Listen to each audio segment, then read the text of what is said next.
ורחוק מפנימיך. בטח בלב בעלה ושלל לא יחסר.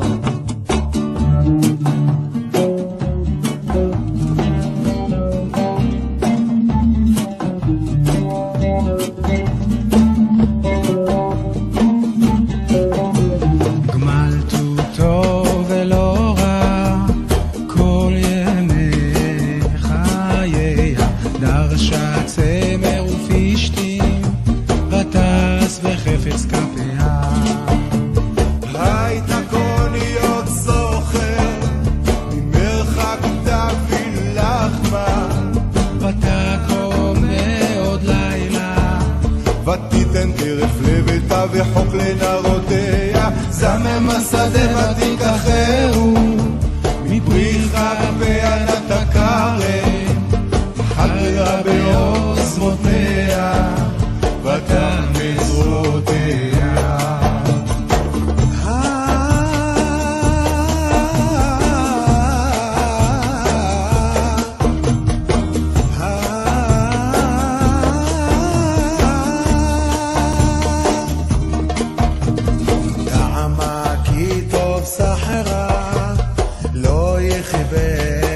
בלילה נרה ידיה שילחה בקישו וחפיה תמחופה עליך.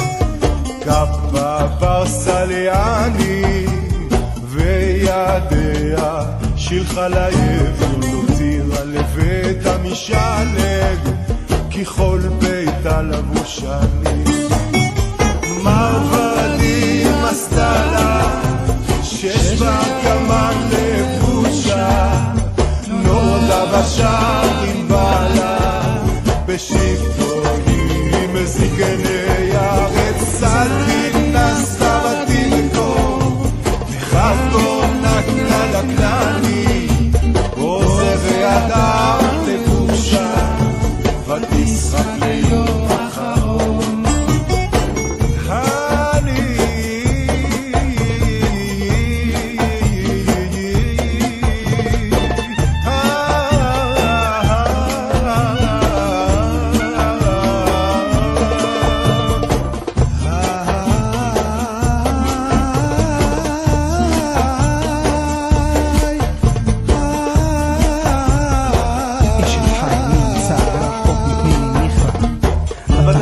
בעלה ושלה לא יחסר.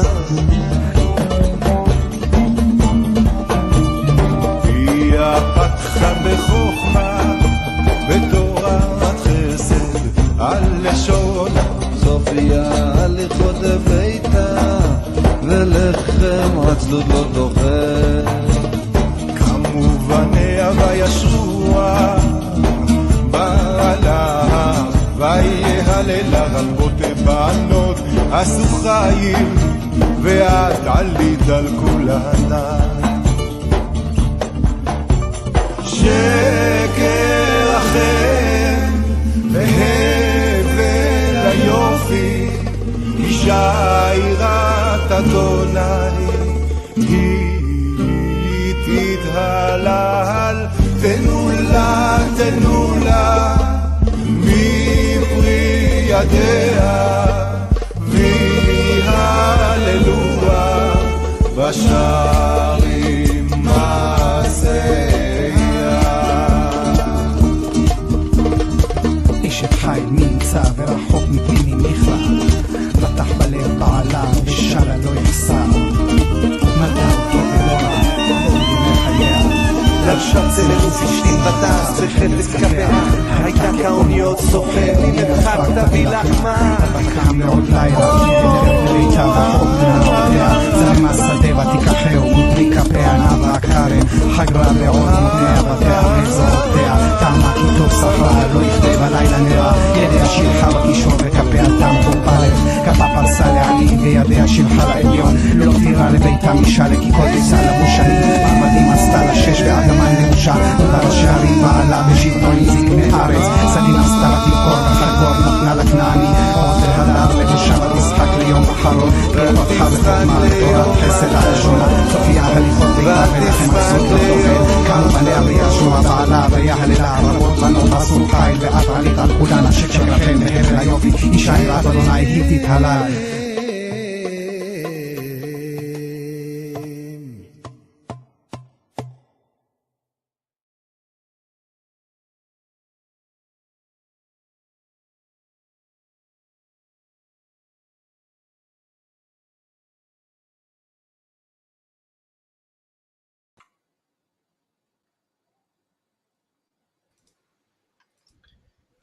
Yeah. So, welcome everyone. So, I don't know how well you can all see the graphic. It's kind of hard to see with this behind it, but yeah, it took quite a bit of time making that. So, hope you all enjoy. So, basically, tonight sorry, I'm like getting ahead of myself. So, yeah, basically, the theme of tonight is who is the true Queen of Heaven, and so this started off with a bit of a heated discussion between me and Graham about, you know, there's what was it today? There was a live stream with History Valley with Jacob Berman, and he had on Edward Dodge, and it was really interesting. I didn't get to listen to all of it, but basically they were talking about this. I think Graham knows a bit more about what they were talking about, but anyway, we got into talking about this idea like I don't even remember how we started on it, but basically Graham asked me, do you think it's possible that, that Asherah was removed during the Solomonic period? And so, I mean, I personally don't see any evidence of that, but that's one of the things I thought we could debate, because at the very least, to kind of nail down where do you get this expulsion of the Asherim, because you have it alongside the other idols in the temple. But beyond that, to see, outside of that very specifically posed, question, who really is the Queen of Heaven that the Israelites were worshiping when they were baking cakes to her and, doing these rites? Because at the end of the day, there were, that's kind of what we're getting into. But before we get started, does anyone have any thoughts? As for the Queen of Heaven, right, the divine feminine. So, I think that part of the divine feminine sort of going away, right, the fading away of the relegation of Asherah to the background, and then her eventual sort of disappearance. I think a lot of it might have to do with. I think part of it is probably the Jews wanting to look separate from the other Canaanites, like the Canaanites, other people in the area. I think part of it was given the I think part of it was them sort of attempting to separate their identity from the groups around them. So they picked one god and elevated him above everyone else, and then took the other, they took Asherah and turned her into a sort of like feminine aspect of Elohim, while the other gods like Baal and they lowered them to either demons, or they just didn't mention them at all. So the way I see it is that I think the removal of the divine feminine is sort of one of the Israelites setting themselves apart. I think later the sort of fierce monotheism of Judaism, I think a lot of it has to do with the persecution. Is the sort of being because the Jews were persecuted for only worshiping one God. The Romans did the whole thing where they tried to force them to put a statue in the temple. I think the Jewish attitude towards that sort of became you're going to persecute us for worshiping Elohim. Well, screw you. We're going to worship him harder. So, yeah, but I mean, you are also kind of mushing up a bunch of time periods into one, which I think is... That's true. So, I mean, like, maybe the best place to start off would be... Why don't I chime in here, Ariel, and explain, where we got started? Definitely. Because, I come in late on the Ed's interview with Jacob, and I caught at the end, and Ariel and I have been talking a lot about Asherah, and Ed was talking about how Solomon was worshiping Astarte in the temple. And I did a little pushback in the chat, and I sat there and said, in my opinion, it was Asherah, not Astarte. And Ed was really kind of firm with a no, from his, it was definitely Astarte and definitely not Asherah, which was a surprise to me. And I've followed Ed's work, and he is really solid on his stuff, which made me feel that was something that it was at least worthy of discussion with Ariel, and that's what headed us down that path. And to set the level set from my standpoint is I'm sort of starting the Queen of Heaven moniker with Iana with the Sumerians and working the descent from there as sort of like, may the best goddess fight it out, in downstream. How does that set up for you, Ariel? So I think that's an interesting point, bringing up Inanna as a reference point. And I think that is really interesting because really she is kind of the prototypical, basically, divine woman or essentially goddess that, and again, this goes into the whole idea of, euhemerization or deification, how did these stories start? Did they get applied to, there's a whole lot you could go with that. But real quick, I did just want to address some comments. So Anonymous said, when they expelled the Poles, does that mean God got a divorce? Yeah, 100%. You can correlate that with that. Another thing is, what if the actual shift towards radical monotheism didn't happen until the Babylonian captivity? I'd actually push it back further. I don't think it happened until Islam.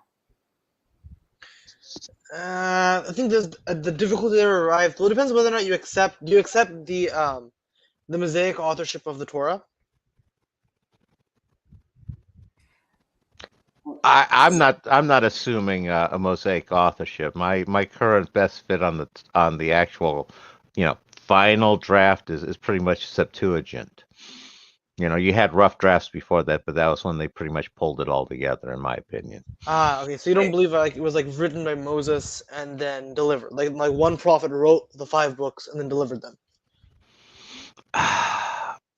No, not in that strict literal of a sense. No, I don't.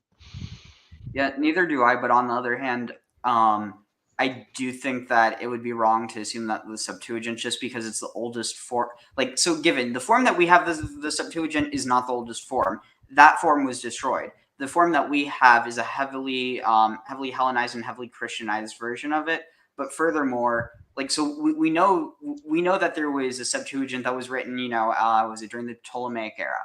But we know that it was being translated off of Hebrew or Aramaic text. So at the end of the day, and I mean, I think Alan's contention is he doesn't think that's the case. He thinks that the Septuagint was the original, and that's one of the big, disagreements that me and Neil have with him. Just because we think that the two are definitely connected.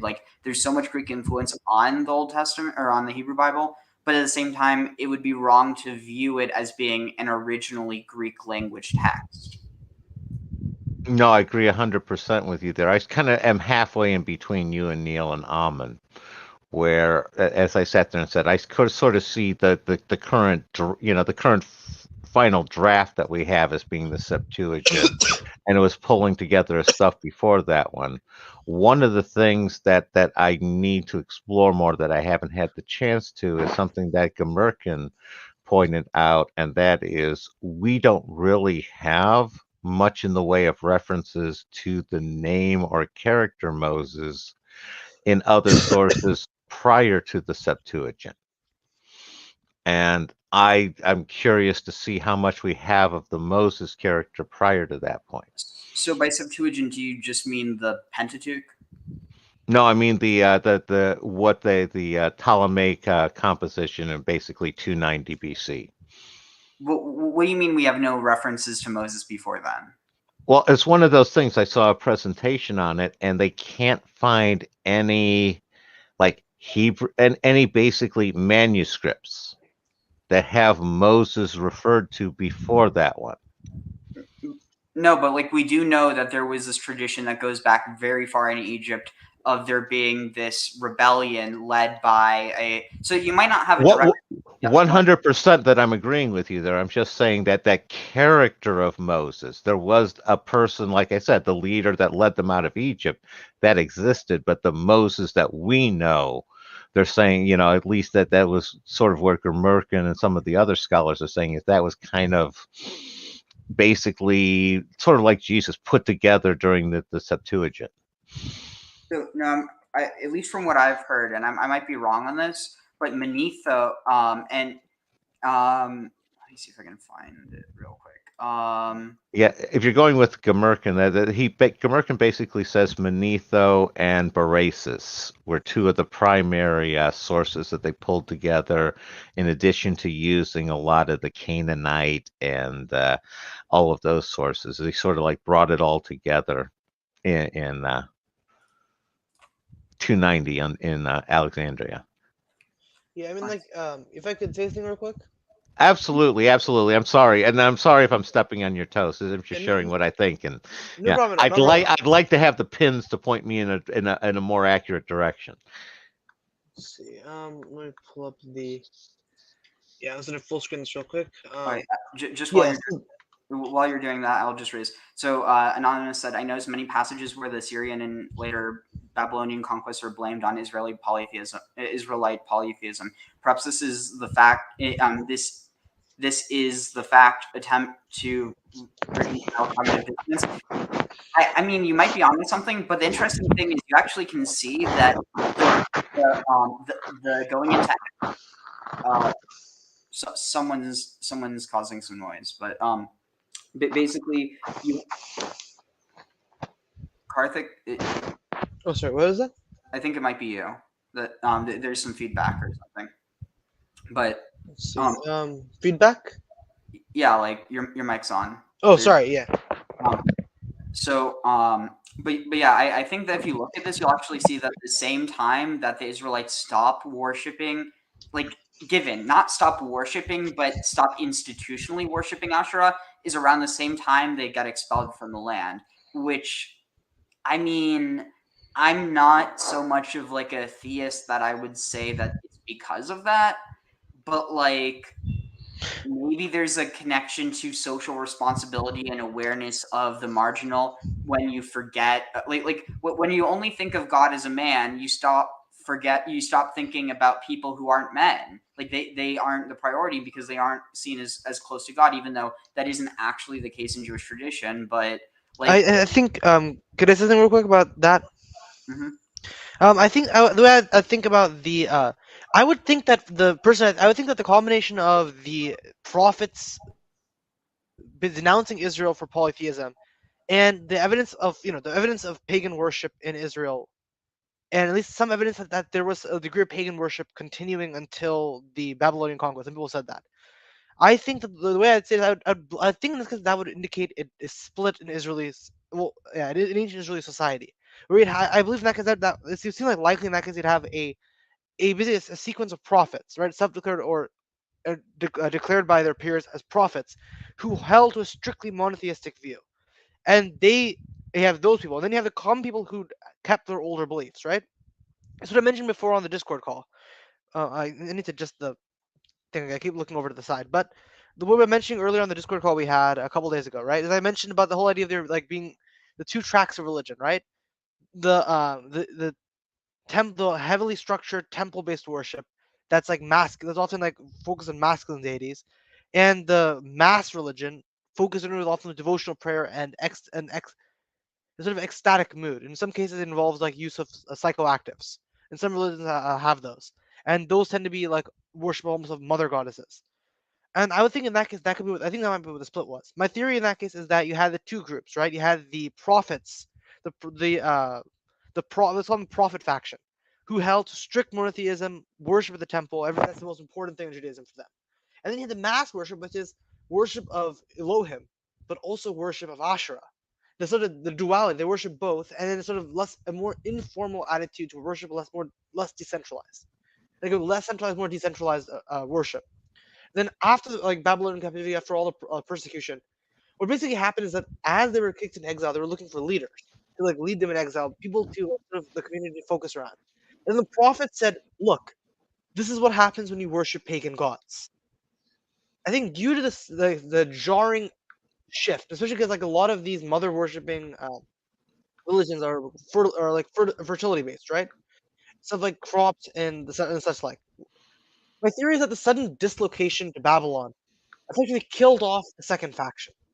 The faction focused around mother worship and like the mass religion was sort of killed off by the sudden jerk to the other So dislocation. I'm just going to stop you real quick and I'll let you continue. That didn't happen. It happened in Babylon, but not in Israel. So when they returned, they saw the people that were left over, and they said, "Oh, these people, they aren't the people that they aren't the people that were there when we left." And so they create this polemic around the Samaritans, trying to say the Samaritans were brought in from outside of the land, and they're doing all this foreign worship, and they're saying that the temple is on Mount Gerizim, when in reality, the Samaritans are just pulling back on this older tradition, which had multiple temples, including the temple at Samaria. Yeah. And actually, Now, I got a couple things here. First off is I think a simple reason that Asherah worship could have dropped off during the exile is one, practicality. If Asherah was tied to a worship in the land, being in Babylon rather than being in the land would preempt worship of Asherah, but not Yahweh. yeah. And the second one is the theory that you were talking about the people, and that one is I didn't hear you talking, and the prophets, I didn't hear you talking about what I consider an essential group that we need to factor in, and that's the priests. Because one of the models that I have is you have like multiple exoduses where you had one of them that basically corresponded more or less with like the Hyksos, which would correspond with your common people that would have been worshiping, polytheistically. And the other one was very much a basically like a Levite, a priestly exit, which is why so many of the Levites and the priestly ones have Egyptian names. And basically, they were the ones with the psychoactives, and the priestly class were basically trying to get the monotheistic worship onto the locals. That's sort of my current working model. Yeah, I'm gonna be quiet now. I wanted to share those two thoughts. Yeah, I'd say that's fairly consistent with what most scholars agree on.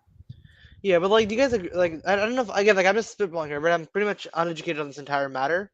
But I don't know if I got any of that. Again, like the entire section is that right there was a speculation, right? Complete and total speculation. No worries. But in that case, is it possible that the priests became during the dislocation to Babylon, right? The lost, sort of temporarily lost the temple and then moving to a foreign land.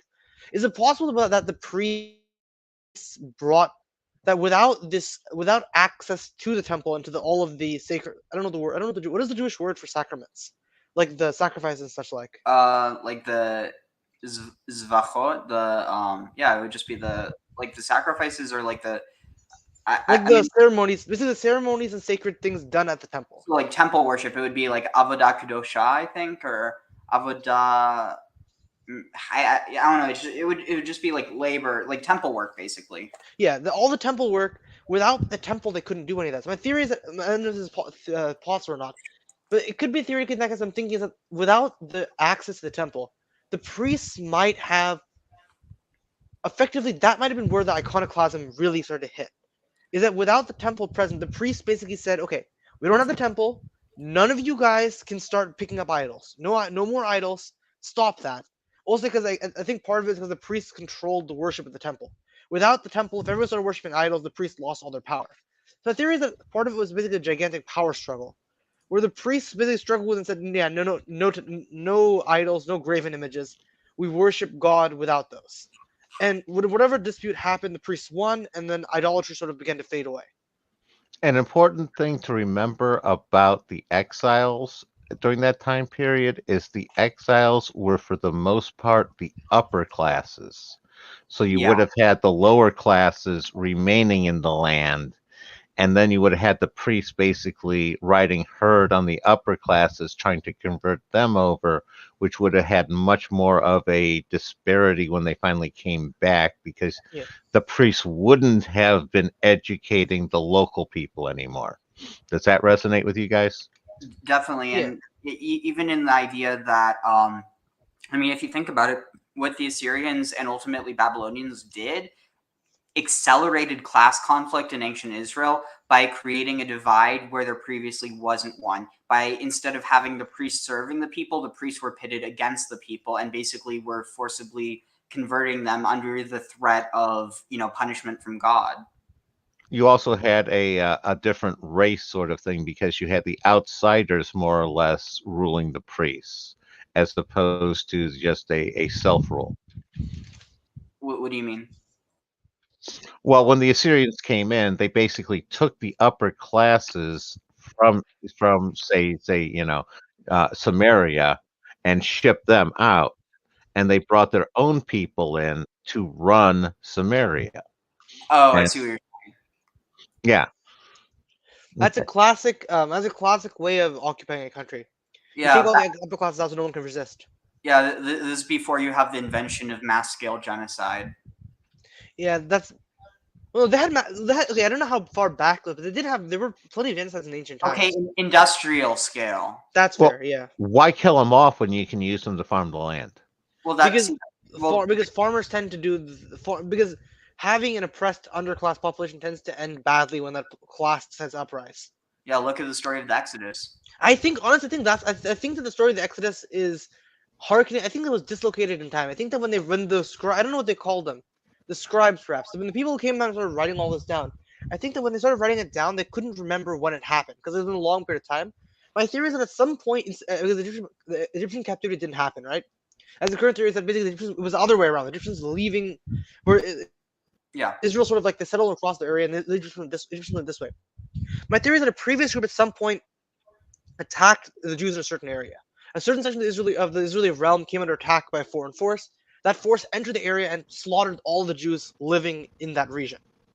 What? And eventually they're beaten back. My theory is that at some point there's some kind of massive collective trauma to the Jewish population in the past. So when the scribes started writing things down, they're like, At which point? I don't know when, but the theory is at some point, because the Exodus, the sort of idea like the killing of the firstborn, right? And the killing of like the two killings, the mass killing of the young Jewish children in Egypt, and then the later killing of all the firstborn of Egypt.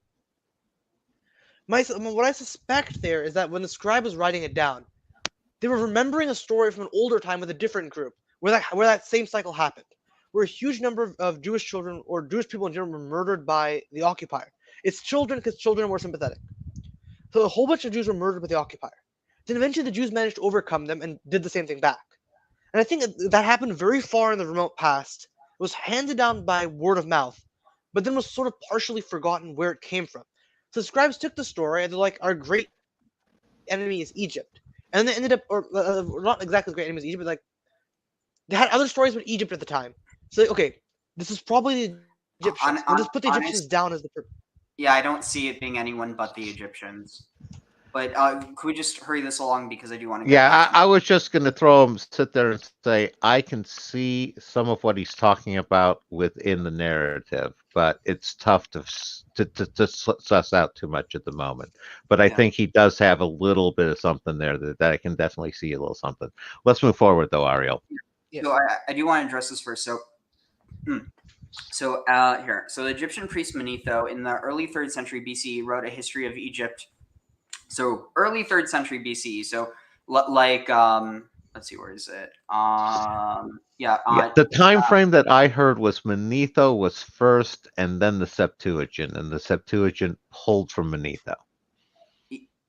Yeah, but the thing is, the Septuagint, like that was just the Greek version, but obviously we still have the traditions, oral and written in Hebrew, or I think it would have been. Oh shoot, Graham dropped again. But anyway, so Jason Sobek said Ariel is right. Manetho is Opus, and the Septuagint, which at this point is just the Pentateuch. Which Septuagint is the Greek translation of the Pentateuch, and the Pentateuch is like a lot of people use the Septuagint to refer to the Pentateuch because the Septuagint is only the Pentateuch. And so when people say the 5 books of Moses, if they back translate and use the term Septuagint, they're essentially implying that the 5 books of Moses were originally the Septuagint, when originally it was the other way, that the Septuagint was originally the Pentateuch, if that makes any sense. So anyway, so let me know if Graham's back. So here, reading this. So the Egyptian priest Manetho, which also it's like wait, was this? So wait, Manetho. It's from what is it? Do you remember what that name means? It's like Maneto. So I think it's like gift from Thoth, or like it's something to do with Thoth. But anyway, in the early 3rd century BC, he wrote a history of Egypt in which he gives us two versions of an Exodus-like historical event. The following extracts are from the Jewish historian Josephus. Here's the first one. 14. I shall read with the writings of the Egyptians. Now this Manetho, in the second book of his Egyptian history, writes concerning us in the following matter. I will set down his very words, as if I were to bring the man himself into court for a witness. It almost reminds me of how Amon talks about, like doing necromancy with the writings of dead people. You know what I mean? Definitely. So, there was a king of ours whose name was Timaus. Under him it came to pass, I know not how, that God was averse to us. And there came, after a surprising manner, men of ignoble birth out of the eastern parts, and had boldness enough to make it. So this word is probably Amorites, and had boldness enough to make an expedition into our country, and with ease subdued it by force, yet without our hazarding a battle with them. So when they had gotten those that governed us under their power, they afterwards burnt down our cities and demolished the temples of the gods, and used all the inhabitants after a most barbarous manner. Nay, some they slew, and led their children and wives into slavery. Interesting, it's almost like a reversal of it. At length they made one of themselves king, whose name was Salatis. He also lived at Memphis, and made both the upper and lower regions pay tribute, and left garrisons in places that were the most proper for them. He chiefly aimed to secure the eastern parts, as foreseeing that the Assyrians, who had then the greatest power, would be desirous of that kingdom, and invade them. And as he found in the Cytonomos, Sethroite, a city very proper for this purpose, and which this is interesting. And which lay upon the Bubastic canal, or channel, but with regard to a certain theologic notion was called Avaris. This he rebuilt and made very strong. So Cytonomos, or Sethroite, is called Avaris. So here's a connection between Avaris, which might have a connection to Hebrew through the root Avar, because seriously, Avaris is the Semitic root for Hebrew. If you drop the is, and then that Avaris was originally known as Sethroite, or the city of Seth. That sounds very interesting, and made very strong by the walls he built about it, and by a most numerous garrison of 240,000 armed men, who put it to keep it. Thither Salatis came in summertime, partly to gather his corn and pay his soldiers their wages, and partly to exercise his armed men, and thereby to terrify foreigners. When this man had reigned 13 years, and after him another whose name was Baon for 44 years. After him reigned another, Apaknas, 36 years and 7 months. After him, Apophis reigned 61 years. Interesting. I wonder if he's named after the god, or if the god's named after him. Any thoughts before we continue? Why would anyone be called Apophis? Why would he pick the name of the god of chaos? Well, see, that's the question. Is this a case of euhemerization? I was going to say that's. Oh, go ahead. He must have really sucked at his job if they made him the god of chaos. He must have been really, really hated, absolutely despised. If he ends up if after his death they named the god of chaos after this guy. I mean, but it's not just the god of chaos. Think about it. It's basically Saturn, right? The snake eating its own tail.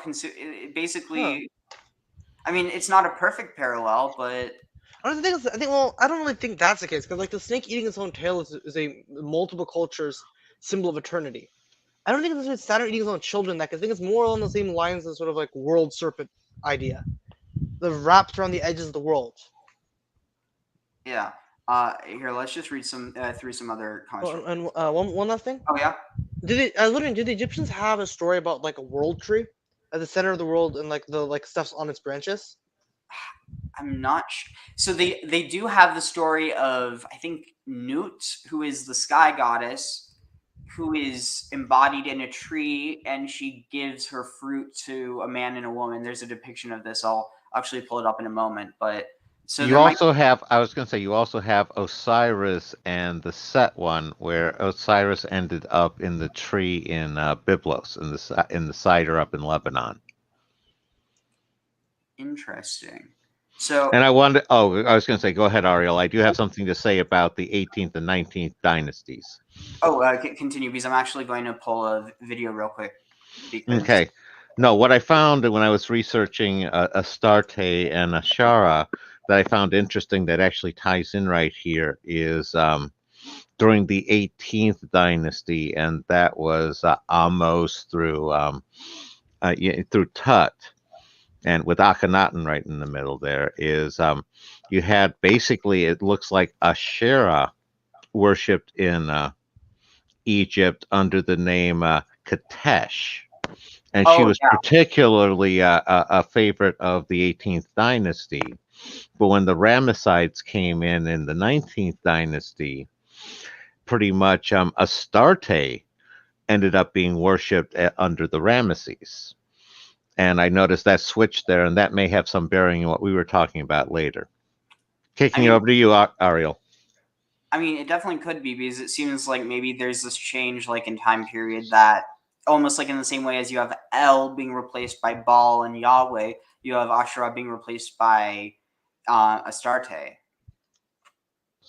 Yeah, and that would tie into some of what we were talking about because one of the potential historical correlates for the biblical character Solomon is Ramesses II. It's, he was one of those great builder kings like Solomon with temples and all. And the other one was Sorry, what? said that. I was just saying, can you repeat that because we just got a little bit of lag. Oh, sorry. It was that Ramesses II is one of the potential cognates for the biblical character for Solomon, along with That actually makes Shalmaneser sense. III and Omri. That actually makes a lot of sense. Also, because like Ramses II was remembered for a very long time after his death, right? There's like legends about the guy because he's one. I'm particularly fond of Ramses II because I was born on the day he was coronated. He was coronated on May 31st, and I was born on May 31st. So I feel sort of special connection with the guy. Wait, with who? Ramses II. Oh, interesting. Yeah, so it would make sense in that case because like he had a reputation for being a combination of being very smart, very wise, very good at administrating. He's gentle to his own troops but harsh to the enemy, and he has a reputation for pulling off absolutely batshit insane stunts and actually pulling it off. Look, an example that I think like So basically, Kadesh, the Battle Alexander. of Kadesh. Yeah, I think Battle of Kadesh actually personally led a charge. He was so confident, I think in his cavalry, I believe it was, that he got on a horse against all the rest of the sire. Don't do that dumbass fucking thing. I'm paraphrasing, of course. This motherfucker got on a. Oh, sorry, I shouldn't curse, but That's fine. this mad lad got on a horse, rode the horse with the cavalry, and then absolutely beat the ever-loving crap out of the enemy. He has a reputation for being bold, wise, and almost. And I guess the Battle of Kadesh could have later been phrased as him being under the protection of God. It could have been phrased as he was protected by God. That's why he pulled off the stunt and didn't die horribly. So something I do want to point out before we continue, because you did bring this up, and it is a good point. So, sorry. Here, I need to open a new tab. Let's see. Google Maps. So, do you know where Kadesh is? It's in Sinai, right? No. No? I mean. So, let's see. So, take a guess. So, throughout all of Israel, where do you think it is? If it's not in the Sinai. Well, I knew it was in the south somewhere. I just pulled a map up right now, but I knew it was in the south because I knew that there was it was marked on a map I had in one of the Bibles. Can I give my guess, Ariel? Sure. Megiddo. Yeah. Area. So there is a Kadesh Barnea. That might be what you were thinking of. Yeah, like over there in the Sinai region. Yeah, but or not the Sinai, more the Negev. But you have Kadesh in Syria, and the thing is, here. So let's see, where is it? So Megiddo is, where is it? Holy crap! He went that far. Let's see. Wait, hold on. Where is Megiddo? Kadesh is it's located near the it's located like the northeastern corner of near Lebanon. So here's Megiddo, and then Kadesh. So directions from Megiddo to Kadesh. So it's interesting because, oh wow, that is close. Holy shit! The Middle East is surprisingly not that large. Like Wait. a lot of stuff happened in a relatively small area. Wait, I don't think this is it though, because no, Kadesh is different than Kadesh. No, I mean Kadesh. I think it's also pronounced with a Q. Yes, you can. If you look it up, it's actually located. As you want to go to like the northeasternmost corner of Lebanon, where the Lebanon-Syrian border, just inside Syria, Here, at the very corner. here. Yeah, I think around that area there, near the border, there's a river. It's on the Orontes River. So yeah, I mean, I think it's probably important to realize that the reason why the Egyptians started worshiping Astarte is probably because they managed to conquer all the way up here. And I never understood that. It's like, okay, I guess I understand now, but like, I still don't get how they managed to get that far. Why? Because of the sheer geographic. Let's look at a map of the New Kingdom, right? You can, if you pull one up, it's. Can you pull it up right now? Okay, so look at the shape of the New Kingdom. You have this, I don't know, you have like this narrow like tongue almost going all the way up into Syria, and you have this gigantic desert of Arabia, and like which wasn't really that deserty. There's a lot of people out there. Like, how do you maintain order in Syria when your power base is all on like the Nile Delta there? There's so much land between you and there. There's a lot of harsh, rugged terrain, and there's a lot of other people in the area who aren't particularly happy being conquered. How do you maintain control that far from your home base over that much rough terrain with so many hostile tribes and peoples in the region? Simple. You maintain your stranglehold around the coastal cities that you can reinforce with your navy. That actually that does make sense. Is that in? Yeah, this is I guess the difficult part is to imagine the coast. That's a lot of the case. I was wondering, how do they get inland like that? Because Where? if you look at Kadesh, right, like on the eastern edge there, that's past the Lebanon and anti-Lebanon mountains. Well, it's like there's mountains between them and the coast there. So again, look at this. All they have to do is they can land at Gaza, they can land at Tyre, they can land at Sidon, they can land at Byblos. Not to forget Jaffa, they can land at where would this be? Like modern day. Shoot, I forget what the port is. But basically, they can land anywhere here. They have to maintain garrisons along the coast, and then they can send their armies outward into the mountains if they need. And that's the point I'm making. It's not hard to make to the coastline, but the problem is it's not the land. There isn't the problem is there's a lot of mountains between them and Kadesh. Kadesh on the other side of the anti-Lebanon. There's two large mountain chains between them and their target. The question I had is that because most of these like empires that managed to maintain like they're coastal based, most of them didn't get very far inland. And the question I'm having is that how do they manage to maintain order like from coastal cities inward? Here. When there's two ranges of mountains and a huge number of enemies between them and the port, because they have to march their troops over rough terrain to get there. Rivers. So here, look, you have a river here that goes all the way to like practically to Kadesh, and yeah. So that way they wouldn't have. So they wouldn't have that way. Oh, that way they wouldn't have to march all the way up into the mountains. Right, and it's entirely possible I might be wrong about this. That's just what seems the most natural. Especially, yeah. So look, you only have to march around if you're marching through Damascus. But if you land at Tripoli or you land at Tartus, then it's really close. I mean, land here at Arida and you just take the river directly inland. I mean, you'd probably have to switch, into smaller boats from larger ships. But at the end of the day, it takes you right into is this still a river? No, this is a border. So where's the river end?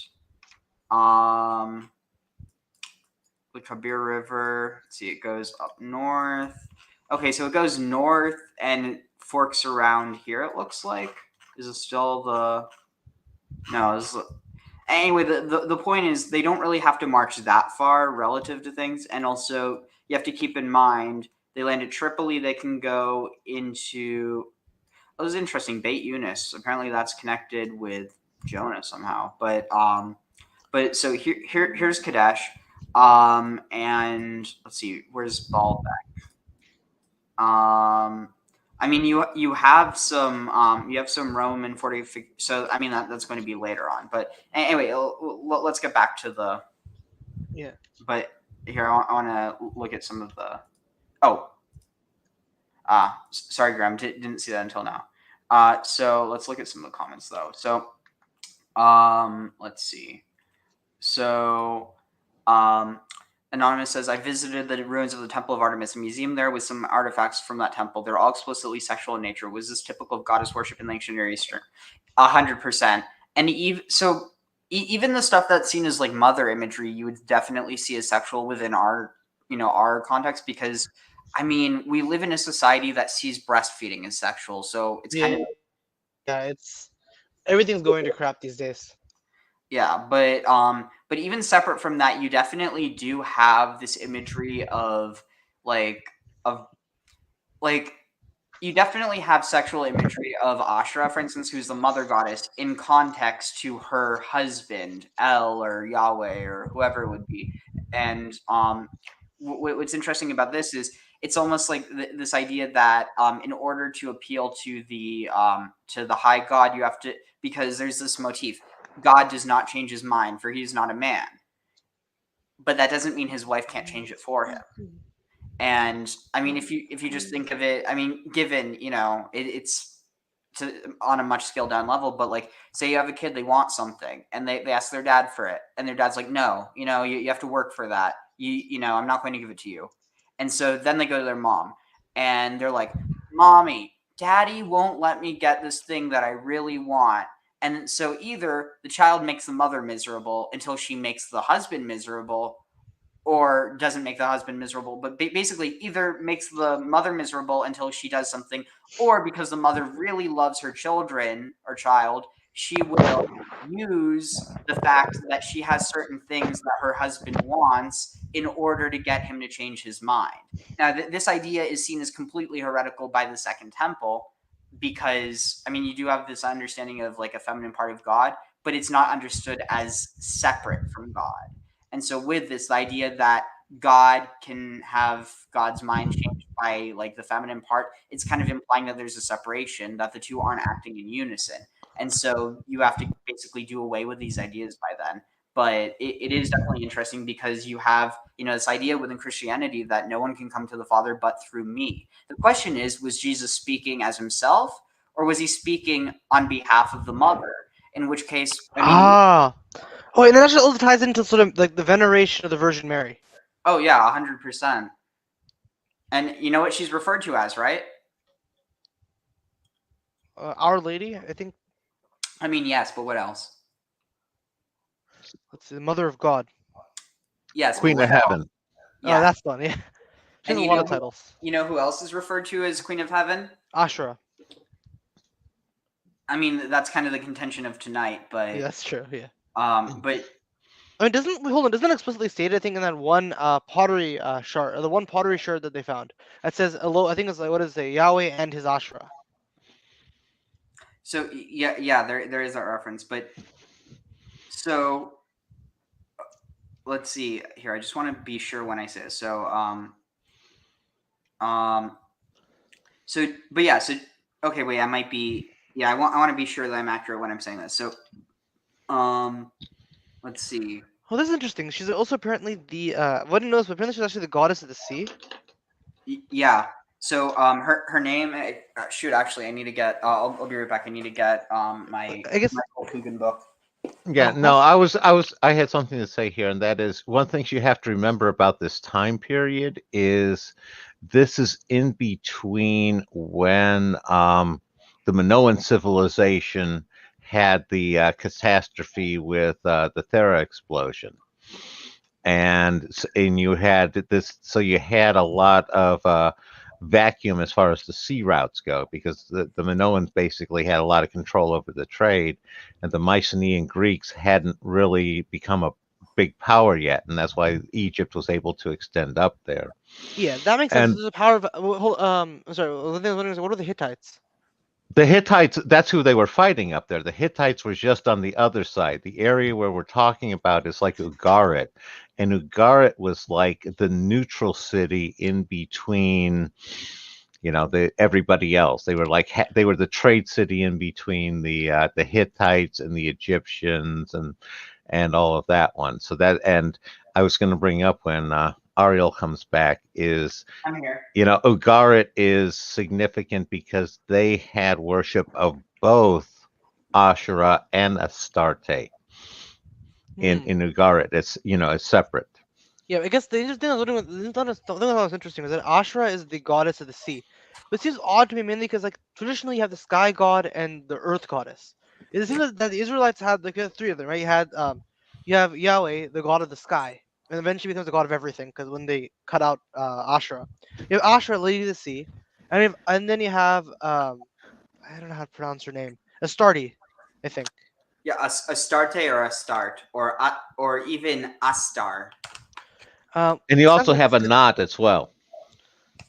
So something that I do want to say, so I was wrong, not Queen of Heaven, but the term Lady of Heaven. Do you know who that term is used for?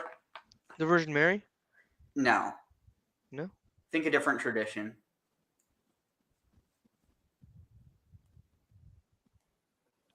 The one that I was going to say, I can guess here when you want me to guess, Ariel. Yeah? My guess would be Hera, yeah. Yeah. No. Okay, think of all the different traditions it could be. Nut, goddess of the sky. Okay, see, that's the thing. You all are thinking what you would expect to for this title, but think what you wouldn't expect.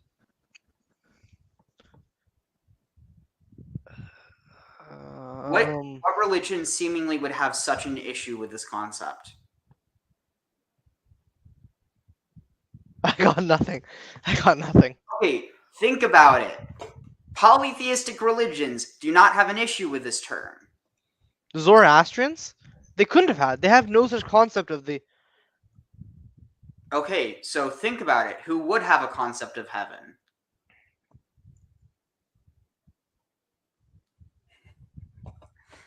Come on, it's not that hard. I mean, I'm going Hindu.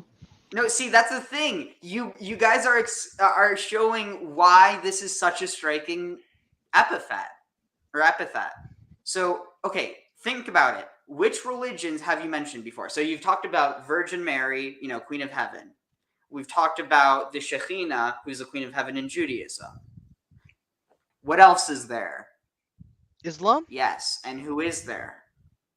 Mary. Maryam, they call her, I think. No. In the time of Islam.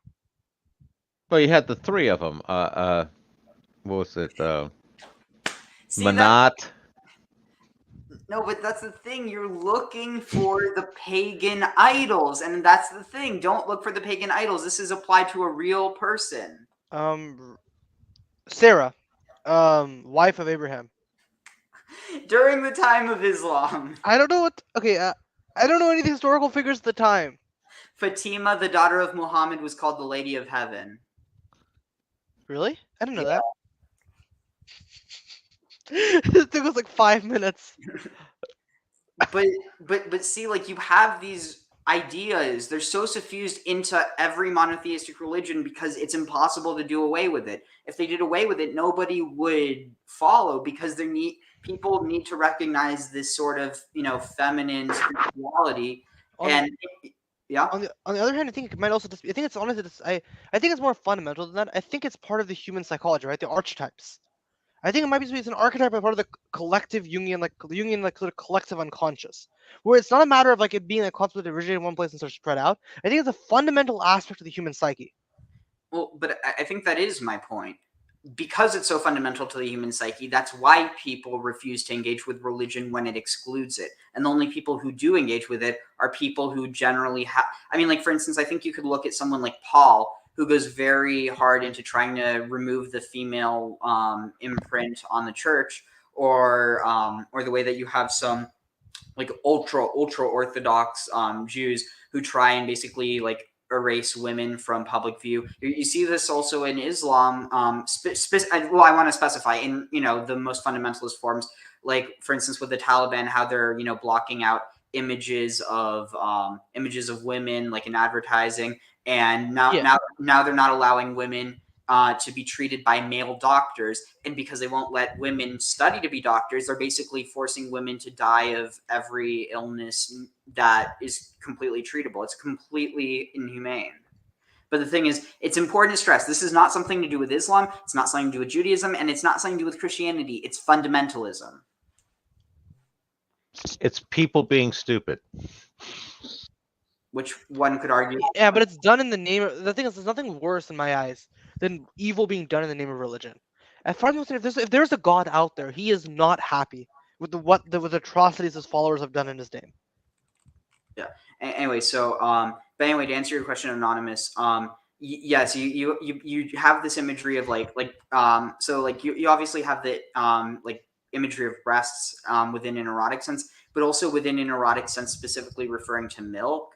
So like it's interesting. So like the milk isn't specifically used in a nurturing way. It's also used in a like there's this one reference in Song of Songs, like was it Let's pull it up right now. Which chapter? Here, yeah, I'll pull it up here. So I'm going to share. I got like 3 Bibles here, so I can just pull one out of here. All right. Oh, also, just really quick, because I did want to get to this to point out some of the important things because from the song that we listened to at the beginning. So, yeah. So, was it or whatever? So, Eshet Chayil Mimsa, who can find a valorous wife? She's more precious than pearls.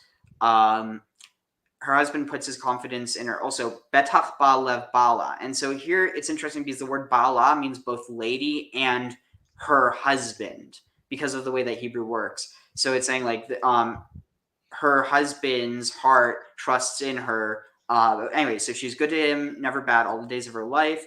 She looks for wool and flax and sets her hand to them with a will. So she's connected with industry and with weaving. She's like a merchant fleet bringing her food from afar, connected with the water and connected with bringing food. So almost like a mother. She rises while it is still night. So with this, so all the things so far definitely point to Asherah. Then you have rises while it is still night. That could be connected more to maybe Astarte, but I don't really know. She sets her mind on an estate and acquires it. She plants a vineyard by her own labors. That would definitely tie together with Asherah. She girds herself with strength and performs. I gotta go soon. Okay. Yeah. So yeah, here let me just pull up the other reference real quick. So let's see. So milk and wine. So here. So this is so Bati Legani. So I've come into my garden. Achoti Kala, my sister, my bride. Ariti Mori, I've seen myrrh, or no, I have plucked my myrrh, im basmi, with my herbs, achalti, I've eaten, ya'ari, im divshi, I've eaten my wood with my honey. It's probably referring to like, I mean, in this case, it might be, it could be actually referring to hash potentially and hash oil, but that's a story for another time. Shatiti yeni im chalvi. I've drunk my wine with my milk. Ichlu re'im. Eat lovers. Shtu v'shikru dodim. So it's eat lovers, drink, or like drink up and be drunk, lovers. Or no. So the first would be friends, and then the second would be lovers. But anyway, you have this connection of milk with love, like with erotic love. So that is just something to point out. Wait, there's 20 midrashes on a single chapter?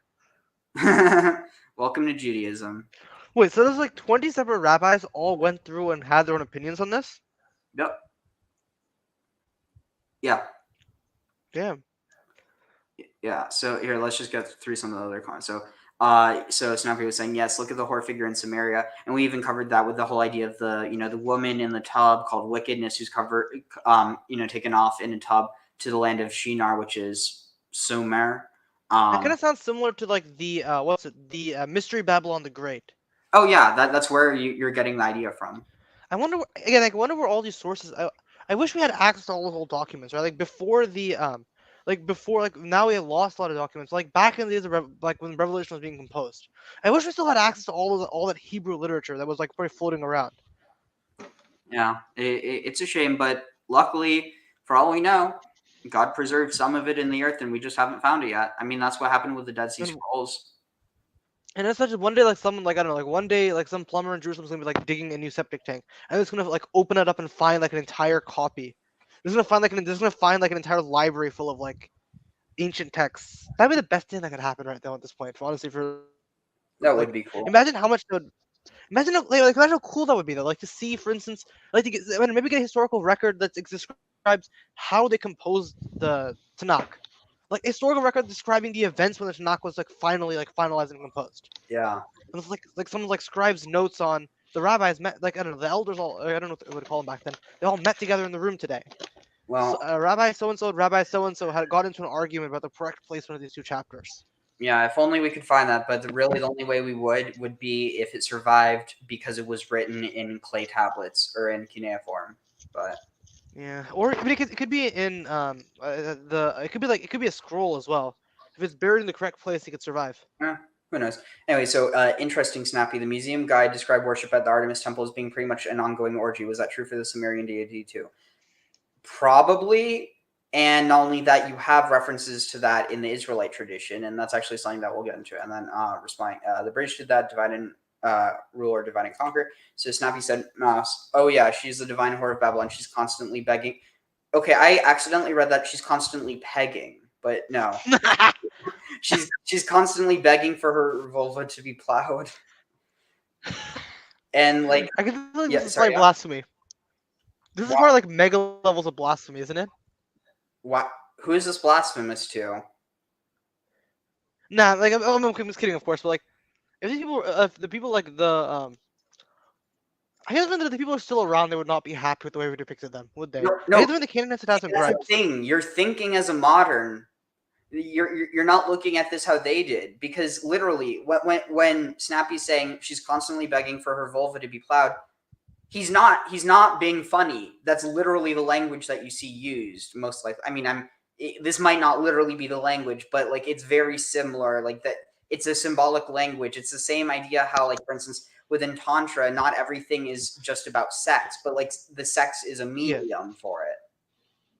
Yeah, that makes sense. I think honestly, generally, I think most of the ancient religions have been. I'm sure most of our depictions of ancient religions are probably just. I think a lot of them are probably just like seriously distorted. Like imagine the Canaanites probably have some gripes with descriptions of like child sacrifice. I get the feeling they wouldn't be happy with the way they've been depicted as like bloodthirsty barbarians by later society. And I mean, like, yeah, there definitely was probably child sacrifice going on at some point, but I still maintain that it was probably like that would have been the religious function to the social need. Not to say that it would have been good or ever should have been done, but basically this idea: if you can't feed everyone, you're going to off some people, and who are you going to off? You're going to off the people that you're not sure are going to make it yet, or you're unjustified as we're sacrificing them in order to get gifts from the gods.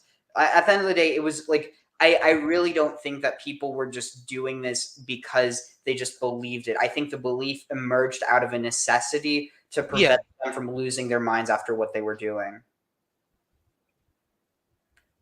But let's see. So Snappy said constant orgies, haha. Then Anonymous said, if Christians did that, they wouldn't have to worry about empty pews in church anymore. Well, I mean, think about it.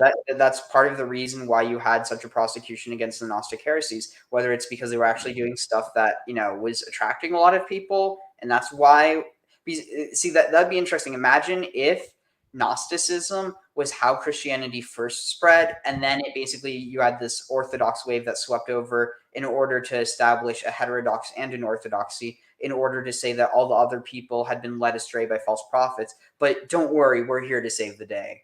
Yeah, I mean, I'm gonna head out now, but it's been nice talking to you guys. You too. Take care. Right, yeah, take care. Bye. So I don't know where Graham went, but I'll just catch up on the comments and hope he comes back. So, but yeah, I do agree with you, Anonymous. You probably wouldn't have so many empty pews.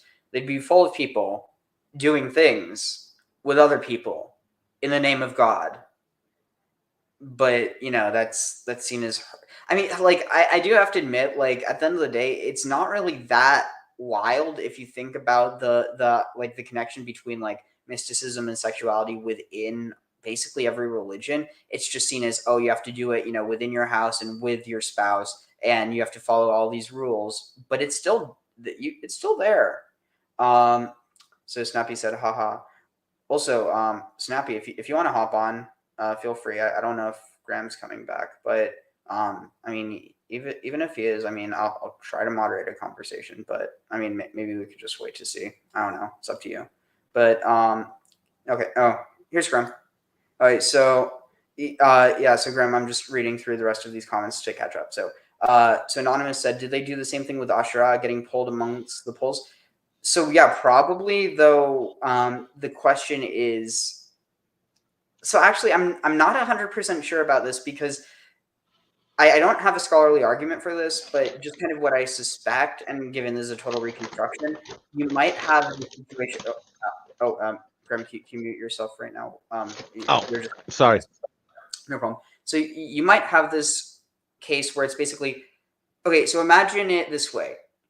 What happens on, I'm trying to think. So Saturnalia is a good example. People go wild on Saturnalia.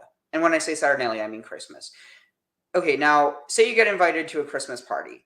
Are you going to wear a sexy Santa costume, or are you going to wear something nice? It all depends on which party you're going to. Are you going to get absolutely, okay, actually, to be fair, there's people who get absolutely wasted at both, so that's not a good example.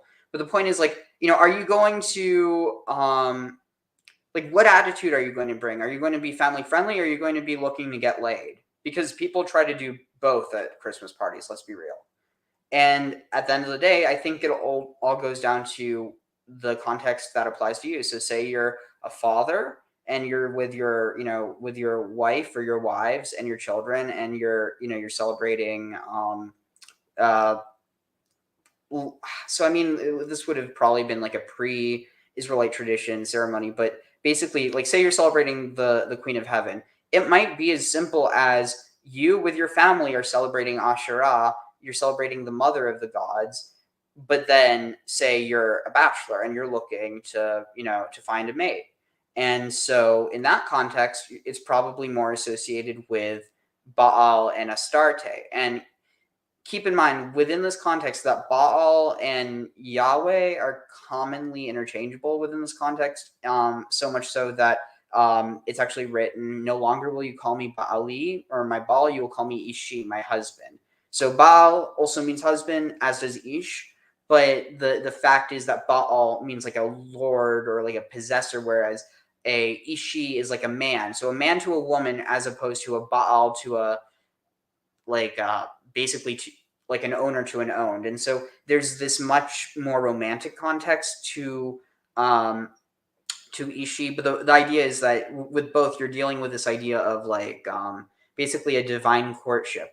And I'd almost view it as you have like the prince and the princess, or like the prince and his bride, versus the father and the mother, or like, and so within this context you have Asherah and El, probably associated at first with these like more familial rites, and then you have Yahweh and Astarte, or Baal and Astarte, associated with these with the sexual rites. And basically, the idea is that you do the sexual rites in order to produce children, in which case you can bring them to the rites where you celebrate Asherah with them. And so it's this idea: you don't take your kids to an orgy, and you don't go to a kids party if you're trying to hook up. I mean, like, that's just messed up. Don't do that. So at the end of the day, it's this idea of like a separation for the sake of not like one or the other, but it's kind of like one and then the other.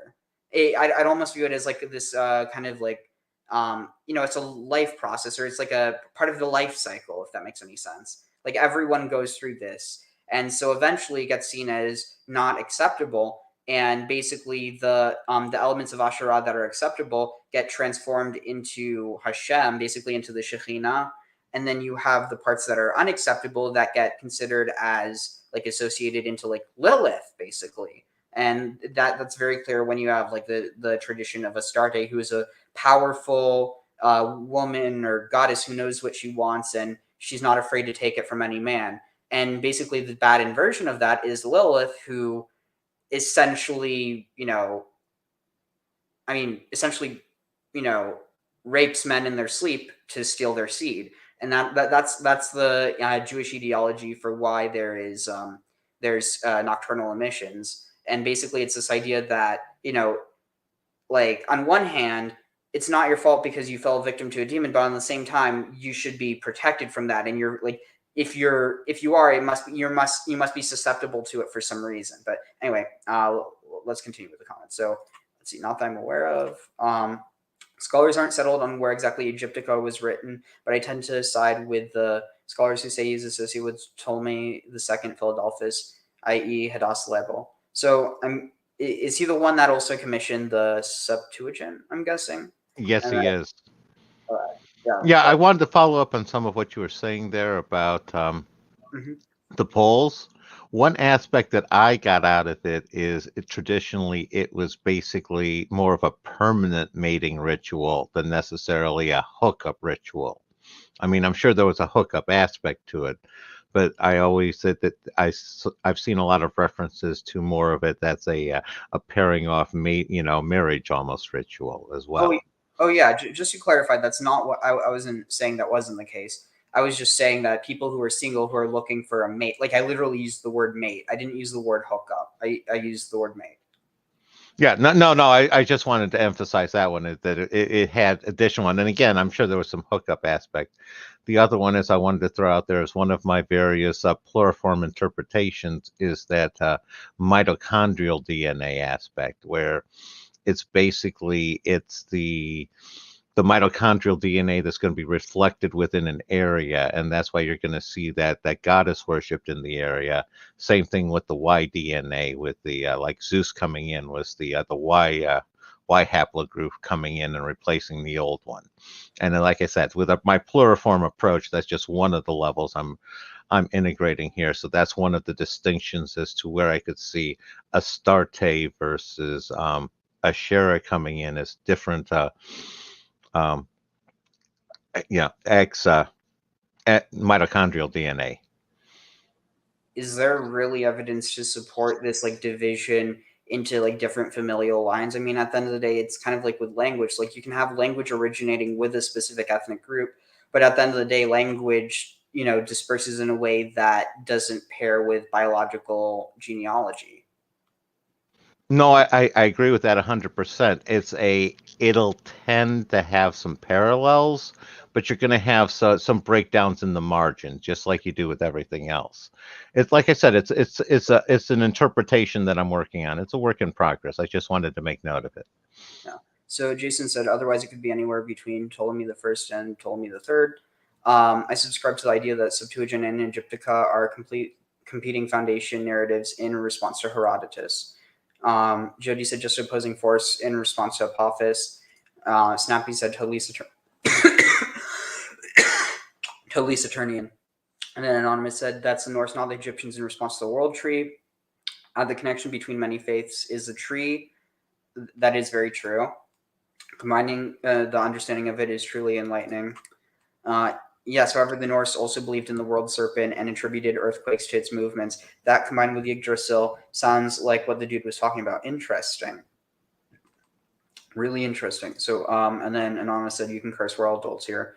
Yeah, and I made sure that I set all my videos to not for kids, because at the end of the day, maybe there's one video that's not like super inappropriate, but like I don't want to have to watch what I'm saying just in case. But let's see. So rivers were the highways of history in response to us talking about the rivers and how, they reached Kadesh. Carrie, yes, and the sea peoples were the Mad Maxes of history too. Definitely. Okay, I'm going to have to rewatch this. I will see you all later. Don't forget the thumbs up. Oh, yeah. And I never say that, but yeah, if y'all can give a thumbs up, it really helps. Let's see. So Sobek said, hi, Carrie and Chrysler. Do you guys know much about the Hurrian hymns found at Ugarit? I have to admit, I don't know enough about them. It's something that Neil was talking about, and definitely, like, I'm really bad because I'm bad at researching things until it's kind of put right in front of me. Like, but that's more so my procrastination. But I was going to comment on those real quick, and that's the those are the first, as far as I know, the first actual music we have recorded. And Ugarit is one of those places that are very interesting, especially with the Bronze Age collapse and prior to that one, because they were sort of one of those pivot cities. Interesting. So, and then, yeah, so Anonymous said is, and then Bill and Lil Do Stuff said Islam, and then Anonymous said Islam. Yeah, so some people in the chat got it. I think it's more that 51% of the population isn't going to follow your religion if you cut them out of the divine picture. Yeah, I mean, exactly. And think about it. Who are the people who teach the next generation? It's the women. So at the end of the day, it's not sustainable to have a religion that completely cuts out, an entire half of the population. Oh, well, that's been one of the things I've been trying to express is I think we've underestimated how strong the female tradition was because we don't have written record of it. And we sort of take if we don't have the written record of it, it didn't exist, sort of absence of evidence is proof of absence, which is logical flaw. Yeah, at the same time, it's like I do think that there needs to be clear distinction made between this is what could have been and this is something that we think because we have this, and so it needs to be separated. But it's not to say that something is untrue because we don't have proof. It's just not true for sure until we have proof. And absolutely. No, what I'm saying is we have a lot of that in the Roman times when you're talking like Caesar's wife, Caesar's wife must be beyond reproach, where, they had the men crashing the women's ceremonies there. That's when you started to have at least references to it. And that's what I'm saying is I think somebody's a fool if they think that all of a sudden women's traditions popped into existence in the 1st century BC. Well, you know what some fundamentalists would say? Oh, well, it's just Satan putting some silly old ideas into the heads of half the population. Well, especially putting silly little thoughts into the heads of women. That's what I was implying, but I didn't want to. I didn't want to be the one to say it. It's the fundamentalists. They'd say it. Speaking of fundamentalism is a mental disorder. I wouldn't go. I mean, I would say that fundamentalism can help to what's the word, to inculcate mental disorders possibly.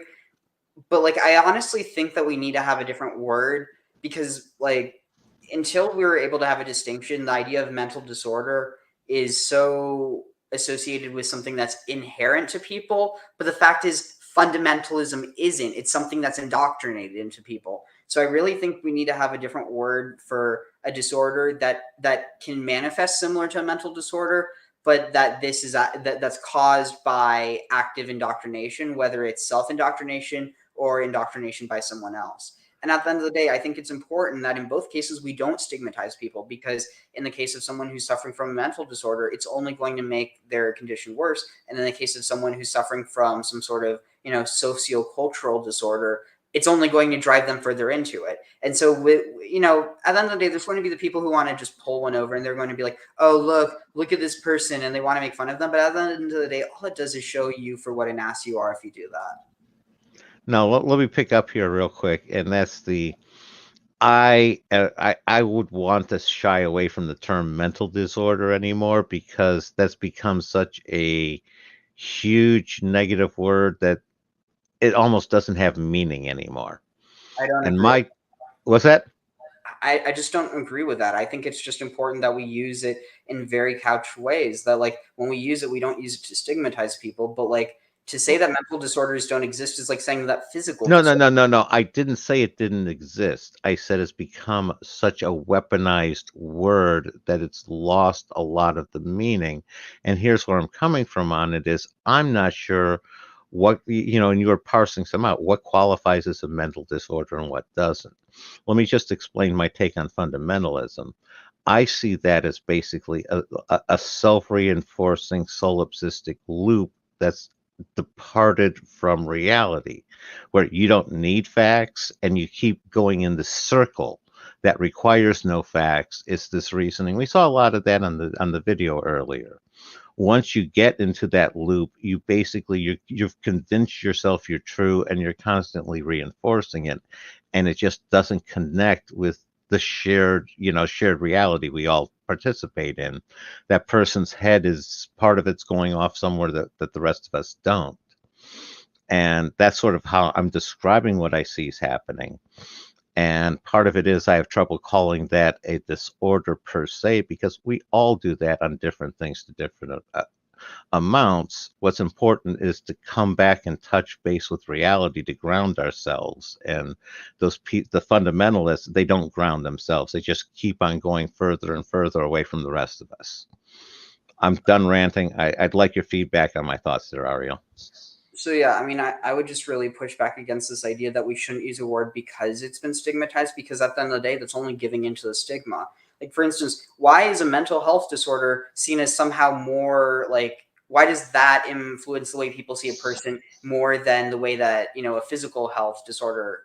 Because at the end of the day, if anyone's going to pretend something like diabetes isn't a disorder, or something like, a chronic health condition isn't a disorder, they're lying to themselves. But at the same time, that doesn't mean that someone's less than. That's something that we only tend to apply when we're dealing with mental disorders because of the way that our culture views it. And the only way you can push back against that stuff is to use those terms in the proper context and in a non-othering way. And that's what I'm saying is I don't know what that proper context is, and I'm looking for somebody to define it. Because here's an example. You brought up diabetes. Is somebody who, if they eat regularly, exercise properly, they don't show any high any high blood sugar. However, if they don't do that, put on weight, all of a sudden they go and their blood sugar blows up and they show every sign of diabetes. Does that person, who can go either way depending on which condition they're in, have diabetes or not?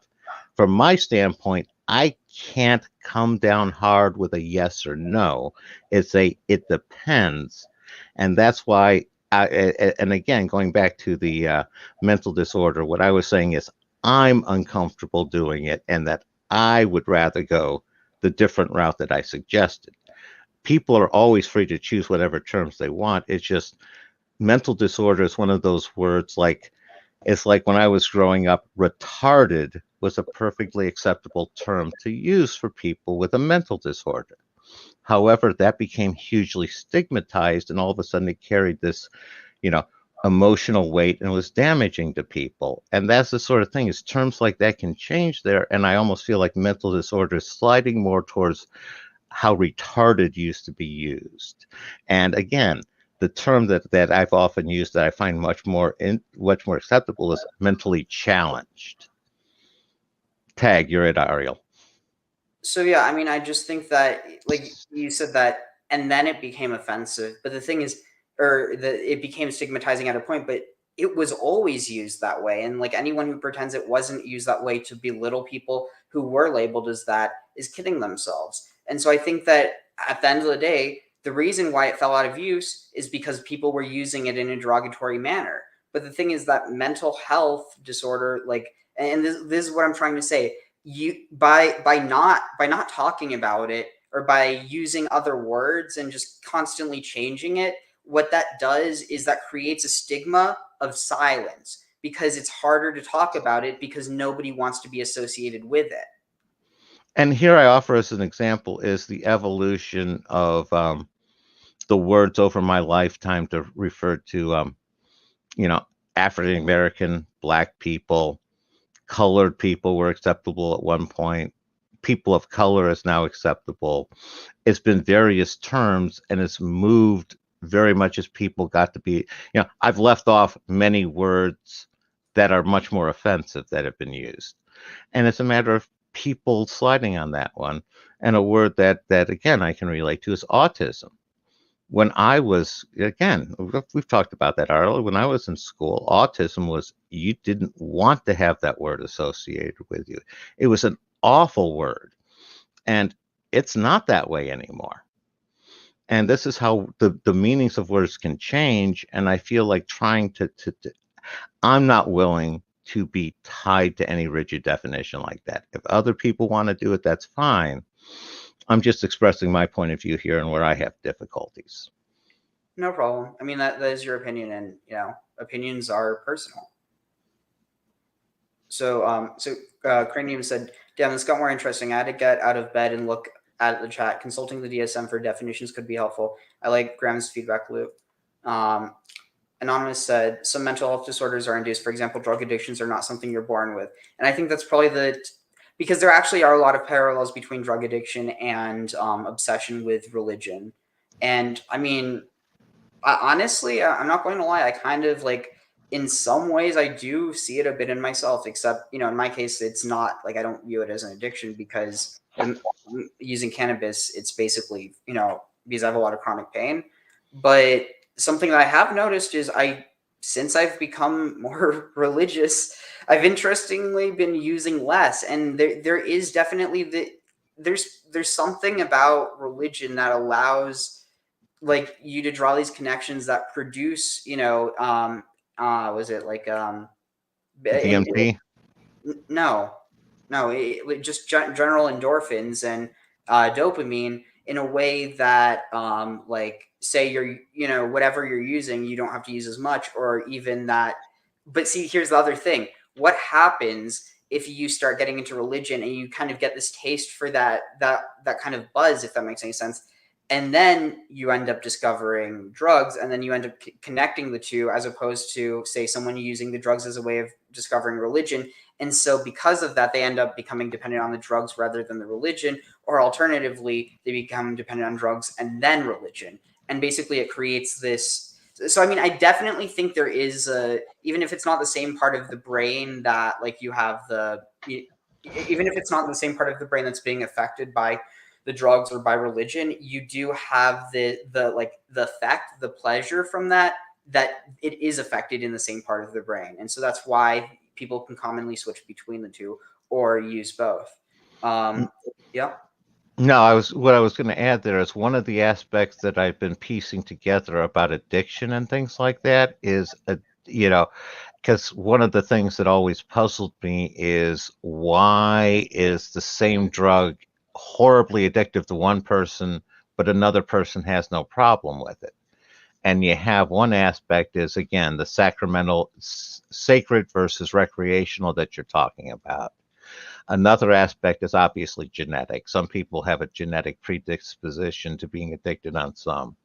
One of the important ones that I've seen that I haven't seen mentioned a lot is it's like that addiction happens in what I call a double wound, where it's like if you're just sitting there and you're having a great life, somebody offers you a drug, you say, "Hey, sure, I'll try it." It's just adding something, but you weren't at a lack there.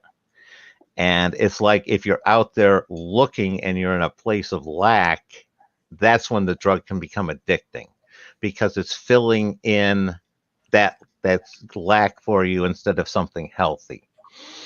And from a psychological standpoint, it's like I know from the narcissistic abuse research I've done, it seems like the narcissistic wound is something that you should get, rewarded, like have pride in.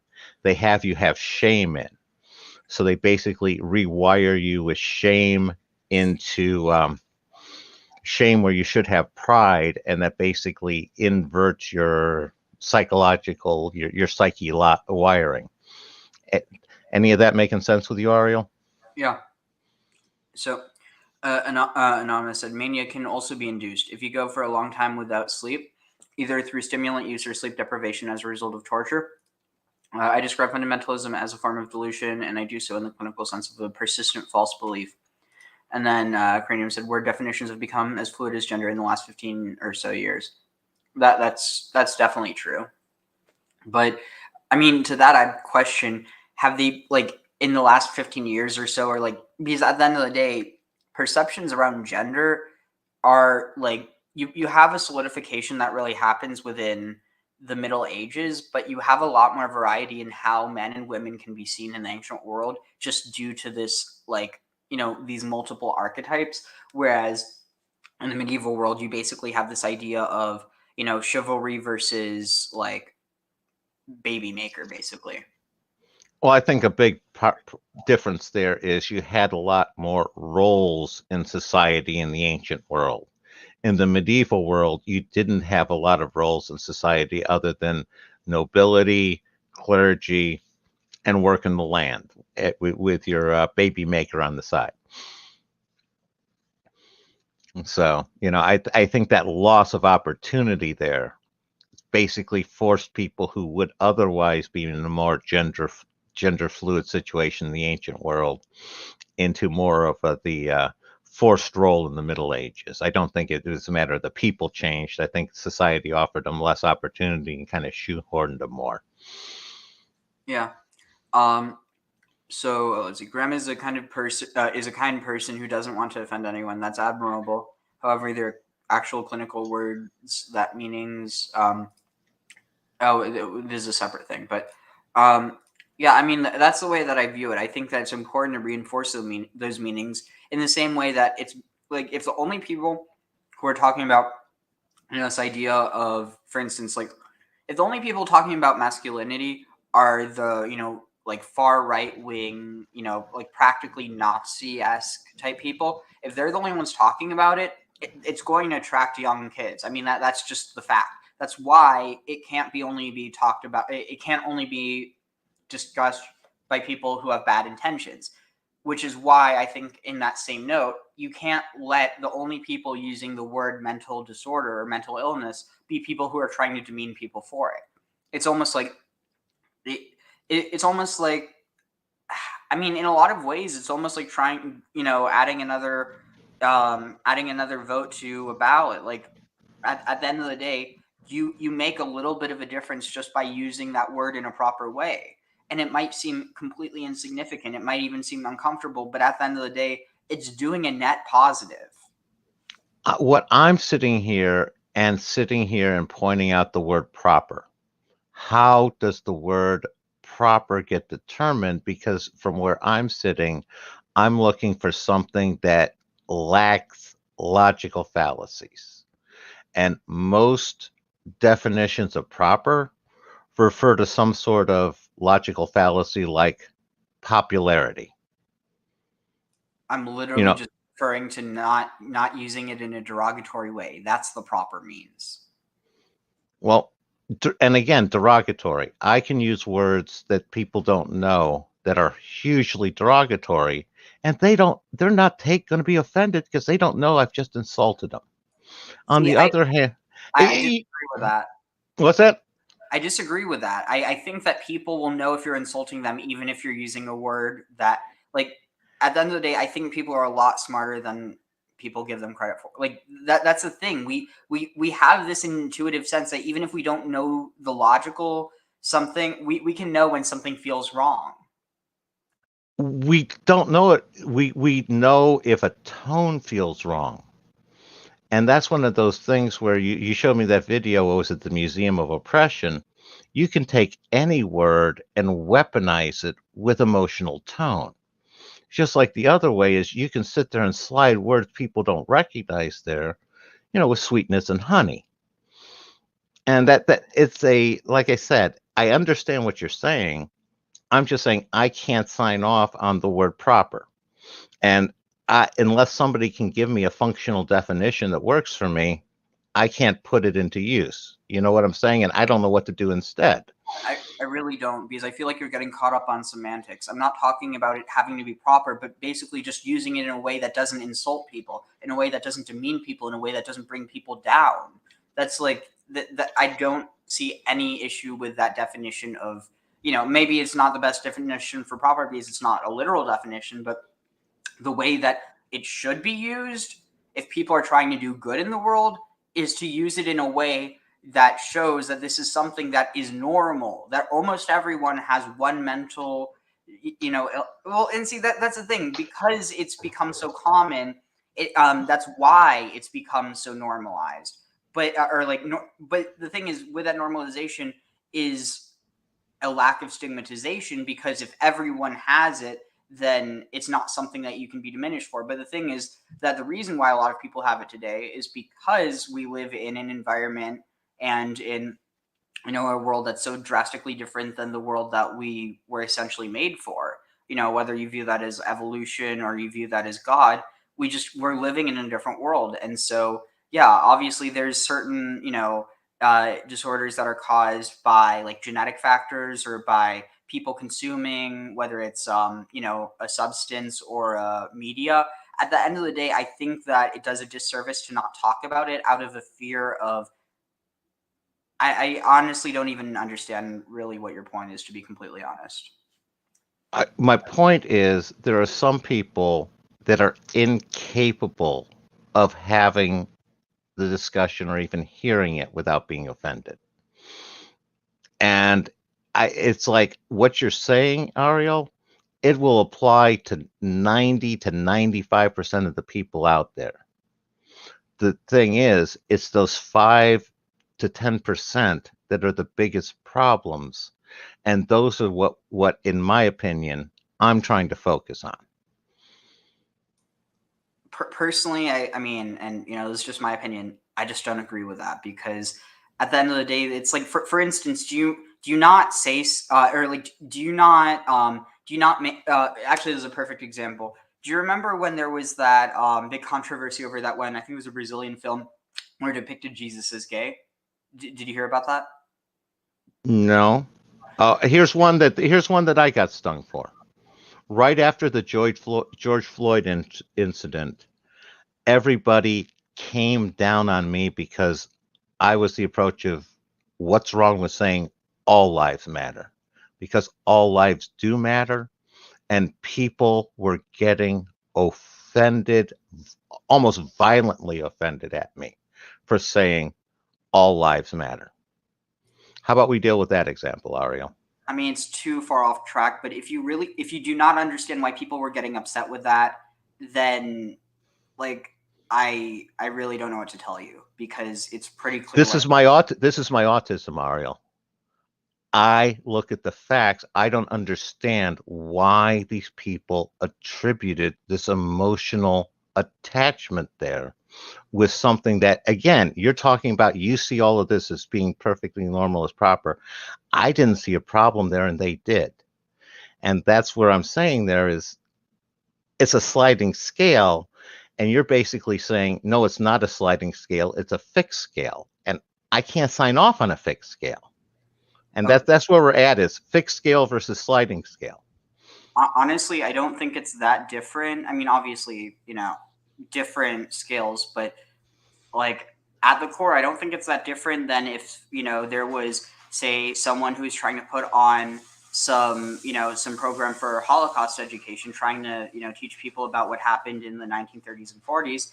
And then all of a sudden you have some people, regardless of what race they are, and they all of a sudden they butt in and they're trying to say, yeah, but my people were genocided too. We need to talk about this. It's like, yeah, that's important, but why are you interrupting? Like, at the end of the day, it's not saying that like, people taking offense to that is not them having an issue with talking about other genocides. It's basically it's the imposition, and that's obviously not the angle you're coming from. But when a majority, if not like almost a significant majority of the people making that claim, and this again has to do with the whole hyperpolarization of people through social media, then because the majority of the people saying that, even if it's bots who are saying that, are using it in order to diminish the feelings and emotions and experiences of an entire, not just an entire ethnicity of people in the US, but people around the world, and even people who have no connection through their own ethnicity, but they just see that there's something wrong with it. And it's like, at the end of the day, it's rude to impose it like that. It's not to say that we shouldn't be talking about police brutality when it happens to other people, but for instance, when there is something that you can see it's happening at such a high rate, disproportionately, like trying to talk about something else, what it's doing is it's trying to shift the conversation, and that's why people are so offended by it. Okay, let's look at that one. because you brought up something that else I've been utterly pillaged for, which is proportionality. I know my math. People don't, people who do this, they're weaponizing statistics improperly and taking things out of context from a math standpoint. And it's one that's damaging on my autism because my autism is directly related to my math.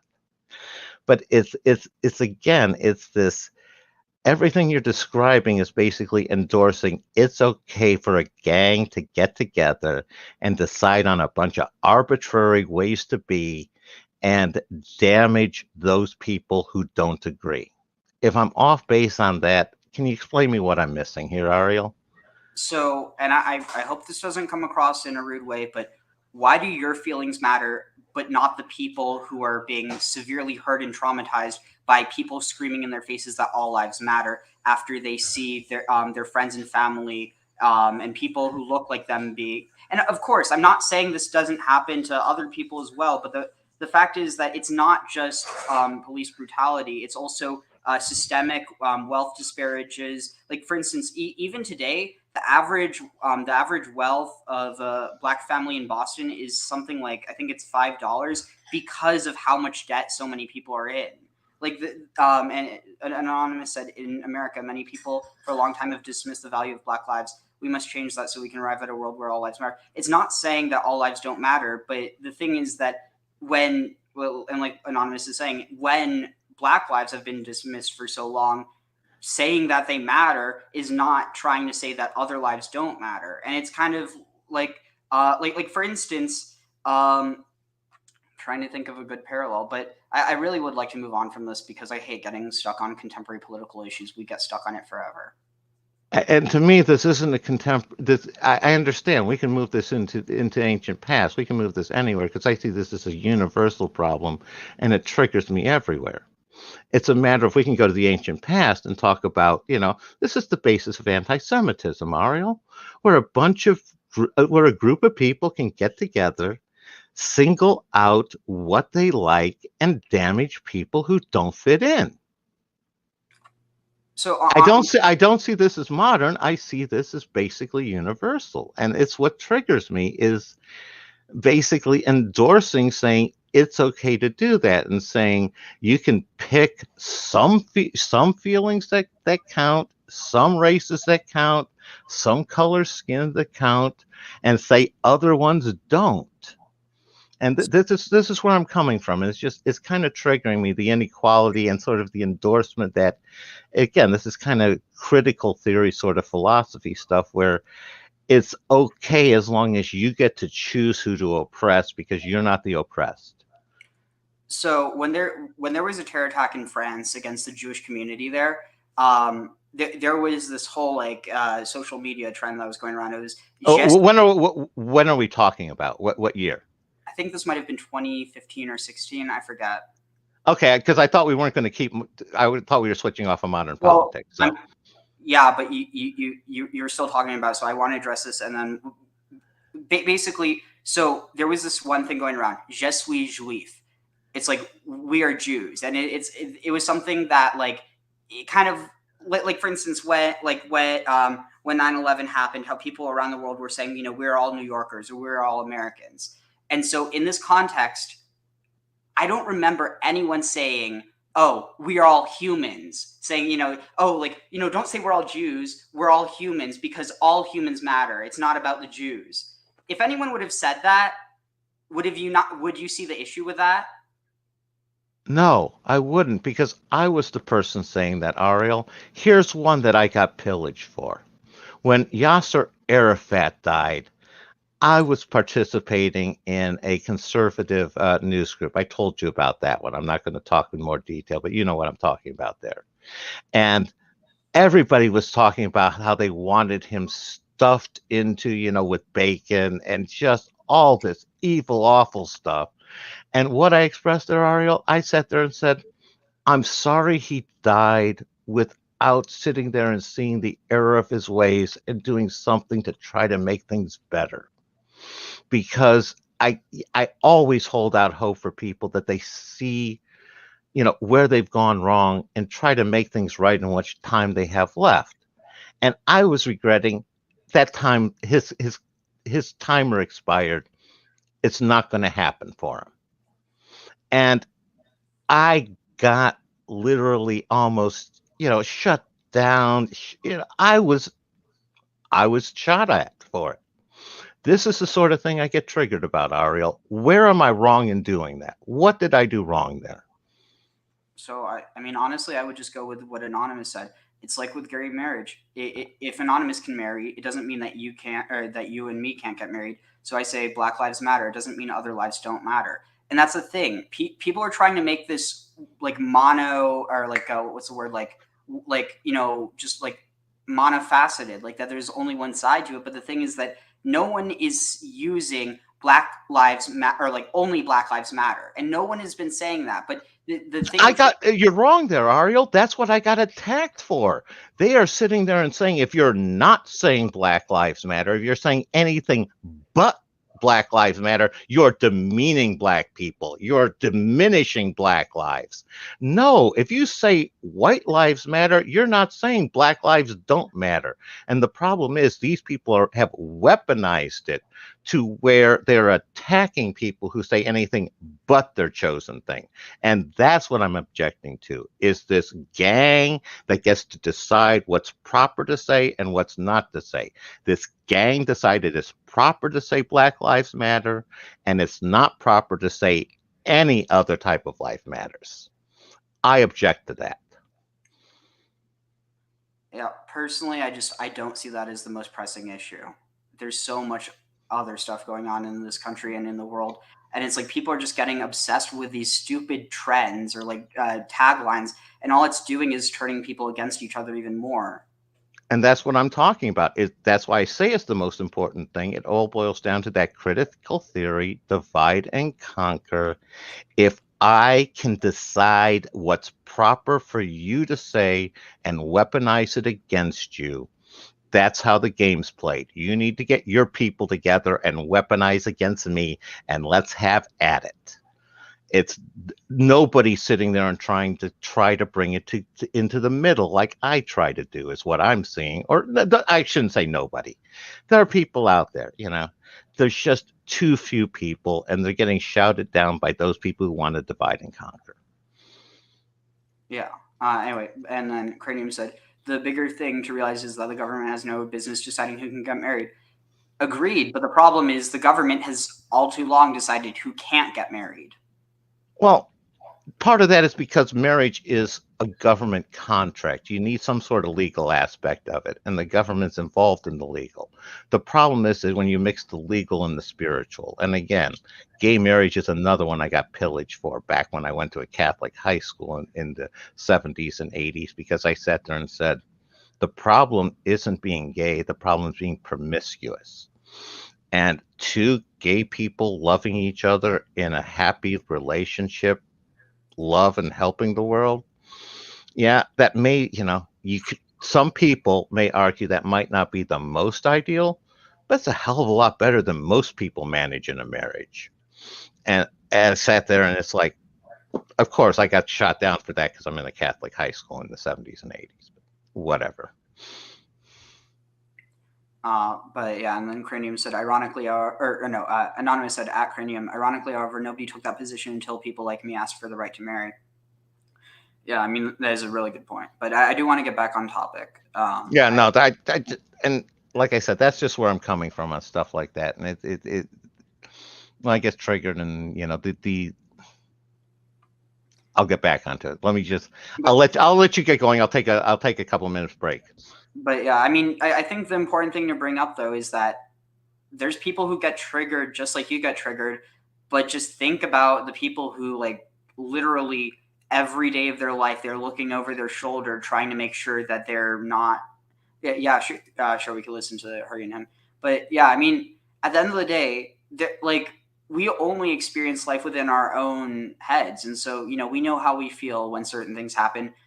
But for instance, and that's the thing, I think it's really important to try and obviously, we can never truly put ourselves in other people's shoes. But like, the thing is that I personally can see why it would be so triggering for certain people to hear, the thing that you think is no big deal. For them, that's really hurtful. And it's like, for instance, I see the same thing whenever, actually, see that here, I'll give you an example. So, one time I was on campus, and there were these two. They weren't not exactly hate preachers, but slut shaming preachers. And just honestly, the guy was a real POS. The lady, I'm convinced she was brainwashed by him.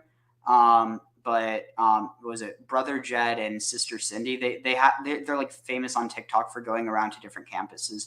But anyway, so this happened during the week of Genocide Awareness Week.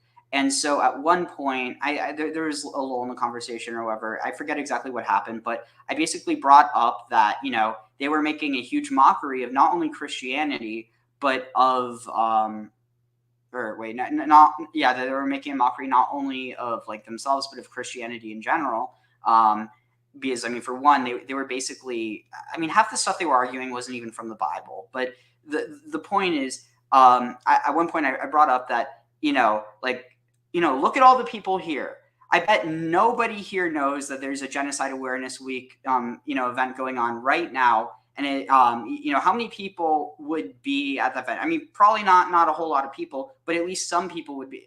Anyway, and so the guy interrupts me and he says, and because he saw me wearing a kippah, he's like, and so he immediately brings up the Holocaust, saying like, oh, but the Holocaust was, a long time ago. I'm like, did I say anything about the Holocaust? And you want to know how much that triggered me? Because I wasn't talking about the Holocaust. I was talking about genocide in general. And so in the same way as he assumed that I was only thinking about my own people, that's just as triggering to me, I would think, as if I was talking about the Holocaust and someone said, well, but what about all these genocides? At the end of the day, they're not saying that. I mean, maybe of course, there's going to be someone, who's thinking in a different way like you, but in most cases, the people who are going to say that, they're trying to say it to diminish the point that's being made about, like, and I think that's probably a good place to end off, unless you want to respond to that without like getting into a new thing. But No, I think I can bring us home really well here, Ariel. Mhm. And I don't know, I think you've heard me say it, but one of the things I sit there and say is anyone who sits there and tries to discuss with me which one was worse between, the Holocaust, the Holodomor, or the killing fields has automatically brought themselves into the questionable human being category, because all of those are infinitely bad, never should have happened. And to try to even compare them in a better or worse category shows there's something broken / off in you that you can even think about comparing it. That's a good point. So Cranium said, if I recall correctly, the state started issuing marriage license to prevent black men from marrying white women. So maybe we can say that marriage licenses are inherently racist in the U.S. I mean, if that's the case, then yes. I mean, I wouldn't say inherently racist. I'd say inherently prejudicial, yeah. Is that the word? Yeah. The other thing I would question there is that might have been the time period when the social safety net was kind of transitioning from the church to the state in like the 1800s. Mm-hmm. So Anonymous said, the thing I love about Judaism is the compassion of Jewish people. Every Jewish person I have met has always tried to put themselves in another person's shoes. It is so beautiful. I mean, yeah, like it is, but of course, I can't say every. Yeah, I've met a lot of Jewish people in my life, and I can sit there and say 90 to 95% of them fall into that category. There are some bad apples. Yeah, like with any group, but like I think that's also probably the less people you know, the better your perception. Well, unless you have a prejudicial perception of someone, the less people you know, probably the better perception you have of them. Just because the more people you know, the more realistic a perception you have of that group. Agreed. So let's see. Is there okay? Yeah. So here, so I'm going to put on some music while we read the rest of Manetho, because We haven't even gotten released around the main thing yet, but let's see, where is it here? We got our background set. We're getting ready for it. So this is called Tefillah Leil Osiris. So it's a prayer to Osiris.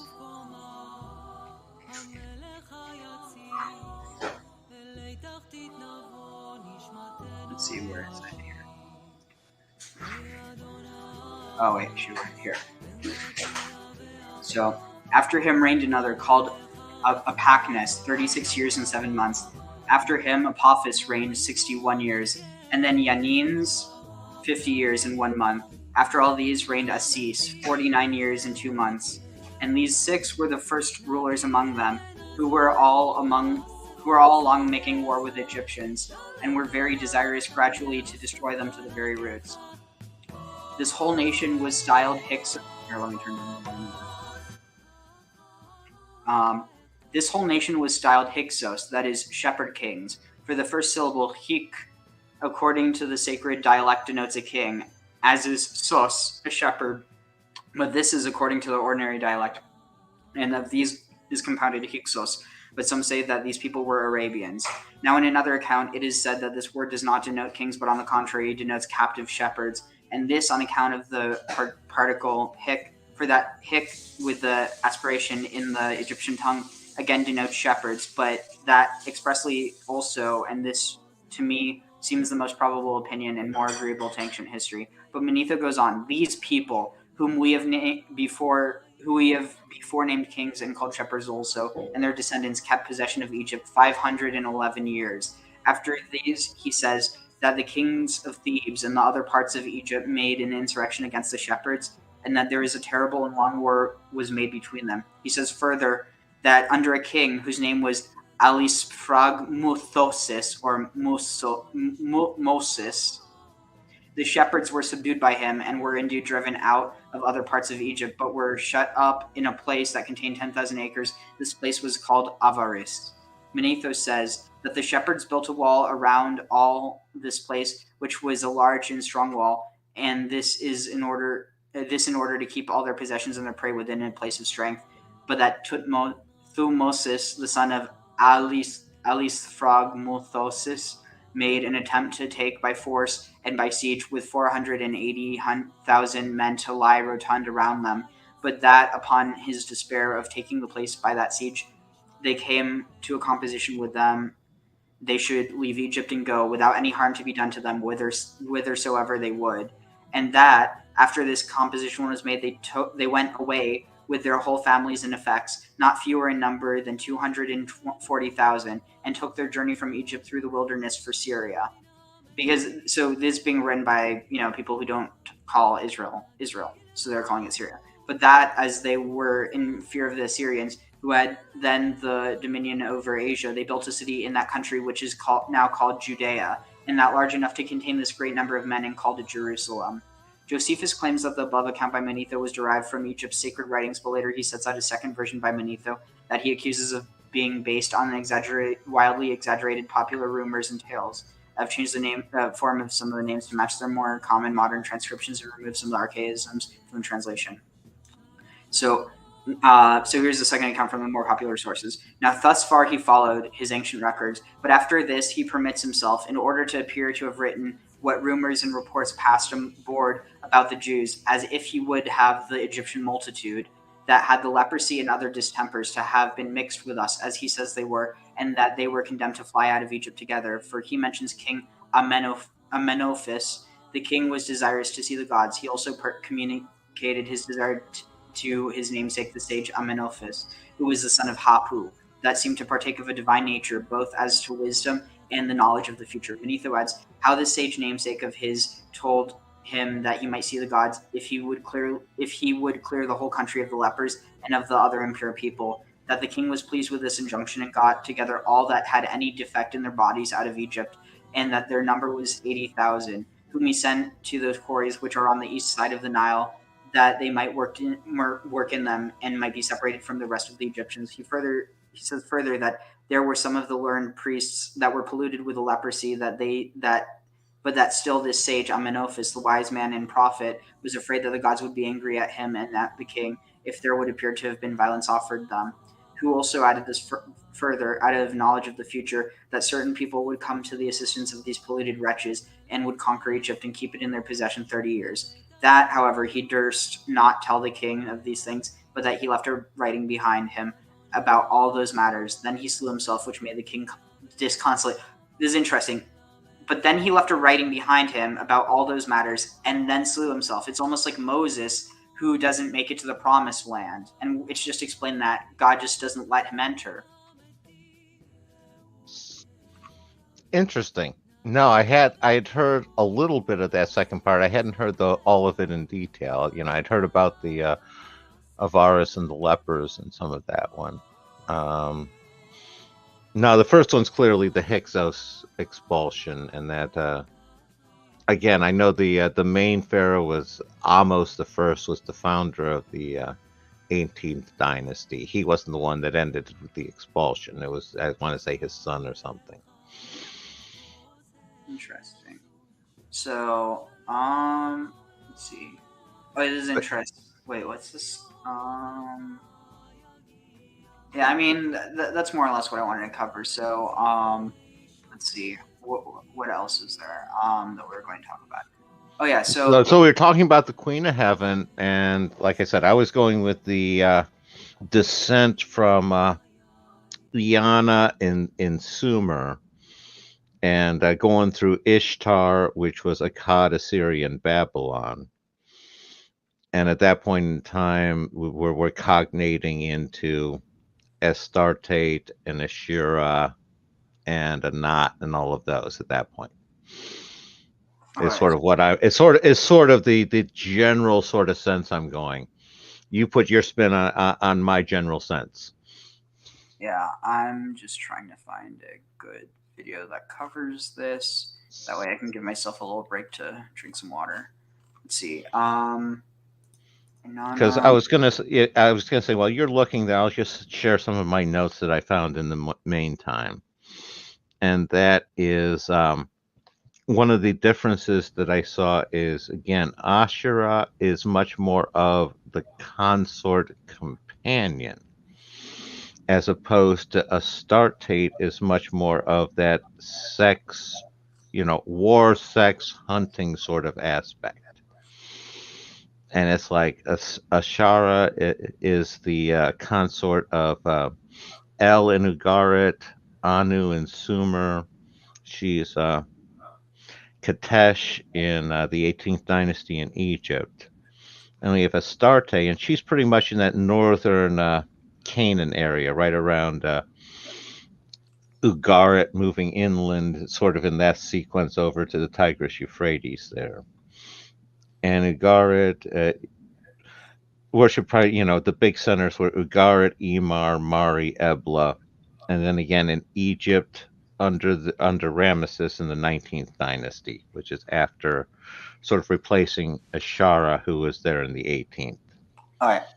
Here, check this out. This is a good intro, and then I'll see if I can find a longer video that give myself more of a break. Start somewhere, and it's with this goddess called Inanna. Inanna is a deity so powerful that her divinity surpasses even that of the highest gods.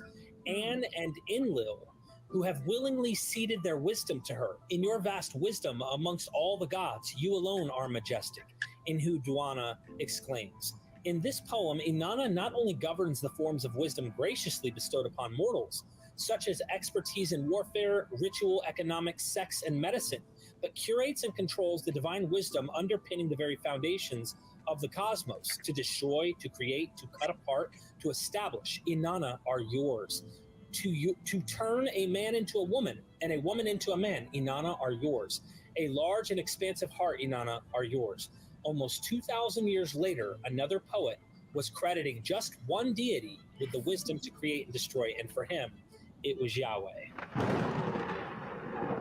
So the thing that's interesting about this is that from everything I've been able to find, it seems that, like, basically, it's so bizarre. So you have almost like this idea of like Asherah that in some contexts given this isn't a perfect, reconstruction, but basically Asherah births Yahweh, who gives birth to like Chokhmah, and so it's kind of almost like this fractal image, or like it's a reflection of it.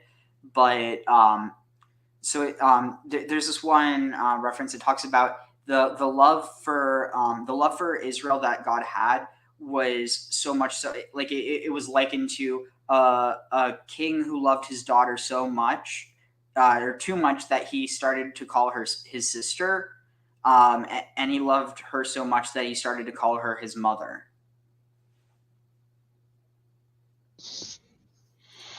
Yeah, no. That one of the aspects there I get there is the concept of the whole divine feminine, and the idea that basically every woman is a manifestation of the divine feminine. Yeah, it's interesting. Like, it's in a way that isn't reflected with men, even though there is like a parallel. It's not like you don't have this like it. I don't know. It's like you have like aspects of it within men, but whereas it's actually seen as the divine feminine rests within every woman in a way Well, that, yeah. yeah, no. That's one of the things that some of my research into the whole animus aspect of it goes is that's a genetic thing, whereas it's the two X chromosomes versus the XY. I don't know. I mean, honestly, I think that some of this stuff we shouldn't try and like literalize too much personally, but I mean, I, like, we're going down a rabbit hole we don't need to. yeah, fair enough. So here, speaking of Pause rabbit for a moment. holes, Today we're talking about an old story, quite possibly one of the oldest stories on Earth, and definitely the oldest story I've talked about on this channel. This story comes from Mesopotamia. For those who didn't pay attention in middle school, Mesopotamia, aka the Fertile Crescent, was the birthplace of agriculture and the start of civilization. Considering civilization or I guess you could say started the over Astarte of 5,000 years ago, civilization. this stuff is wicked old. It's Haha. older than paper. And because the myths we're talking about are so old, some of them have unfortunately been lost to time. And as usual with myths, the ones we have may differ with each other in slightly different ways. And as because the myth Oh, this is too funny. Hey, you going to sleep? Yes. Now shut up. How many stories were lost during the Bronze Age collapse? Wide awake. myths we're talking about are so old, some of them have unfortunately been lost to time. And as usual with myths, the ones we have may differ with each other in slightly different ways. And this is because the stories were reimagined over generations. Now, with that mini historical context out of the way, let's talk about Ishtar, goddess of war, beauty, sex, and justice.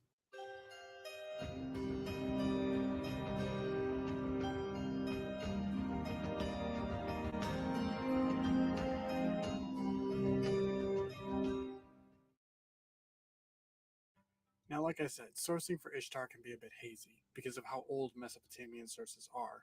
Normally, I'd start a godly video by discussing her parentage, but that's a section of her life that's full of haze. She's generally accepted to be the daughter of Nana, god of the moon, but the origin of her birth is odd because she only has one parent, and it's her father. Thankfully, there is something that is very consistent in her life, and that's her siblings. She has two of them, a twin brother, Utu, god of the sun, and a sister, Ereshkigal, queen of the underworld. There is more to her family tree than just her immediate family though, and you can learn about that by watching this video by Useful Charts. He's showing off his cool new chart featuring the Mesopotamian Pantheon family tree. Definitely go check that out after watching this video. Ishtar also had a husband, Dumuzi, the god of shepherds. Now it's unclear if Dumuzi started as a human who became a god upon marrying Ishtar, or if he was always a god from the get-go. Again, sources vary. Regardless though, they were married, but it wasn't always that way. At first, Ishtar was swooning over a farmer, but her brother tried convincing her to marry the shepherd boy instead. He kept urging her towards the shepherd boy because he already arranged the marriage without her knowing. Ishtar wasn't too happy about that, and she went to ask some other family members what they thought. They all said that she and the shepherd boy would make a very good couple. Ishtar decided she would get married to Dumuzi, and they lived happily ever after. Until they didn't. One day, Ishtar was looking for power. Being the queen of heaven, she already had a lot of power, but she wanted more, so she decided to go to her sister's domain, the underworld. Before Ishtar goes to the underworld, though, she told her servant Ninshubur to wait for her. She also said if Ninshubur doesn't hear from Ishtar in 3 days after entering the underworld, Ninshubur should. She decided to go to her sister's domain, the underworld. Before Ishtar goes to the underworld, though, she told her servant Ninshubur to wait for her. She also said if Ninshubur doesn't hear from Ishtar in 3 days after entering the underworld, Ninshubur should go to Ishtar's family to seek help. Ishtar then descended into the underworld. When she finally made it to the gates of the underworld, she demanded the gatekeeper let her in, and if he didn't, she would tear down the gates herself and raise the dead. The gatekeeper begged her not to tear down the gates. So that's fascinating, but there is a parallel to this idea of breaking open the gates of heaven. Of all places, do you know where this can be found? Well, I was going to say breaking open the gates of heaven. That's the point of the Tower of Babel. What else are you talking about, though? So let's see. I want to see if I can find a video of it because it's such a beautiful. Because I was picking up on some stuff in there that was kind of interesting, and that's the idea of one of the things I'm looking at is Inanna was in Sumer, and it kind of moved to Ishtar when it went to Akkad. And I'm sitting there and looking at it as, sort of with my interpretation that it was Ishtar and Akkad that was trying to decide between the farmer and the shepherd, and I'm sitting here and it's resonating back with our work of Cain and Abel, farmer and shepherd. Yeah, definitely. And I'm also sitting there and with Dumuzi being David, and that sort of tie-in as well. Yeah, remember when I discovered that that it has the same same phonetics? Exactly. No, that was such a great catch of yours, Ariel. And like I say, that's what I'm seeing here, and that fits well with what I'm looking at with that DNA, with that YX chromosome interpretation I'm working on. So, the song, I have a feeling that's probably based on something older, but I can't find it right now. Wait, shoot, where did I put my phone? Oh, dang it. I don't know. So what you're trying to say is the Ugaritic people were sampling from people before? It's that old? What? You're saying it was based on something older. I was making a joke. I was saying they were sampling from an older culture. So here, let's see. Imnin Alu. So let's see. Oh, it's a poem written. Okay, so Imnin Alu, If the Gates Are Locked, is a Hebrew poem by 17th century. Okay, so if that's the case, I'm going to be able to find someone singing it older. It's going to be most popular for Ofra Haza singing it. Let's see. Imnin Alu, Yemenite. Okay. Here, listen to this. More rental listings than anybody else. It was just inevitable. Prepare your ears for a piece of music.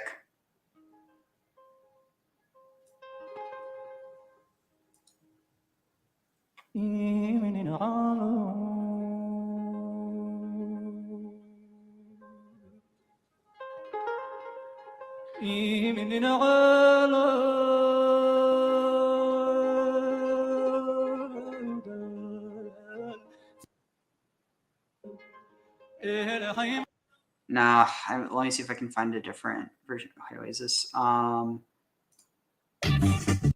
Let's see. Is this from? Shoot, I need to find one that I know isn't copyrighted. Here.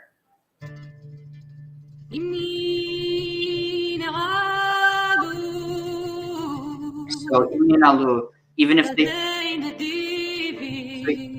doors of the righteous are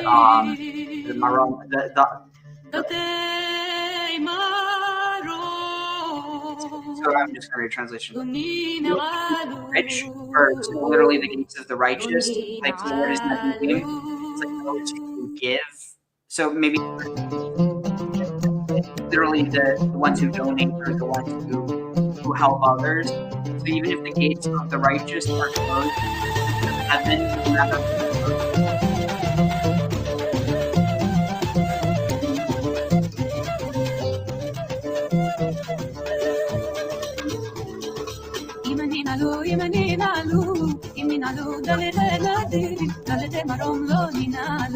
dalite marom lo ninalu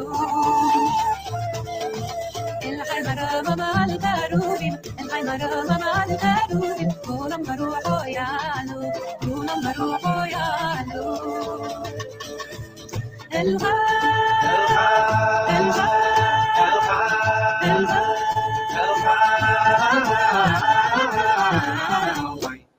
hay kunam baruho yalu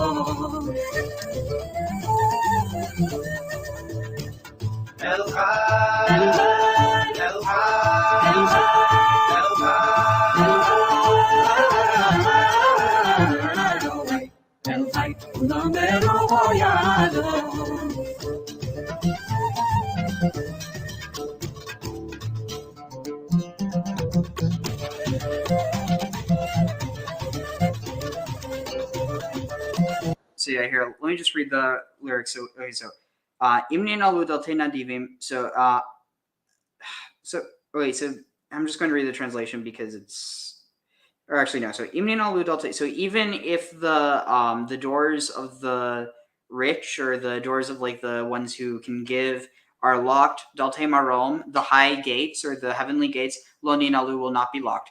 El Chai Mareram, was it El Chai, the living God, Mareram al Karuvim, reigns high above the cherubim.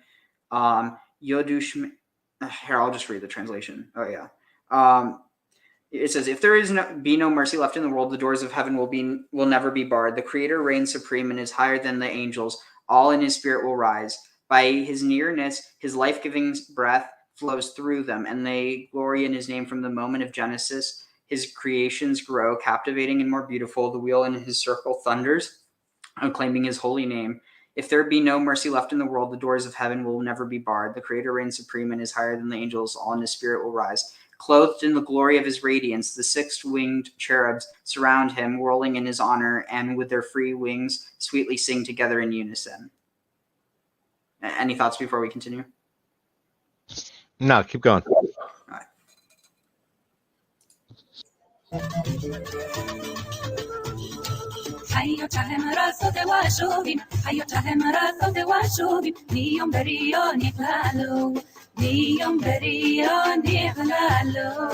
Oh, this is actual.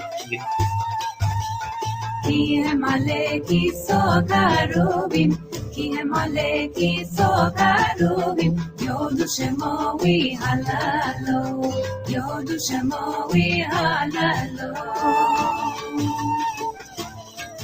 Eluha, Eluha, Eluha,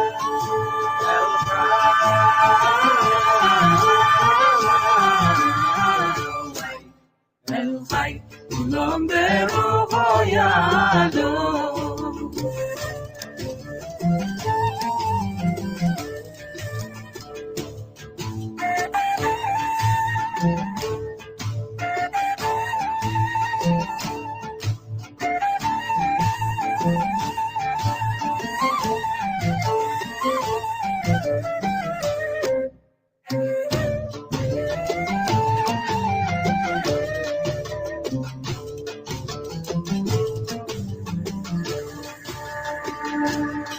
Good night, Anonymous.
So, thoughts on that?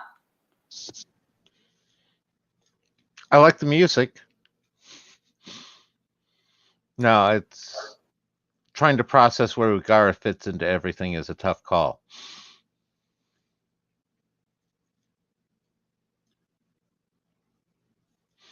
No, because this is, yeah, they got the Hurrian in there. They're on the Hittite front.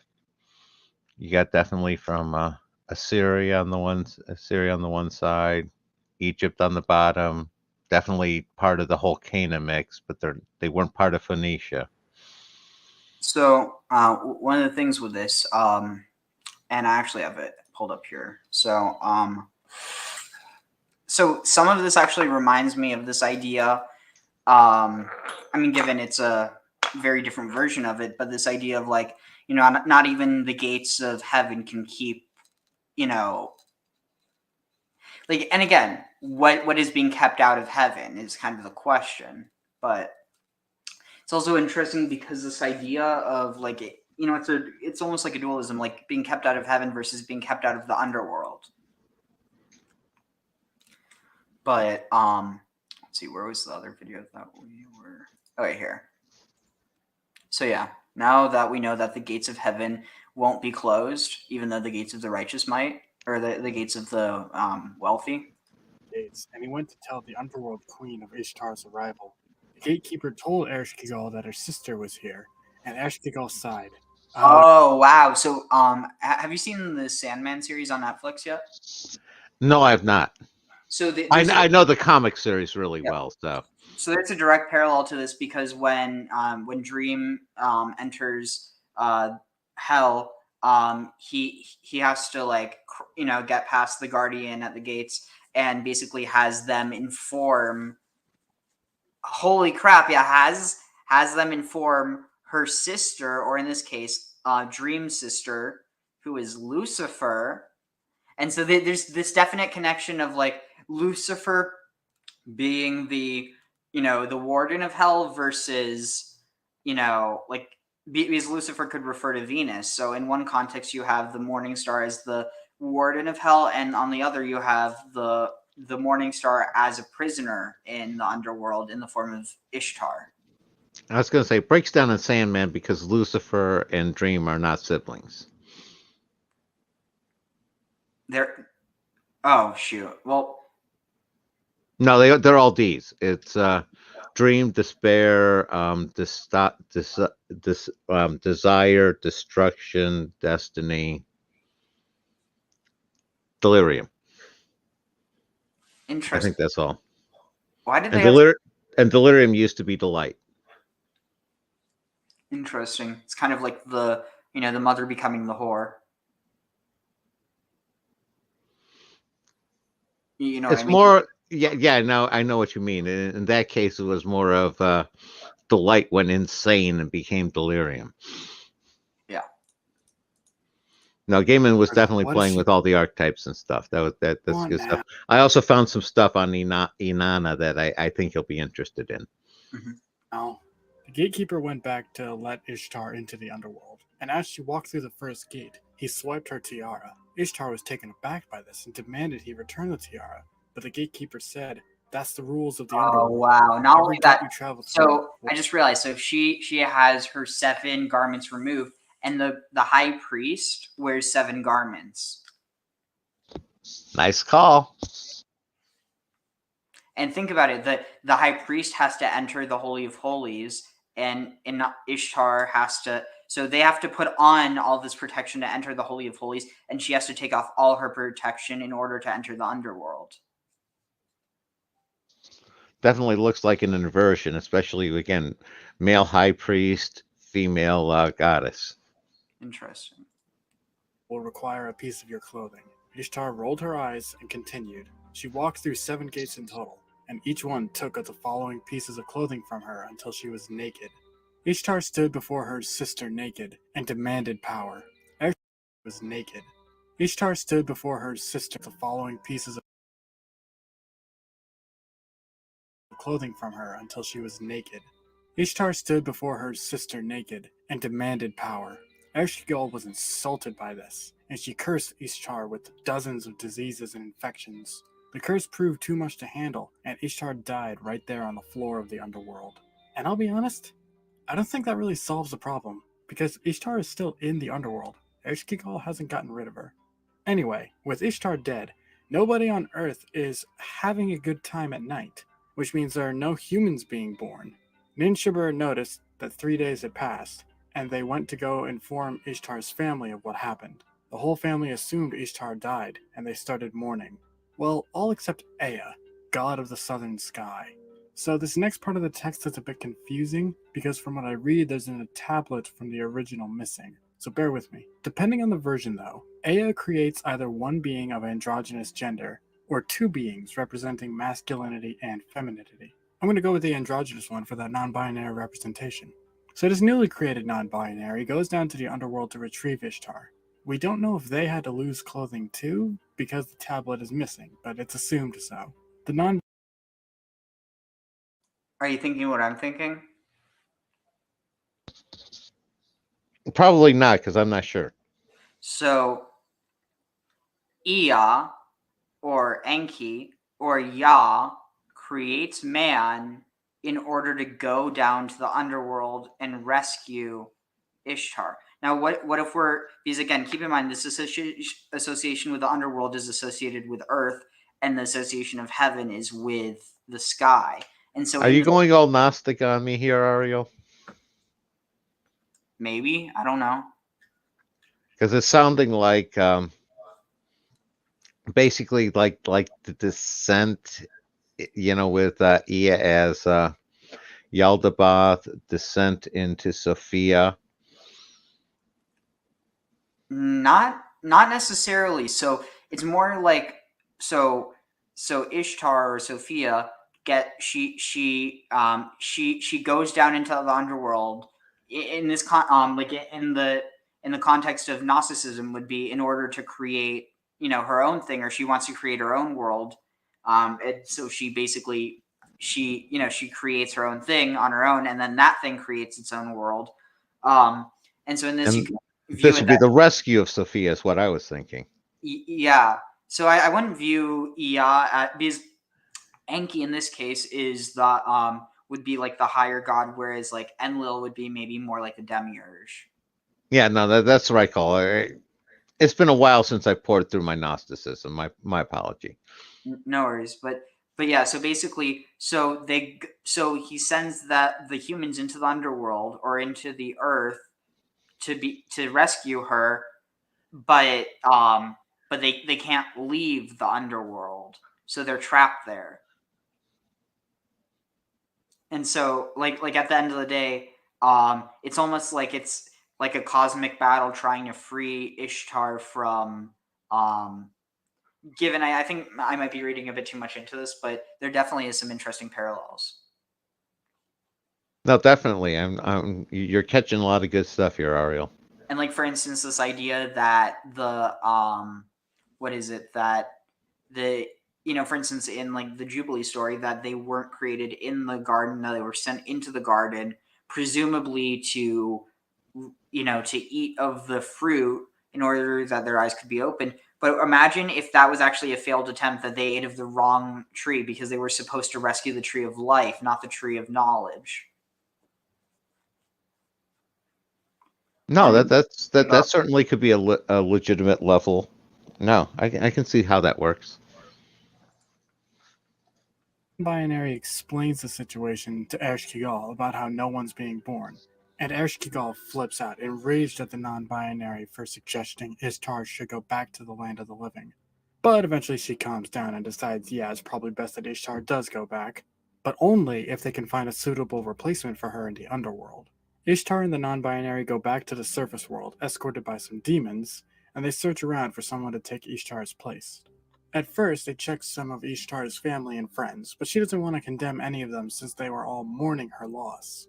Ishtar then sees Dumuzi, and at first, she's overjoyed to see him. But then, she sees what he's doing. Dumuzi is sitting underneath a tree getting pleasured by a slave.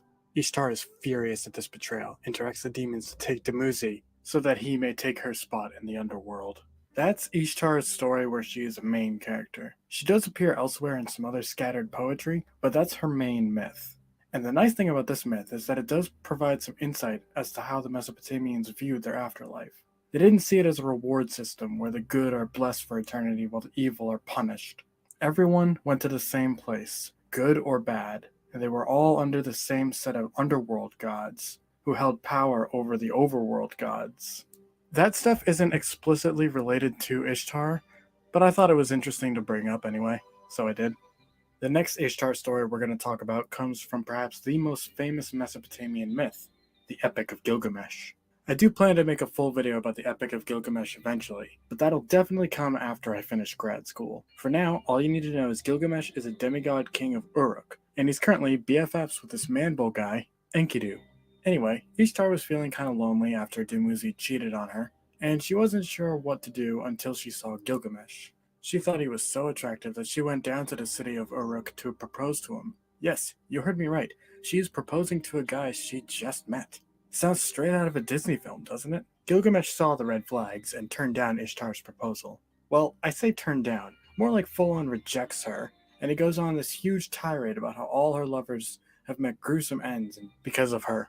Ishtar does not take this rejection well, and when she goes back up to heaven, she complains about how awful Gilgamesh is. Eventually, she gets the idea to let the bull of heaven trample around Uruk. Anu warns her that letting the bull do this could cause a famine, and Ishtar says, "Great, a famine will make people like him even less. This is such a good idea." Ishtar unleashes the bull of heaven on Uruk, but to her surprise, Gilgamesh and Enkidu kill it. Ishtar, now even more pissed off, tries cursing Gilgamesh, but Enkidu tells her to shut up. And similarly to Gilgamesh, he kinda goes overboard. He cuts off the thigh of the bull of heaven, and then chucks it at Ishtar. After having a bull thigh thrown at her, Ishtar is now beyond angry at this point, and she redirects her cursing towards Enkidu, and she wants to make him suffer. She inflicts him with a terrible plague that leaves him suffering for several days before he dies. Enkidu's death is what sets off the main quest of Gilgamesh, as he has an existential crisis over what happens when he dies. Oh, Gilgamesh, don't worry. Every millennial has that phase. And those are Ishtar's two main stories. And 3 if you count when she's picking a husband. Remember, this video is made in collaboration with Useful Charts, so you should definitely go check out his channel, where he's making the Mesopotamian family tree. If you're coming from that video, then welcome to Mythology with Mike. I'm Mike, and I love sharing stories about mythologies all over the world. Why not stick around and watch some of my other videos? If you want to discuss mythology and talk with me, come join the Mythology Multiverse Discord server. I also have a Twitter and Discord of my own, where I post memes. So that was interesting, but yeah, so what are your thoughts on Ishtar? So, like, what do you think makes her the queen of heaven? And that is a perfect segue into some of what I found is when Iana became, when her cult blew up in Sumar, was, believe it or not, with Sargon, the conquest of Sargon,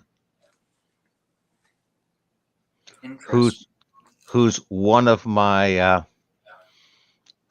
cognates for David. What do you mean? Well, you know how I have several different historical figures that lead into different ones, and Sargon he goes into David because here's his origin story is they have the beginning of it missing, but they don't talk much about they just name his father as Leumba, and then they have a skip, so we don't know what happened there. But they say that he was. They have Urzababa, king of Kish, who's awakened after a dream.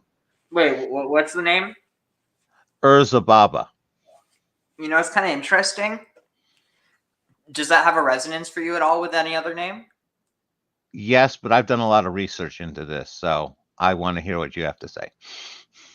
Urza, Zara, Baba, Bavel, Zerubbabel. Interesting. Very interesting. No, the king awakens after a dream, the contents of the dream aren't revealed. Again, that's missing. And then for unknown reasons, Baba appoints Sargon, again, Dumuzi, David, as his cupbearer. And then Baba invites Sargon in to discuss the dream, and involves the favor of the goddess Inanna and the drowning of Baba by the goddess in River of Blood. Frightened, Baba orders Sargon murdered, sends him out. What? Did you said murdered in a river of blood? That the dream has the drowning of the king by the goddess in a river of blood. Okay, this is fascinating. So it's clear to me that when we're talking about Inanna or Ishtar, we're dealing with really kind of in the same way that you're talking about all these different figures kind of have. So I mean, what do you mean by that? So like that they fit like, for instance, the David archetype. Is that what you mean? Well, it's sort of like the character of David in the Bible. He has his own biography. Different pieces of that biography were taken from like 3 or 4 different historical figures. And then those historical figures also had different pieces taken for others. It's like with Sargon, you clearly have, the cupbearer, the whole David Saul relationship here going on, plus a little more.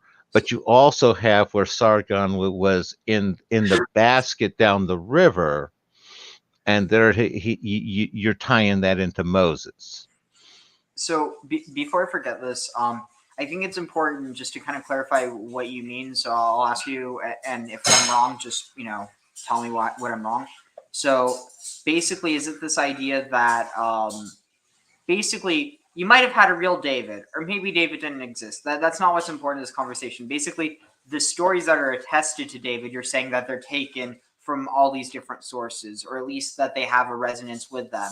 Not for certain that they came from that, but that they probably did. Is that what you're saying? More or less. The analogy that I tend to do is like most people have had to, in school had to do that, what I did on my summer vacation when they go back in the fall. And it's basically, you do those for, say, you have 10 of them. And they all tend to follow a similar sort of pattern. And you sort of like, you pick out a different one. It's like, okay, we saw this relative from, second grade. We're going to pick that relative. And we're going to pick the amusement park we went to in 4th grade. And as you pick each of these pieces, each piece was a true piece of a summer vacation. And you end up with a narrative of true pieces that never, ever actually happened. But it's totally emblematic of all of them and kind of contains all of them in a hologram-like manner. Did any of that resonate with you, Ariel? Yeah. So yeah, I agree with that. I didn't know what you meant. I didn't know it for sure. So just before we get too off topic from this, so you're talking. So say that again about this river of blood that the goddess would make someone drown in. Yeah, I'll just read this out here. It's the dream, and Sargon is the cupbearer, and he's interpreting the dream. And the dream is that the goddess Inanna is drowning the king in a river of blood. And the king orders Sargon to be murdered. But Inanna prevents it and demands that Sargon stop at the gates because of his being polluted with blood. Okay. So it's basically, it sounds like Inanna prevents the murder, but also prevents Sargon from leaving. And then Sargon goes back, king is frightened, and then says Sargon to Uruk with a message and sends him with a message on the clay tablet that asks the king of Uruk to kill Sargon. And then we miss the rest of it until after Sargon becomes king. Okay, let me see if I can find it. Okay, is it here? Yeah. So listen to this. So let's see. stories from ancient Canaan. So this is let's see. All right, let's see. Here, yeah, I can start from here. So on here. Let's see. So where are we starting off talking about? So right now it's right here. So by the way, so this music is from Talia Yona Klieger. She basically made this. It's basically pagan music. So this is called the Hymnon le Baal, so the hymn to Baal.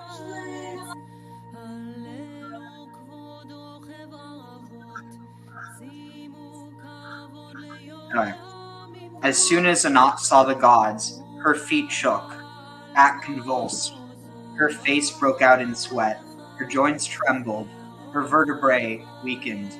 She raised her voice and declared, "Why have Gathfin and Ugar come? What enemy has risen against Baal? What foe against the rider on the clouds? Didn't I demolish El's darling, Yam?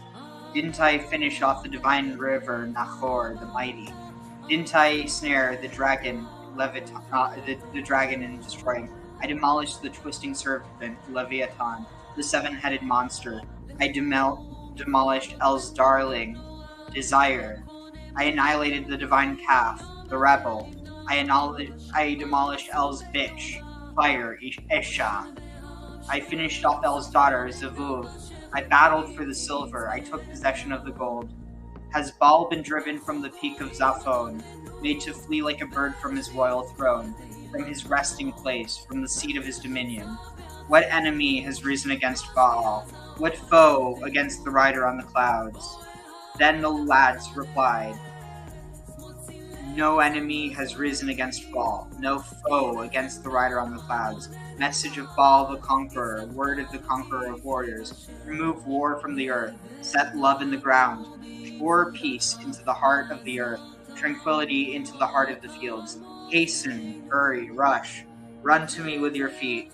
Race to me with your legs, for I have a word to tell you, a message to recount to you, the word of the tree and the whisper of the stone, the word that people do not know, and earth's masses cannot understand, the murmur of the heavens to the earth, of the seas to the stars. I understand the lightning that the heavens do not know. Come and I will reveal it. In the midst of my mountain, divine Saphon, in the sanctuary, in the mountain of my inheritance. Maiden Anat replied, "The mistress of the peoples answered, I will remove war from the earth. I will set love in the ground. I will pour peace into the heart of the earth, tranquility into the heart of the fields. Let Baal set his thunderbolts. I will remove war from the earth and set love in the ground. Pour peace into the heart of the earth, tranquility into the heart of the fields. And I have something else to tell you. Go, go, divine powers. Elohim. You are slow, but I am swift. Is not my mountain certainly far, O gods? In Gugu divine ones. Elohim. 2 fathoms under the earth's springs, 3 lengths under the caves. Then she headed to Baal on the peak of Saphon. 1,000 fields, 10,000 acres at each step. Baal saw his sister coming, his father's daughter approaching. He dismissed his wives from his presence. He put an ox before her, a fatling right in front of her. He drew water and washed. In the heavens dew and the earth's oil, dew that the heavens pour, rain that the stars pour out. She beautified herself with murex from 1,000 fathoms in the vast expanse of the sea. But Baal has no house like the other gods, no court like Asherah's sons. El's home is his son's shelter. Lady Asherah of the sea's home, the home of Pidre, the maid of light, the shelter of Tale, the maid of rain or dew, the home of Artse, maid of the wide world, the home of the beautiful brides. Maiden Anat replied, "My father, El, the bull, will answer me. He will answer me or else. I'll push him to the ground like a lamb. I'll make his gray hair run with blood, his gray beard with gore, until he gives Baal a house like the other gods, and a court like Asherah's sons." She stamped her feet and left the earth. Then she headed to El at the source of the 2 rivers. In the midst of the channels of the 2 deeps, she arrived at El's encampment, the tent of the king and the father of time.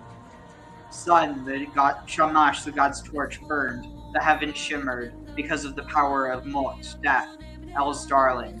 Maiden Anat spoke. Don't rejoice in your well-built house, El. Don't rejoice in the height of your palace, or else I will seize it with my mighty arm. I will smash your head. I'll make your gray hair run with blood, your gray beard with gore. El replied from the 7 rooms, from the 8 enclosures. I know you, daughter, how furious you are, that amongst goddesses there is no restraining you. What do you want, Maiden Anat? And Maiden Anat replied, your decree is wise, El.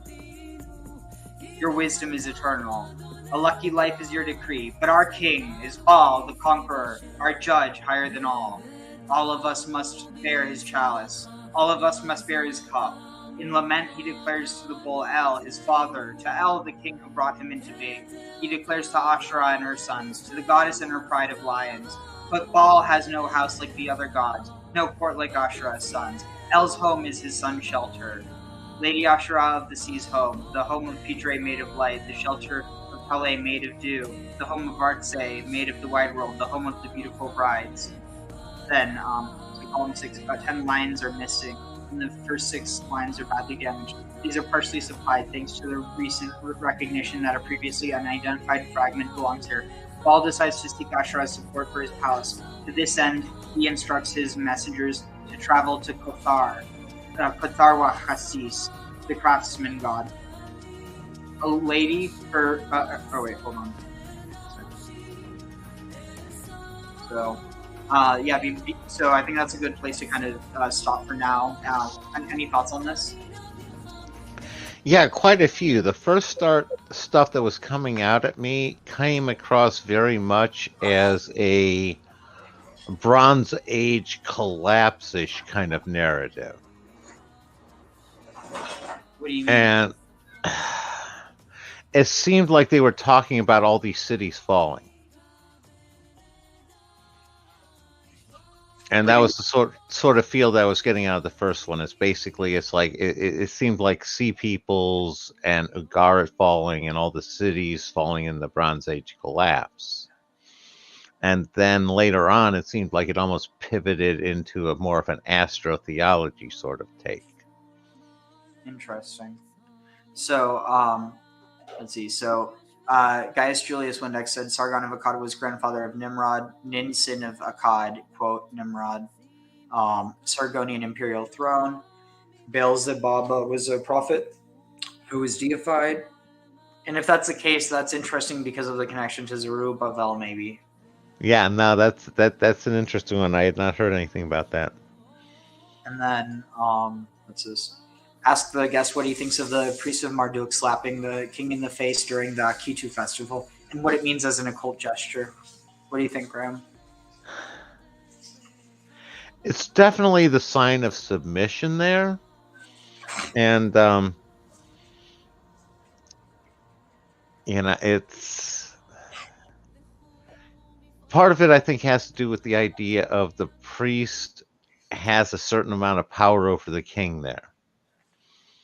And I'm assuming that that's a male priest, and that then they have the afterwards you sort of have the ritual with the female priestess, which is always part of that sort of kingly ritual.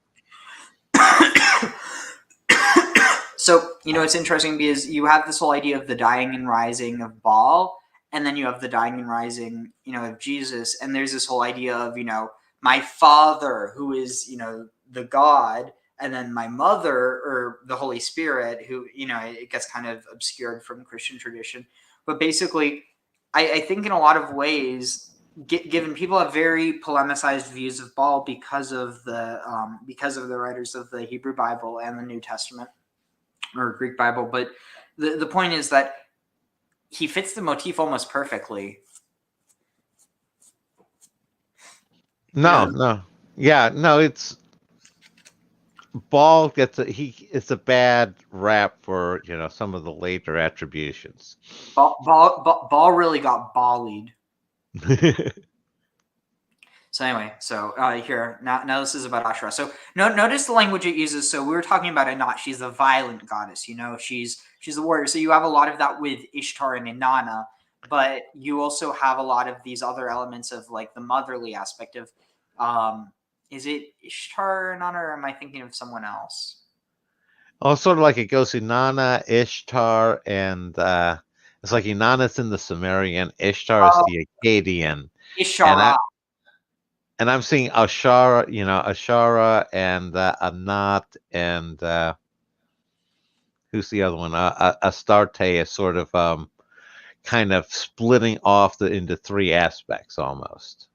Definitely, yeah. So here. So there's also another song by Talia Yonukliger. So this one is Mizmor LaAsherah. So a hymn to Asherah, or a psalm to Asherah.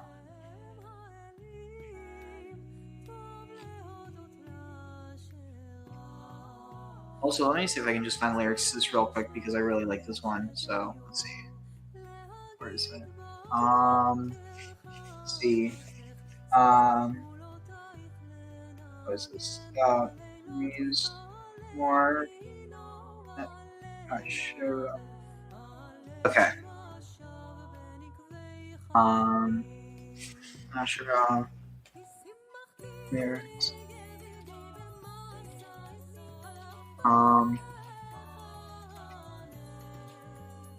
Let's see.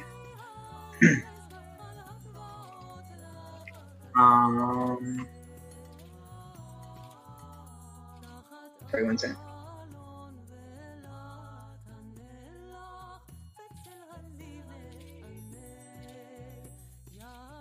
Okay, here, I think, is this it? Does that have the lyrics? Okay, found it.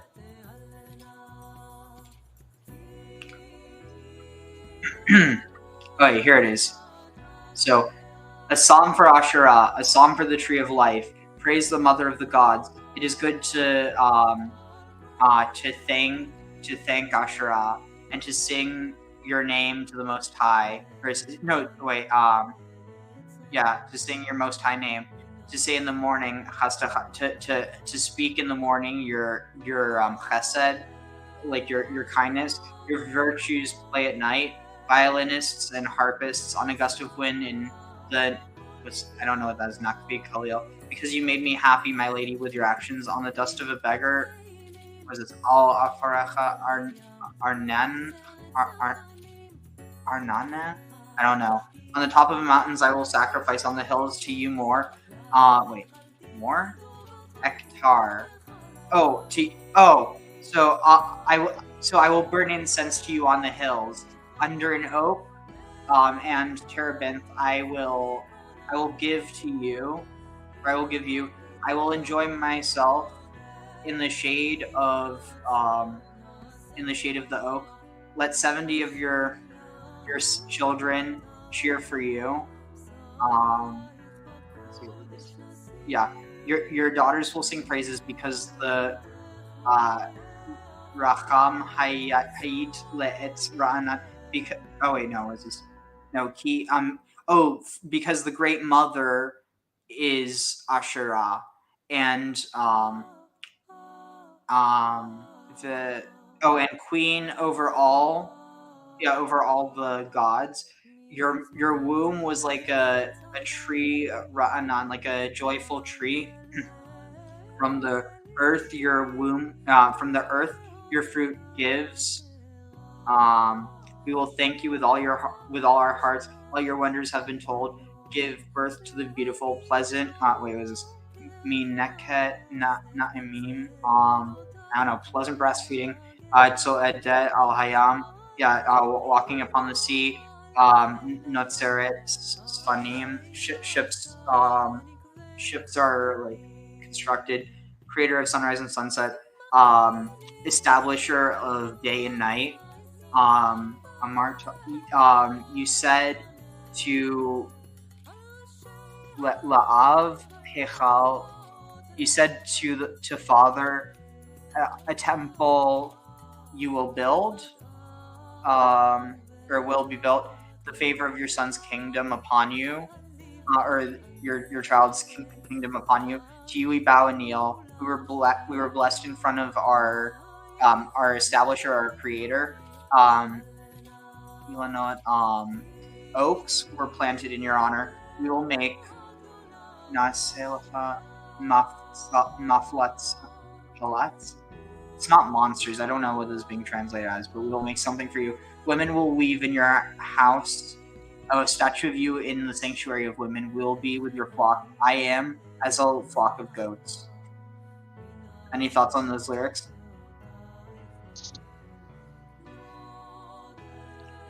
Not at the moment, and it's kind of swirling at me at the moment.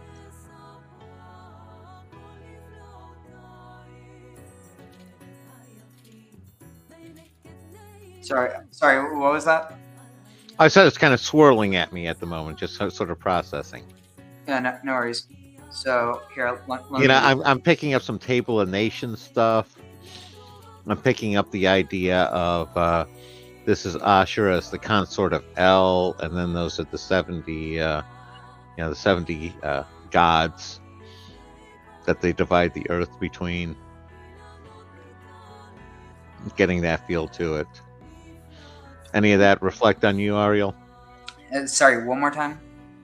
The whole Table of Nations and the whole 70 gods with her as the consort of El, which are basically cognates. Definitely. Here, 1 second. I just need to find let me just find it. Okay, wait, this where is it? Just need to find one that's not going to get censored.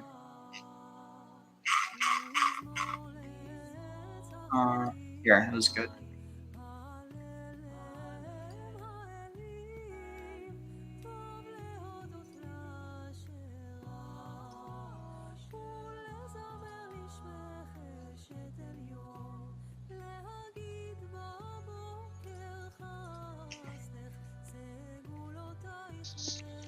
What they were saying was very reflective of what the artwork that you had in the thumbnail, with the whole genealogy of the gods and stuff. Let's see, shoot, where was it? Wait 1 second. Oh, shoot, where is it?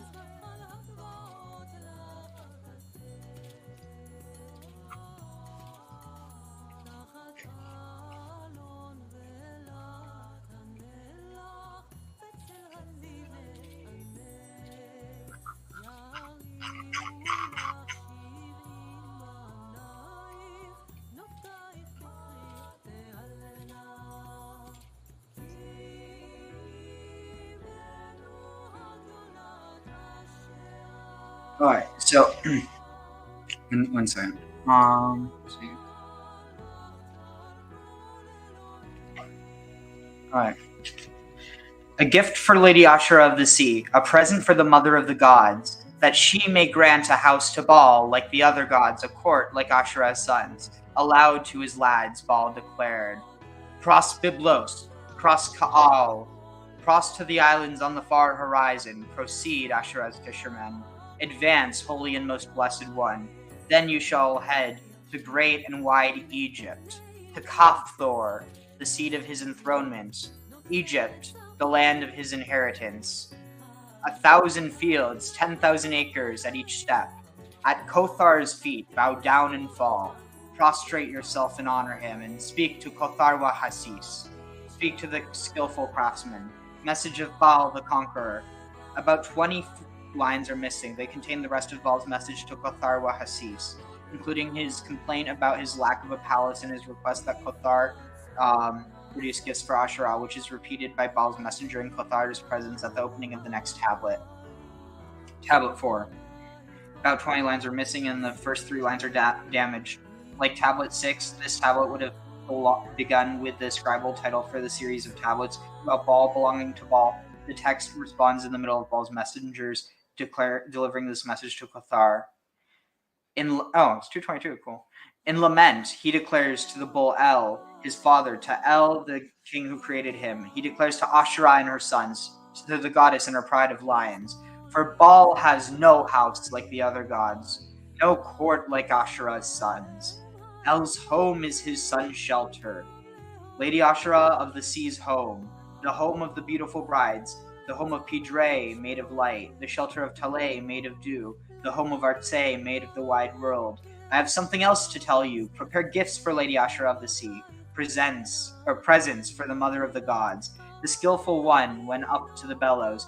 Hassis took the tongs in his hands. He cast silver, he poured gold. He cast silver by the thousands. He cast gold by the tens of thousands.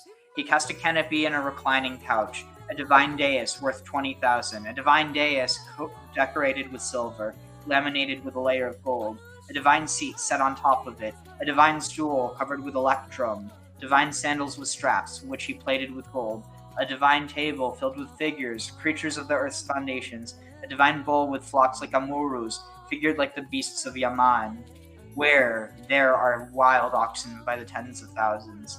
2 horizontal lines mark off the end of this column. Column 2. About 20 lines are missing, and the first 2 lines are badly damaged, with the only legible word being stone. When the text becomes clear, Asherah is at her domestic chores. She took her spindle in her hand, an exalted spindle in her right hand. As for her garment that covered her flesh, she threw her robe into the sea. Her 2 garments into the river. She put a pot upon the fire, a cauldron on top of the coals. She would implore the bull, El the compassionate. This is interesting. So El Harachamim, or El Harachamam, and that's one of the Jewish names for God that's used especially on like Yom Kippur and Rosh Hashanah. Entreat the creator of creatures. Then she raised her eyes and looked. Asherah saw Baal coming, Maiden Anat coming, the mistress of the peoples approaching. Her feet shook, her back convulsed, her face broke out in sweat, her joints trembled and her vertebrae weakened.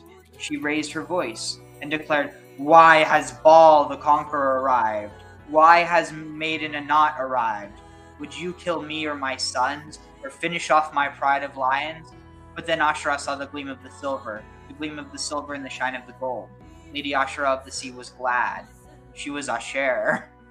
She called to her lad, "Look at the marvelous gifts. Lady Asherah of the sea's fisherman, take your net in your hand." 16 damaged lines follow. So I need to use the restroom, but any thoughts on this? Yeah, no, I'm definitely picking up a battle for Baal and Ugarit in a competition between, it seems like, Asherah and Anat. And Astarte, it seems like, is nowhere to be seen.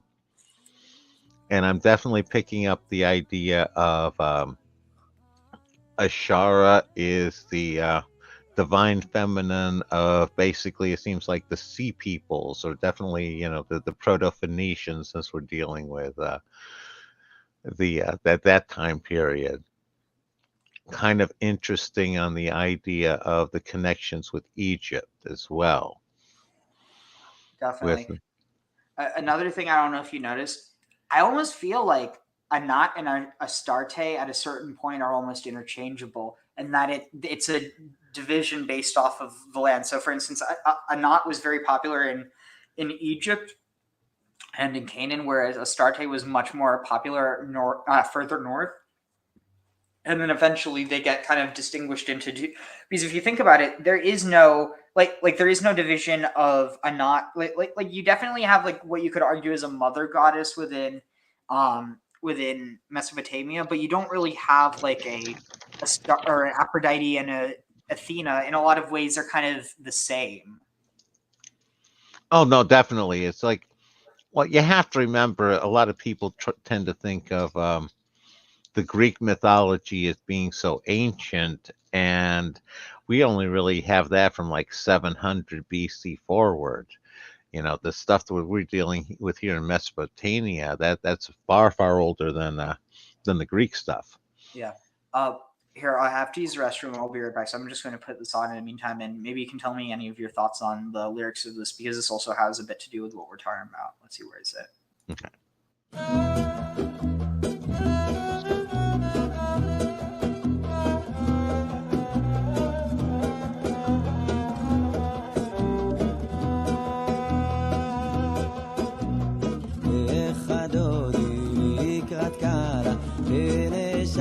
שבת נקבלה.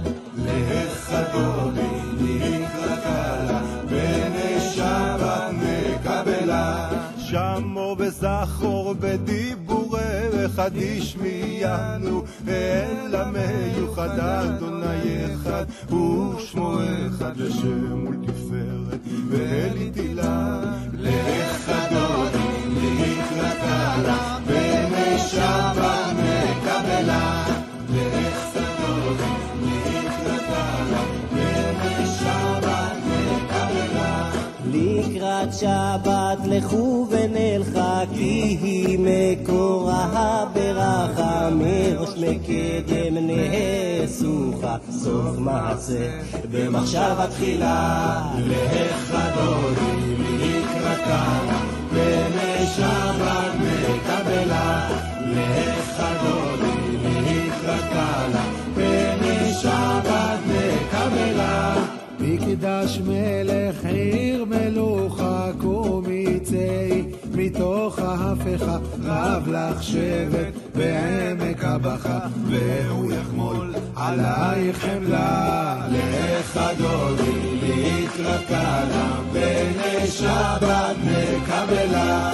לחדוני נקרא קלה, בני שבת נקבלה. תתעוררי, תתעוררי, כי באורך קומי אורי, אורי, אורי, שיר דברי, כבוד אדוני עלייך נגלה. לחדוני נקרא קלה, בני שבת נקבלה. לחדוני נקרא קלה, בני שבת נקבלה. לחדוני לקראת קלה, בני שבת נקבלה. לחדוני לקראת קלה, בני שבת נקבלה. יממי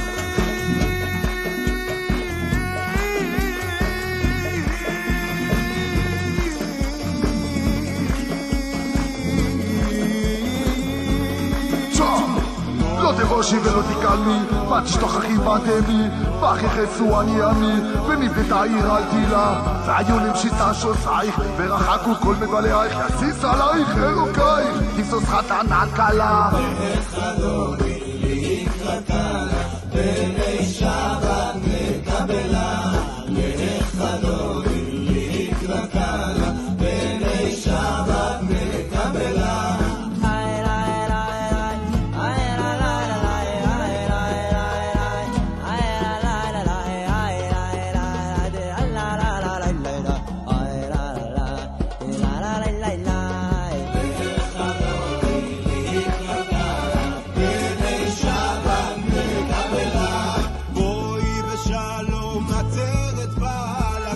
בשמחה ובצול התוכן מונה, עם סגולה בואי קלה, בואי קלה. לחדוני נקרא קלה, בני שבת נקבלה. לחדוני נקרא קלה, בני שבת נקבלה.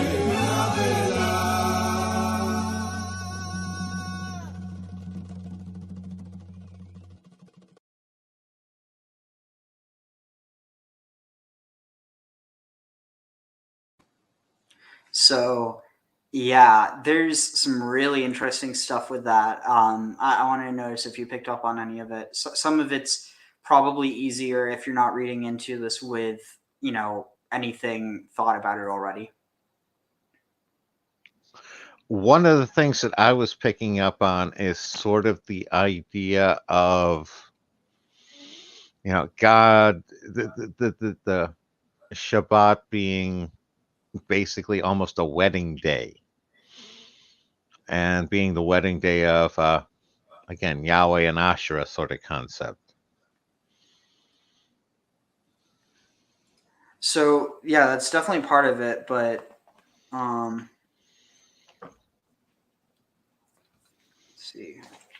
Sorry, 1 second. So here, let me pull up the lyrics.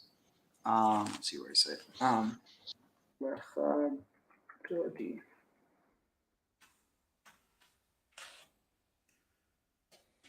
So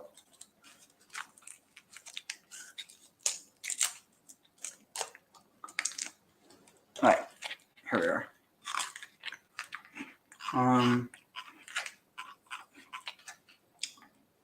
This isn't the best one. Let me see if I can find a different.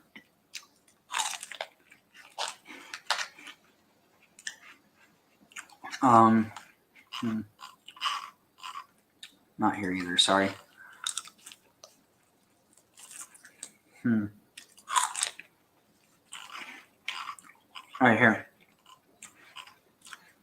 So lecha dodi likrat kala. So come, my beloved, likrat kala, to greet or to call the bride.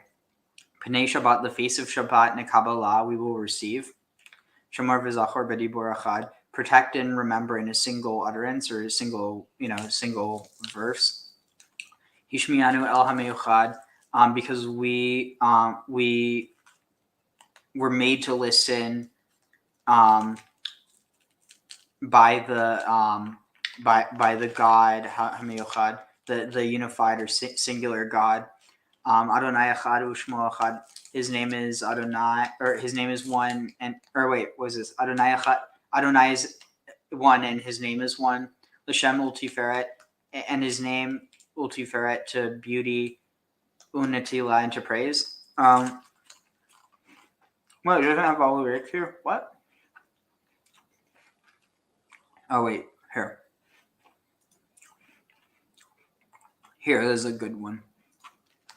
So, let's see. So, likrat Shabbat lechu v'chun lenecha. So let's walk to agree it. Ki hi mekor habracha, because she is the.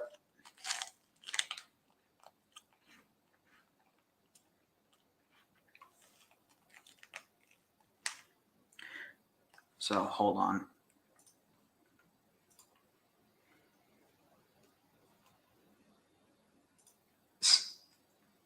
What are you even talking about?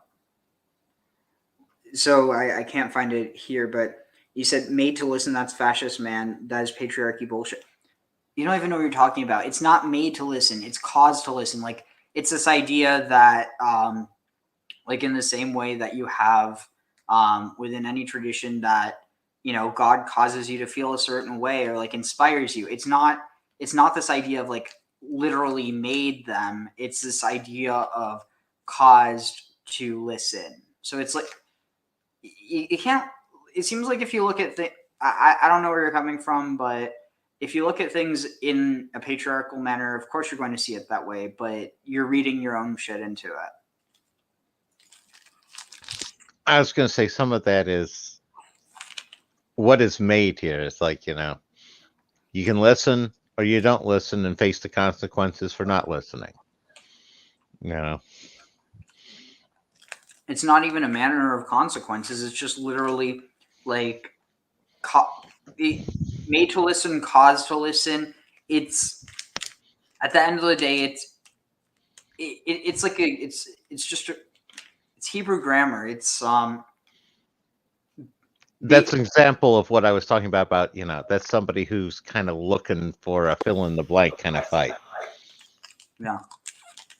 But yeah, so ki hi makor habracha, because she is the source of blessing. And so makor is also like a very holy word because it literally just means source. So it can mean the source of blessing. But in this case, but it could also just be makor as in the source. So mirosh mikedem nasucha, from the head, from the beginning, or from the head from the east, or from the head from the source, nesucha, she was, or not source, but from the like origin, from the head, or on, yeah, from the head, from the origin, nesucha, she was chosen, literally poured out. Sof maaseh, the last of the last action, but the first thought. Mikdash Melech Ir Melucha, so the holy sanctuary, the city of the king, or no, sanctuary of the king, city of the kingdom. Kumitai, like come get up from the midst of your turmoil. Was it long have you rested or dwelt in the valley of tears? Vehu yachmul. But he will take mercy alaych chemlach. He will take mercy upon you. Certainly, he will certainly take mercy upon you. So hitnari mafar kumi. So was it get up and arise from the ashes. Leave she big day. Put on clothes. Tifartech ami. Put on clothes of your glory, my people. Al Yad Ben Yishai, by the hand of the son of Jesse, who is David. And if we're connecting this to Demuzid, Al Yad Ben Yishai Beit HaLachmi, the the Beit Lechemite, Karba El Nafshi Ga'ala, come close to my soul, Ga'ala, in it for its redemption. Hitorari, wake up, Kiba Orech, because this is getting really interesting. Kiba Orech, because your light has come. Kumi Uri, get up or arise, my light. Uri, awaken, Shir Daberi, sing a song or speak a song.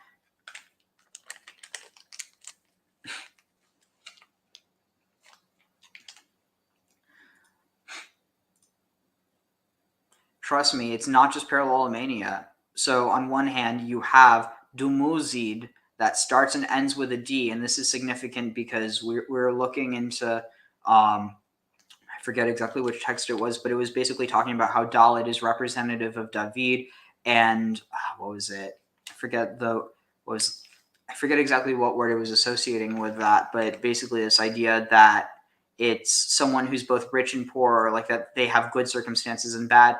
And so obviously that alone is anything. But then I realized, well, are there any other figures that have a name that start and end with D?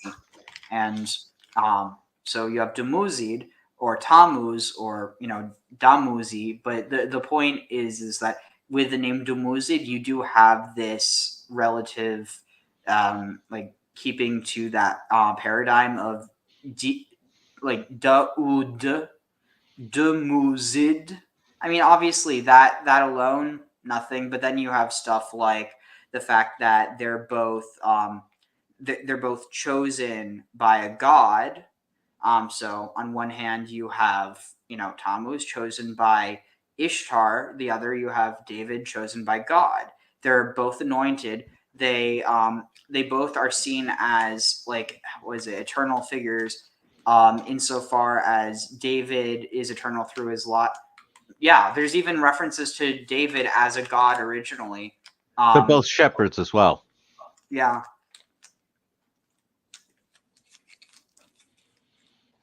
What I was picking up on that, on what you were just reading there, Ariel, is definitely seems to be a substitution of kicking out Anat and Asherah coming in. I'm definitely getting Asherah related to basically like the Sea Peoples. And I'm hearing that awaken and a light as basically almost being like a post-destruction Ugarit. Again, sort of like destruction of Jerusalem, only 600 years earlier here, where it's like the people got destroyed. It looks like Anat and or Astarte got kicked out, and you got Asherah basically taking over the people, and now they're supposed to basically rise again. Any of that clicking with you at all, or am I too far out on my own? No, that definitely sounds interesting. Also, let's see, where is this? Looking for your mic. You found your microphone. If you want to hop in, feel free, and same for you, Zephyr. More the merrier. Yeah.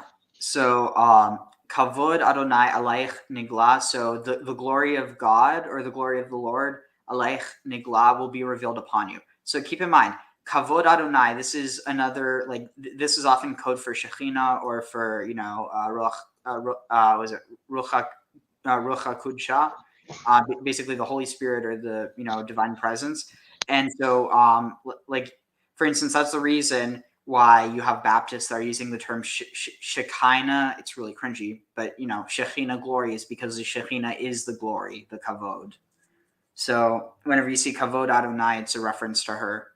I mean, a lot of things are a reference to her, but Alayich Niglag, so she will be revealed upon you. Lo tavoshi velo tikalmi. Do not be ashamed and do not be ashamed. Do not be ashamed and do not be downtrodden. Mat tish tochachi. Why are you bowed down? Uma tehemi, and why are you tehem? Oh, hama. Why do you murmur? Bach yechesu. In you, yechesu yachas. In you, my aniami. In you, my poor people will seek refuge. Veniv nata, and she shall be rebuilt. Ir al tila, the city upon tila, upon the tel, upon the hill. So upon the mound. Anyway, an attack shall be those who attack you, and far distant those who devoured you. For your God will rejoice, as a groom rejoices for his bride. Yaminus multifrotzi, right and left you will break out. The et Adonai ta'aritzi, and the Lord you will aratz. It's saying venerate. Al yad ish ben partzi, by the hand of the line of man of the line of parrots. V'nismecha v'nagila. We will rejoice and we will sing. So here's where it gets really interesting. So, let's see, where is it? Oh yeah. Boi b'shalom, come in peace. Ateret ba'ala. So, anything resonating with this? I'm definitely picking up a marriage between Yahweh and Asherah post Bronze Age collapse with the people of Ugarit kind of thing. No, but specifically, what are you making of this word?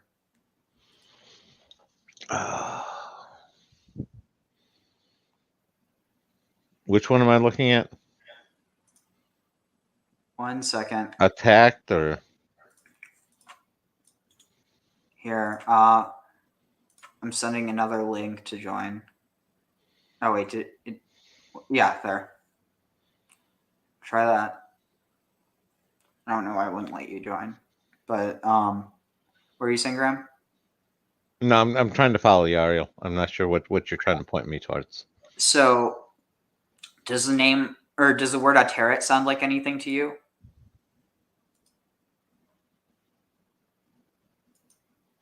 Again, are you going to Astarte?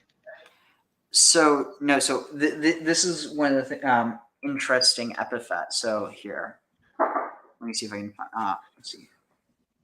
So there was a goddess that, if you read that without the vowels that it gives you, then you're definitely Tanit? No, but you're getting close. It is a mother god. I mean, arguably it is Asherah. It's just another name for her, but. And that would be Tanit as well, but yeah. I wouldn't say that Tanit is not associated with Asherah. Not really. She's associated more with Tiamat. Here, let me see if I can find it. Shoot. There's really not a whole lot on let's see, goddess Phoenicia. Let's see. Interesting. Yeah, there's not a whole lot on this that I can find. At least not on YouTube. No. Well, if it's done on YouTube, it doesn't exist. Yeah, very funny. Let's see.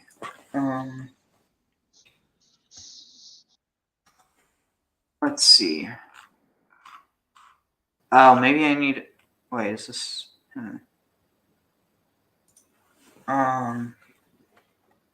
Oh, that's probably why I wasn't finding anything.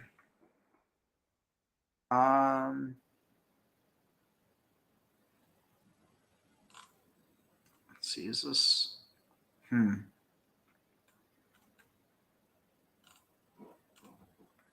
Let's see. Shoot. Where is it? Nah, this one should work, at least any time. Oh, here, sweet.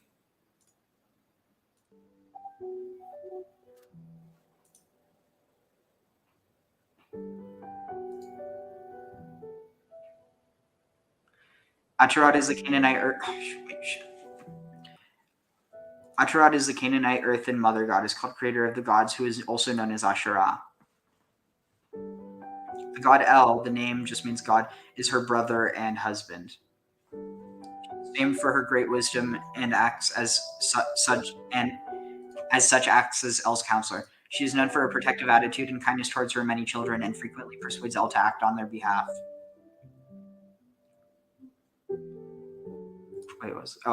She was said to be the mother of the 70 gracious gods, as well as the gods Baal and Athar, the terrible, the king of the earth, Mara, benevolent water goddess, and Anat, the maiden warrior goddess.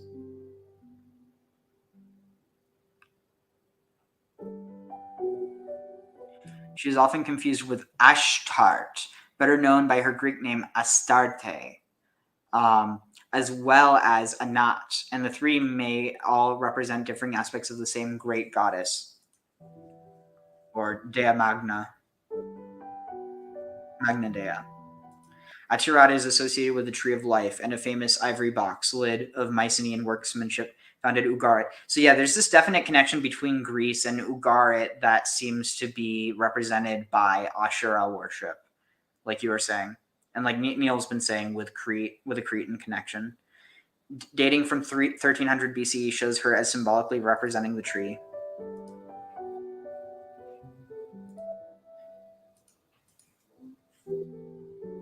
She wears an elaborate skirt and jewelry, and though topless, her hair is delicately dressed. She is smiling, and in her hand she holds wheat sheaves, which she offers to a pair of goats.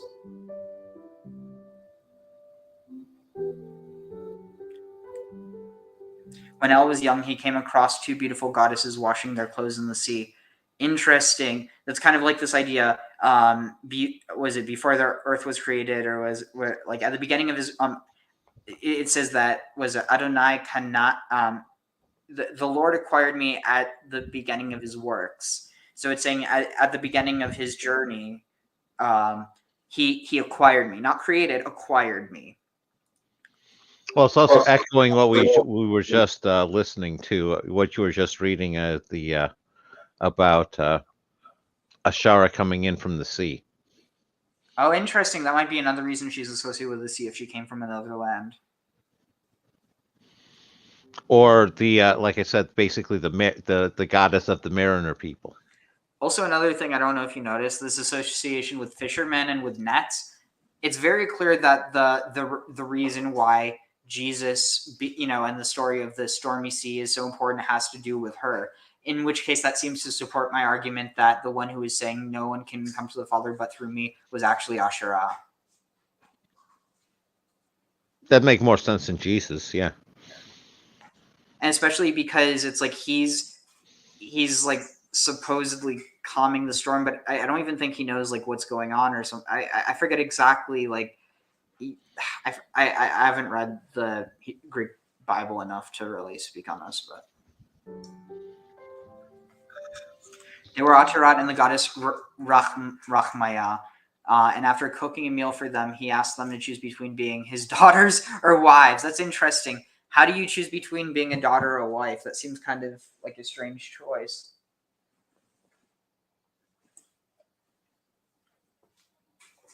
How do you square that? Well, do you want to marry me, or do you want me to marry you off to somebody else? Because, that's sort of the options back then.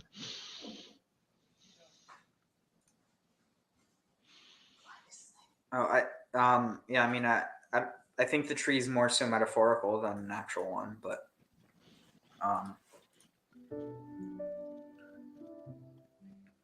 they chose the latter and became the mothers of the gods Shachar dawn and Shalem dusk. So Lucifer, or like, the thing that's Lucifer, son of the morning, is Hillel ben Shachar, Hillel the son of Shachar.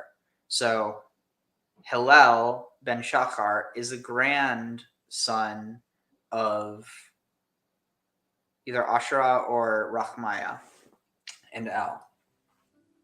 So interesting. So technically Lucifer isn't God's son, he's God's grandson. And who was the other god besides Lucifer there? Well, so Lucifer wouldn't be mentioned here, but so Shachar is the dawn and Shalem is the dusk. Okay.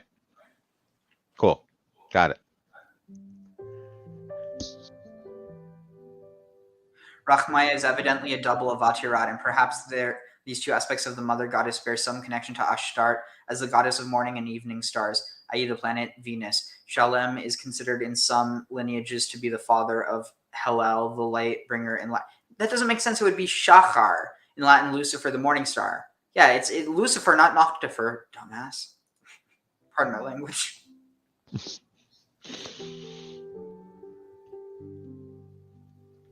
Atirat is a key player in the 14th century BCE epic of Baal, which is what we're reading from. In this tale, the river god Yam has been made king of the gods by his father El, but his rule was harsh, and the gods begged their mother Atirat to intercede for them.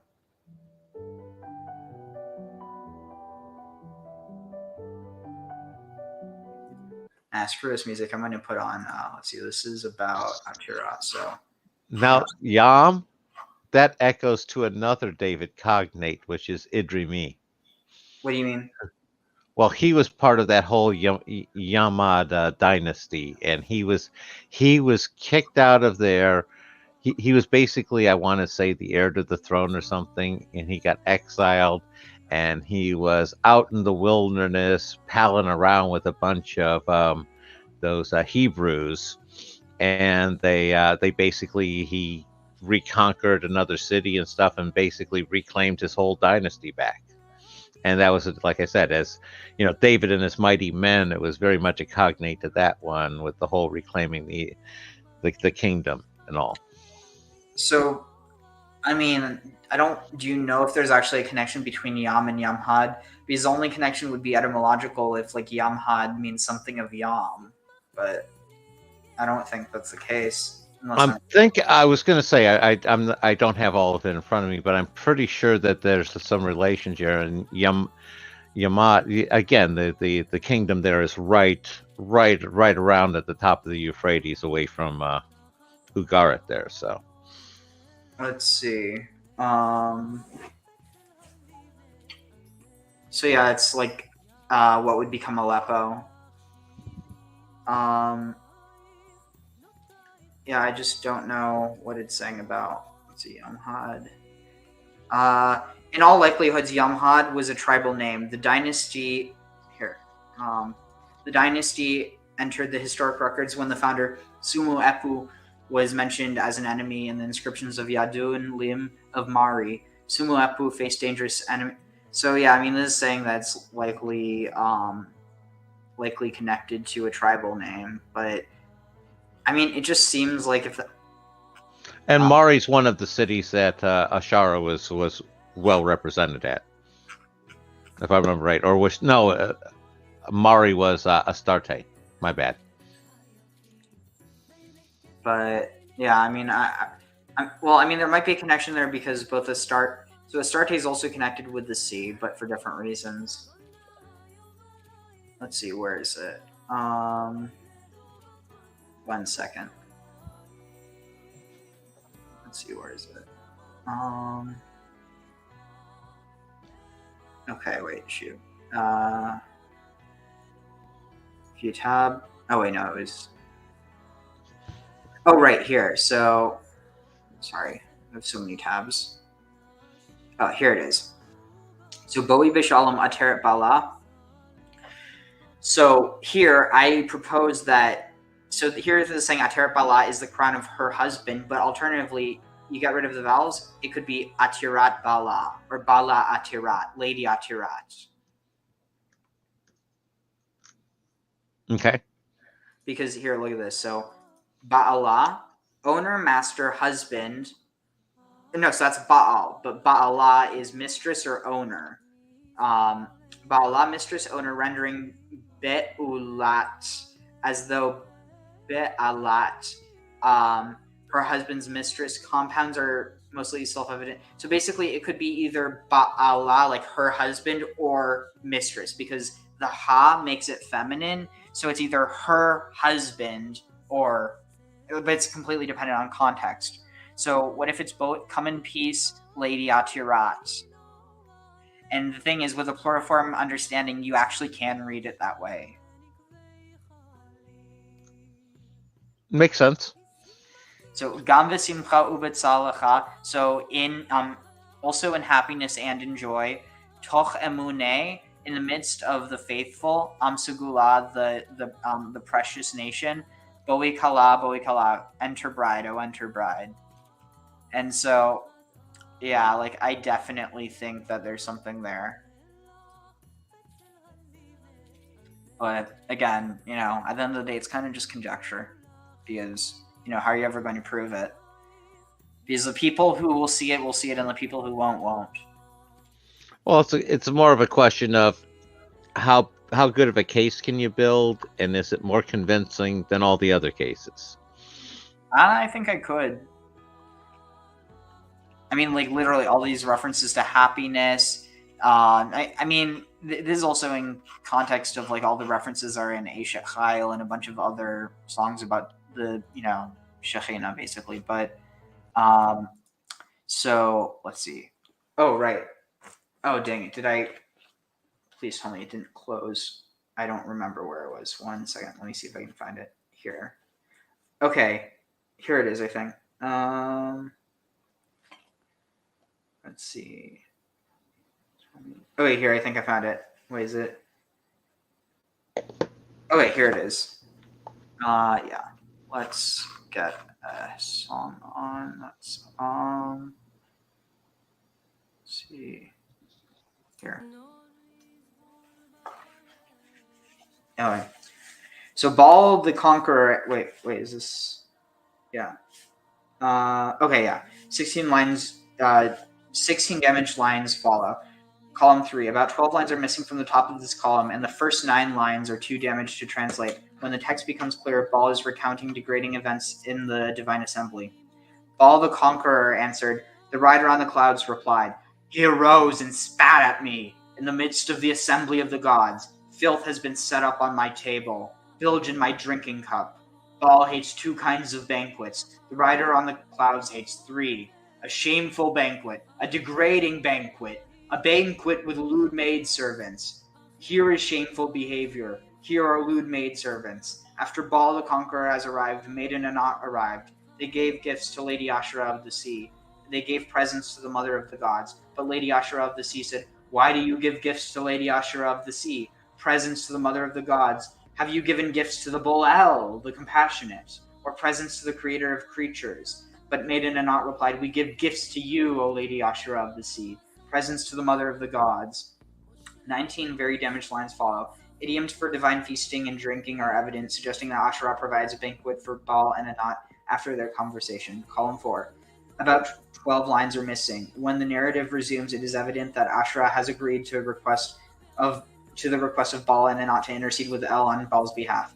And Lady Asherah of the sea replied, Listen, holy and most blessed one. The Lady Asherah of the sea's fishermen. Saddle an ass, harness a donkey.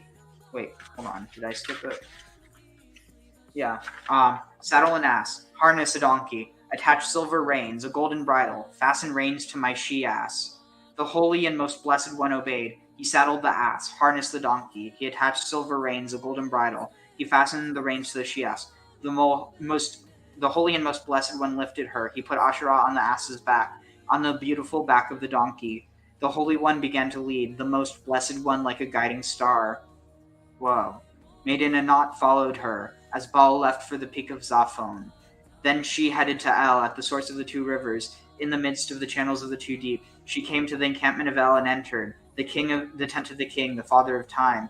At El's feet she bowed and lowered herself. She prostrated herself and honored him. As soon as El saw her, his brow relaxed and he laughed. He put his feet on a stool.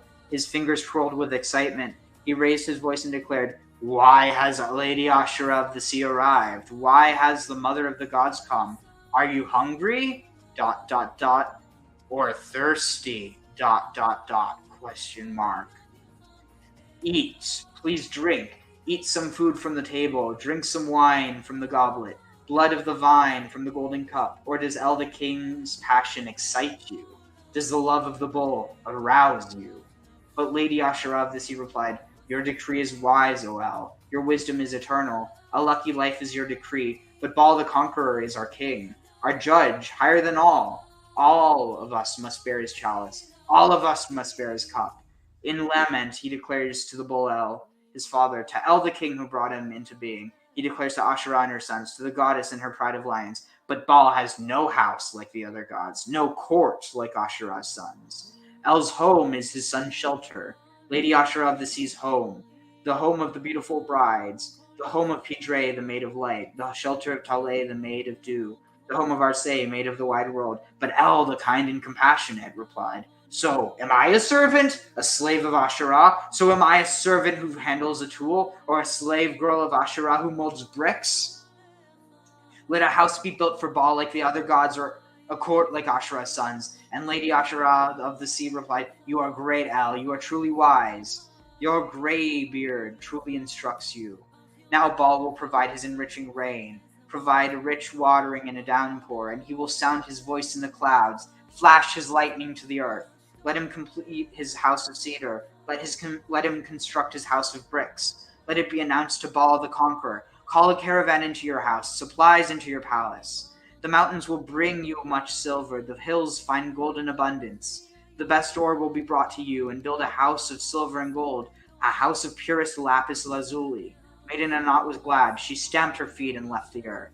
Then she headed to Baal upon the peak of Saphon, 1,000 fields, 10,000 acres at each step. Maiden Anat laughed.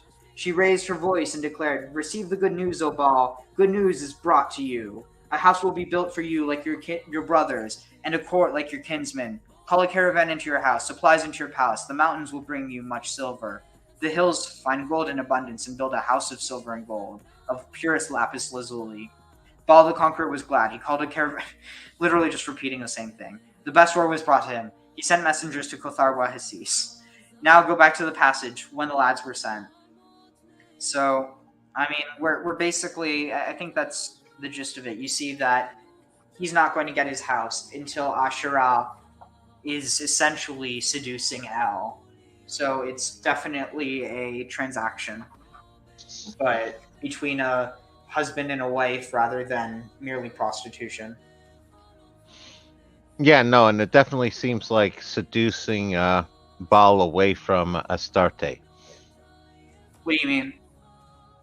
That's the general feel that I'm getting out of all of this. Is it's like Astarte was much more of the previous one, and Asherah is the replacement, the new wife. Astarte is never even mentioned.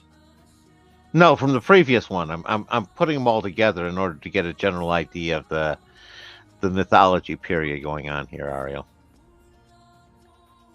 So I mean, like Baal is I mean, his main wife is Anat. It's not Astarte. That's mainly. Oh, is real? So all three of them are worshipped in Ugarit? I don't think. I think Ugarit might have been Baal and Anat, and then some of the Decapoli were the ones where Astarte was worshipped. Okay, because I know that Astarte and when I was doing the research earlier, Ugarit stood out as one of the places that Astarte and Asherah were worshipped. You know, an overlap was there.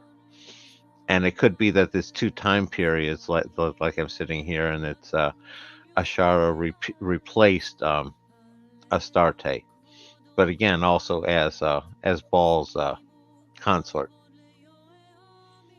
Yeah, let me see if I can find.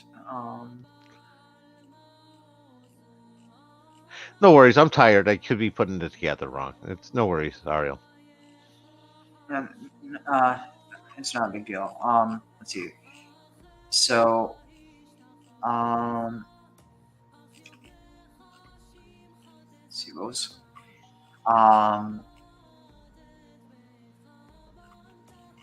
Let's see.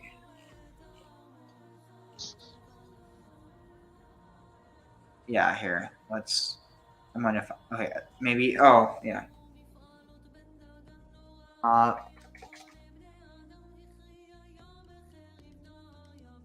me see if I can.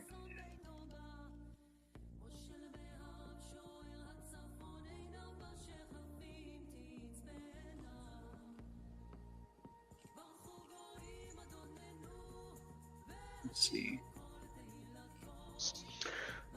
So how are you grading the fight so far? Because so far I'm grading Asherah as pretty much being the preeminent Queen of Heaven in the Bible. But I do see Astarte putting in a certain amount of claim. So, yeah, so here's how I would mainly say that I don't think my main argument that I don't think it's Astarte is because she's not the Queen of Heaven; she's the Princess of Heaven. Was that actually the name a label that they gave her? I know that's her actual genealogy, but did they call her that? I'm not 100% sure, but what I mean by that is because literally her father is Anu or Shamayim. Right. No, I know exactly how you got there from the genealogy. It's more of a matter of they could have just given her the title anyway. Let's see.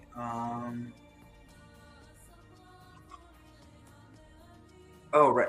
Let's see. Let's see. Here, I think. Yeah, for the sake of because that was one of the. Yeah, I mean. Here, let me turn off the music.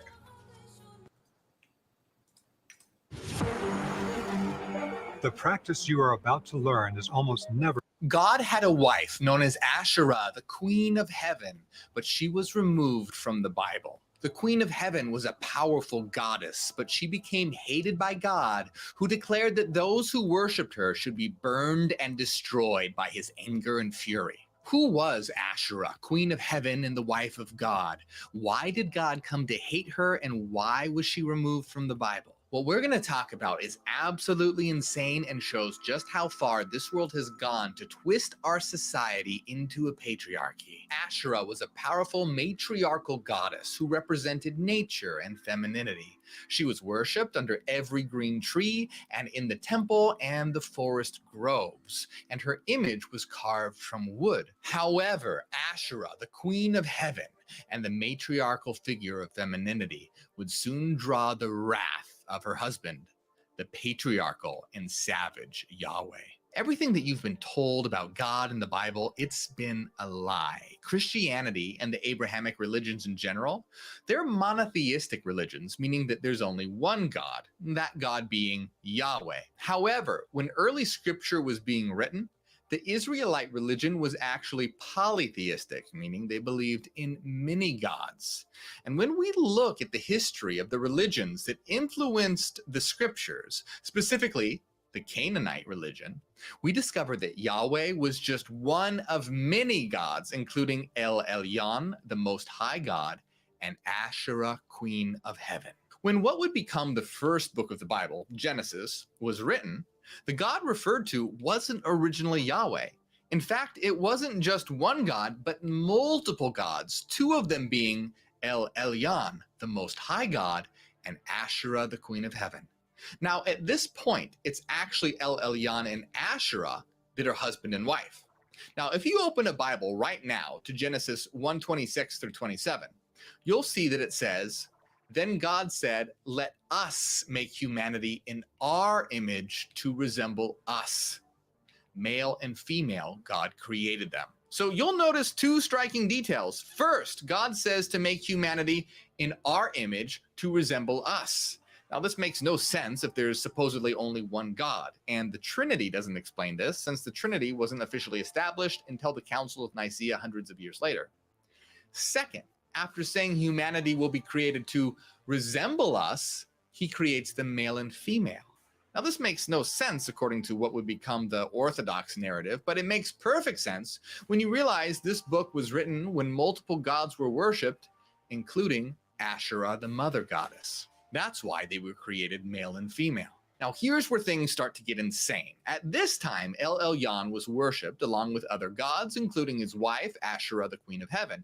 But beginning in Exodus, El Elyon is replaced by Yahweh, who would become the monotheistic God of Christianity and Abrahamism in general. Yahweh was a savage war god, and there are many verses in the Bible that just state this outright. He's a god of destruction and retribution. The Abrahamic religions claim that he's a God of peace and love, but if you read the Bible, you'll see he causes the deaths of all the firstborn children in Egypt, accepts a burnt virgin sacrifice, and destroys countless innocent men, women, and children. I don't know if it's just me, but that doesn't sound like a God of peace and love. When we look at the Hebrew texts, we can see how the religion evolved. Now, originally, the scriptures, they describe a religion of many gods, but as the scriptures go on and the religion evolves over time, more emphasis begins to be placed on Yahweh, and many people start worshiping Asherah as the wife of Yahweh instead of El Elyon. And Yahweh and Asherah are even invoked together for protection. But even this doesn't last, because soon you start with El Elyon and Asherah. El Elyon stops being worshipped or kind of gets fused into Yahweh. So Yahweh and his mother, who is now his bride, and eventually, because he becomes El, his daughter as well. Any resonance with that dying and rising? Dying as the father, and then rising as the son. I mean, no, because they're two completely different. Like the only reason we see them as being the same is because they were syncretized as a result of the basically giant syncretization that happened. So it's not like they're being syncretized in a special way as father and son. They're literally just being syncretized as, both are just the same force. Gotcha. I had to ask, though. Yeah, like in the same way that ultimately it's the same force as like the feminine side as well. Makes sense. So it's almost this idea of you have this indivisible thing that eventually starts dividing itself, and then that division becomes seen as a new creation, but really you're just creating from something that already exists. Yeah, that's the dialectical monism I talk about. Interesting. Yahweh declares himself the one true God, turning on all the other gods, including his wife Asherah. Ultimately, the existence of the other gods is outright denied, and we can see that scriptures began in a polytheistic way, then evolved to convince believers that Yahweh was the most powerful of the gods, then eventually phased out the other gods entirely and became monotheistic. Now, I've done an entire video describing this, but let's look at how Asherah, the Queen of Heaven, was erased from the Bible. Yahweh is an extreme patriarchal figure, and no doubt Asherah, being a powerful matriarchal figure, was a very strong threat. Multiple books in the Bible, particularly Hosea, Jeremiah, and Ezekiel, blame goddess religions for making Yahweh jealous, and this jealousy being the reason he allowed the destruction of Israel. Throughout the Bible, attempts are made to portray goddess religions in a negative... The great irony is that, so the first temple, it exists for a long time, polytheistic the whole time. Then they stop worshiping Asherah, and then they fall. And then they're sent into exile, and then they return. And then they remove all the Asherah worship from the land, and then they fall again. Like, I'm just saying, if there is a connection with Asherah worship and falling, I think they might have gotten it the reverse. Well, I was going to say, I always notice the pattern of it's like the Roman Empire. It's like the more Christian they became, the worse they did and the more they fell. Oh, but see, the thing that really just blows my mind is that here, so there's this one tradition. There were things that were missing from the Holy Temple. So missing from the temple. Check I this mean, out. that's the what, the ark, the oils, the candelabra, So here, listen to this. So, you menorah. dress, and he who profits into a bundle with holes. Any profit that you make becomes less and less, like one who puts his money into a cloth with bundles of holes. And I will be honored. The hay, whose numerical value is 5, missing from the Masoretic text, corresponds to the 5 items in the first temple that were not in the second temple. 1, the Holy Ark, so the Ark of the Covenant. 2, the Urim and the Thummim. What is it? 3, the fire that descended from heaven, so the heavenly fire. 4, the Shekhinah. And 5, the Holy Spirit. So first of all, what's it mean? Because here it's saying the Shekhinah and the Holy Spirit. That doesn't make sense. Unless one of them is like, I have a feeling that if this is the case, then it's almost like implicitly saying Asherah, because why would it say it twice unless it needs to imply some like a difference? Don't know. Let's see. As is stated in Tractate Yoma 21b. Let's see. Okay, wait. Here, where is it? Tractate Yoma 21b. Sorry, 1 second. Okay. Yoma 21b. Yoma. Shoot. Yoma 21b. 21b. Okay, here, where is it? Okay, interesting. So, the Gemara asks, and are there no more miracles performed in the temple? But didn't Rav Oshaya say when Solomon built the temple, he planted all sorts of precious golden fruits there? And these brought forth their fruit in their appointed season like other trees. And when the wind blew them, the fruit would fall, as it made his fruits rustle like Lebanon. Psalm 72:16. This indicates that fruits grew in Lebanon, which the sages which interpreted as a reference to the temple, which was built with cedar trees from Lebanon. And when the Gentiles entered the sanctuary, the golden tree withered, as is stated, and the blossoms of Lebanon wither. Nahum 1:4. And the Holy One, blessed be He, will restore the miraculous trees to Israel in the future, as is stated, it shall blossom abundantly. It shall also rejoice and shout. The glory of Lebanon will be given to it. Apparently, there were additional miracles in the temple. The Gemara responds, Atana does not count perpetual miracles on the list. The Gemara responds, now that you have arrived at the solution, it can resolve an earlier difficulty as well. The ark and the cherubs are also not counted since they too were perpetual miracles. The master said in listing the miracles that even the strong winds were unable to displace the smoke of the arrangement of wood. The Gemara asks, and did smoke rise from the arrangement of wood on the altar? But wasn't it taught in Braita? There were 5 matters stated with regards to the fire of the arrangement of wood. It crouched above the wood like a lion, and it was clear as the light of the sun. And it had substance. Had substance to the extent that it could be felt. It was powerful enough to consume wet wood like dry wood, and it did not raise smoke. The Gemara answers, when we said that the smoke was not displaced, indicating that the wood produced smoke.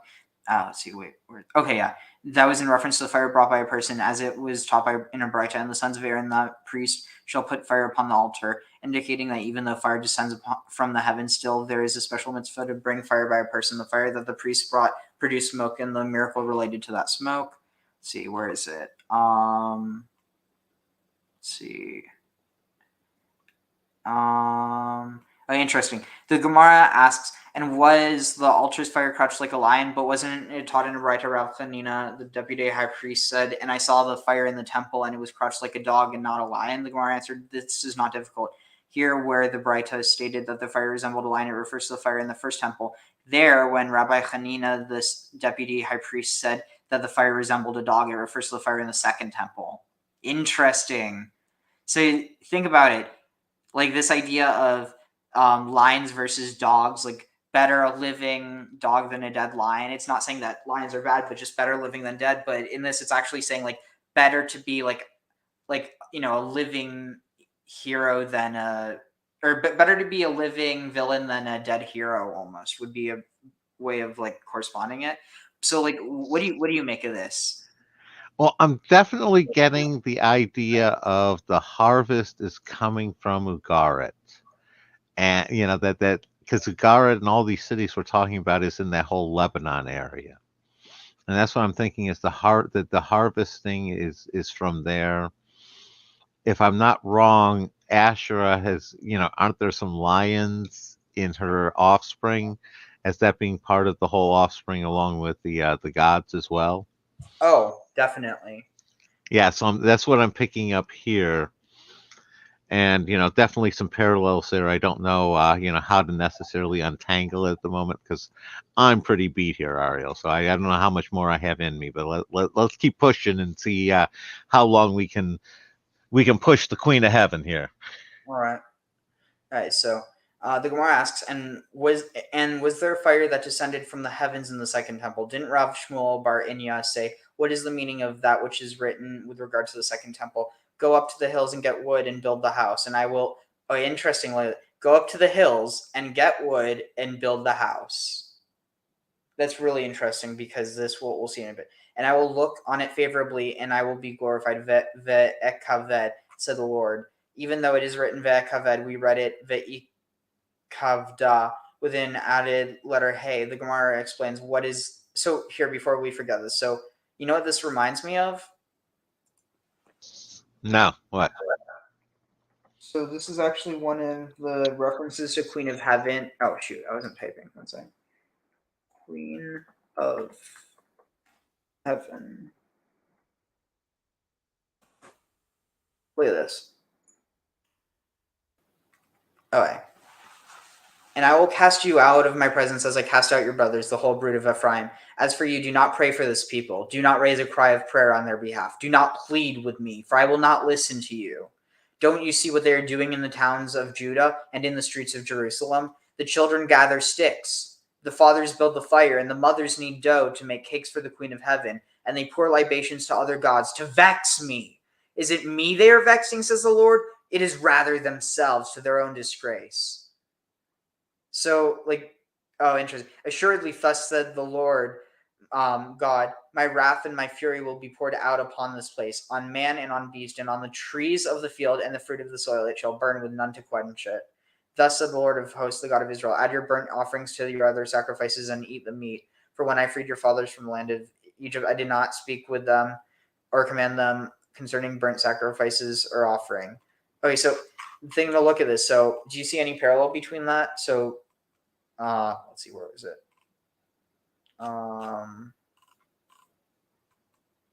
Wait, here it is. Yeah.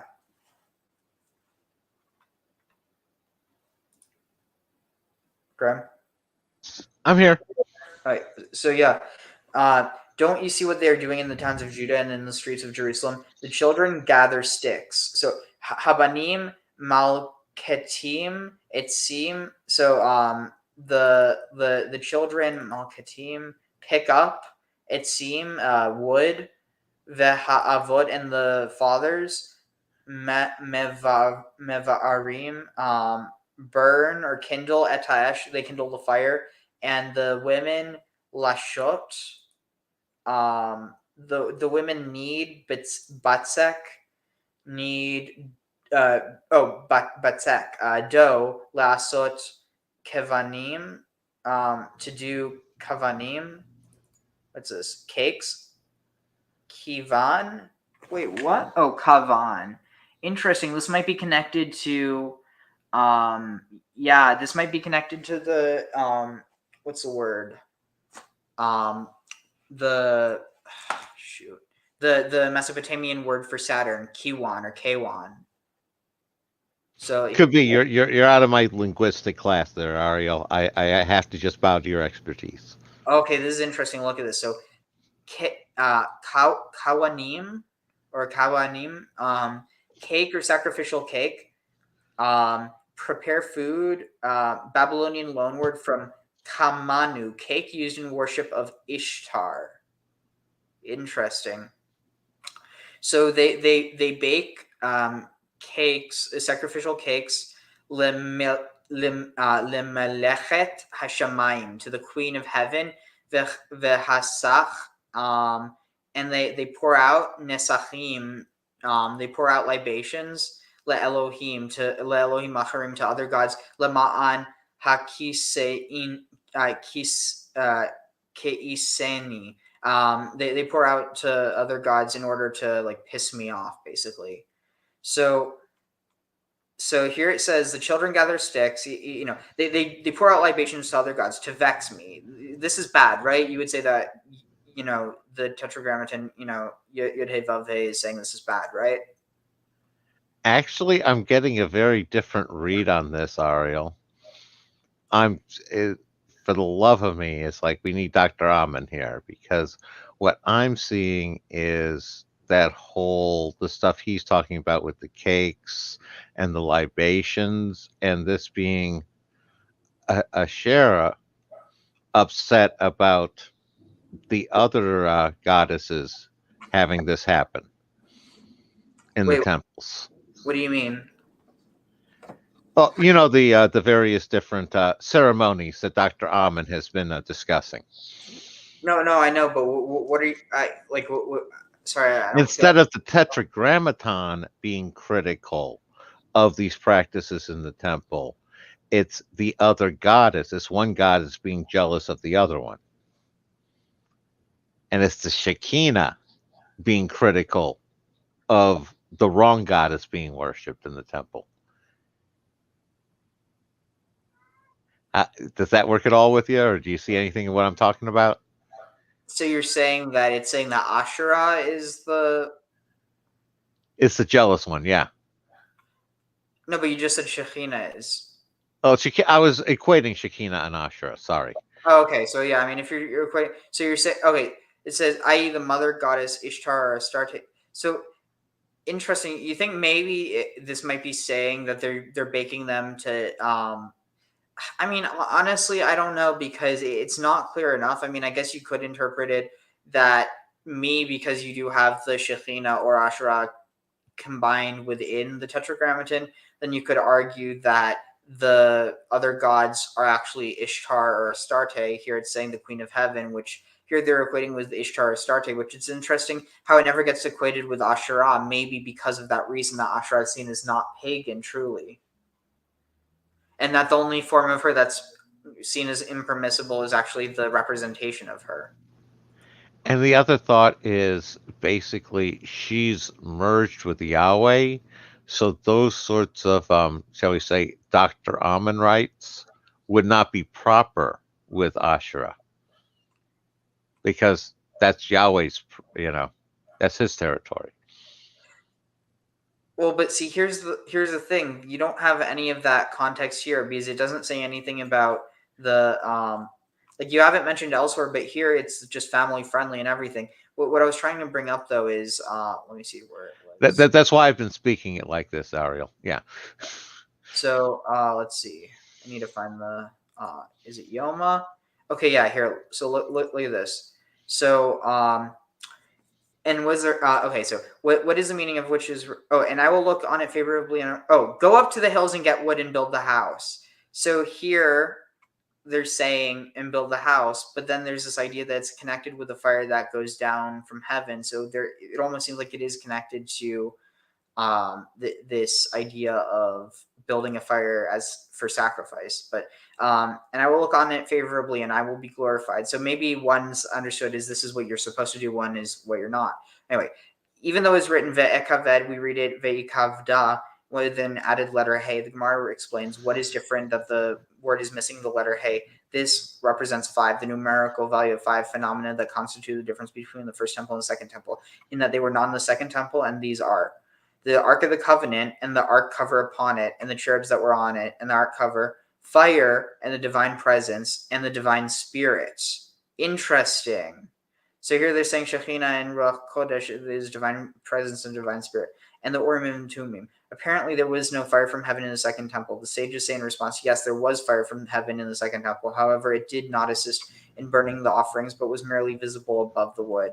Apropos the fire on the altar, the Gemara cites a Baraita. The sages taught that there are 6 kinds of fire. There's fire that consumes solids and does not consume liquids. There's fire that consumes liquids and does not consume solids. Fire that consumes solids and consumes liquids. Fire that consumes wet objects like dry objects. And there's fire that repels other fire. And there's fire that consumes other fire. The Gemara elaborates. This sounds almost alchemical, you know? Absolutely. No, I'm picking up on that. Definitely.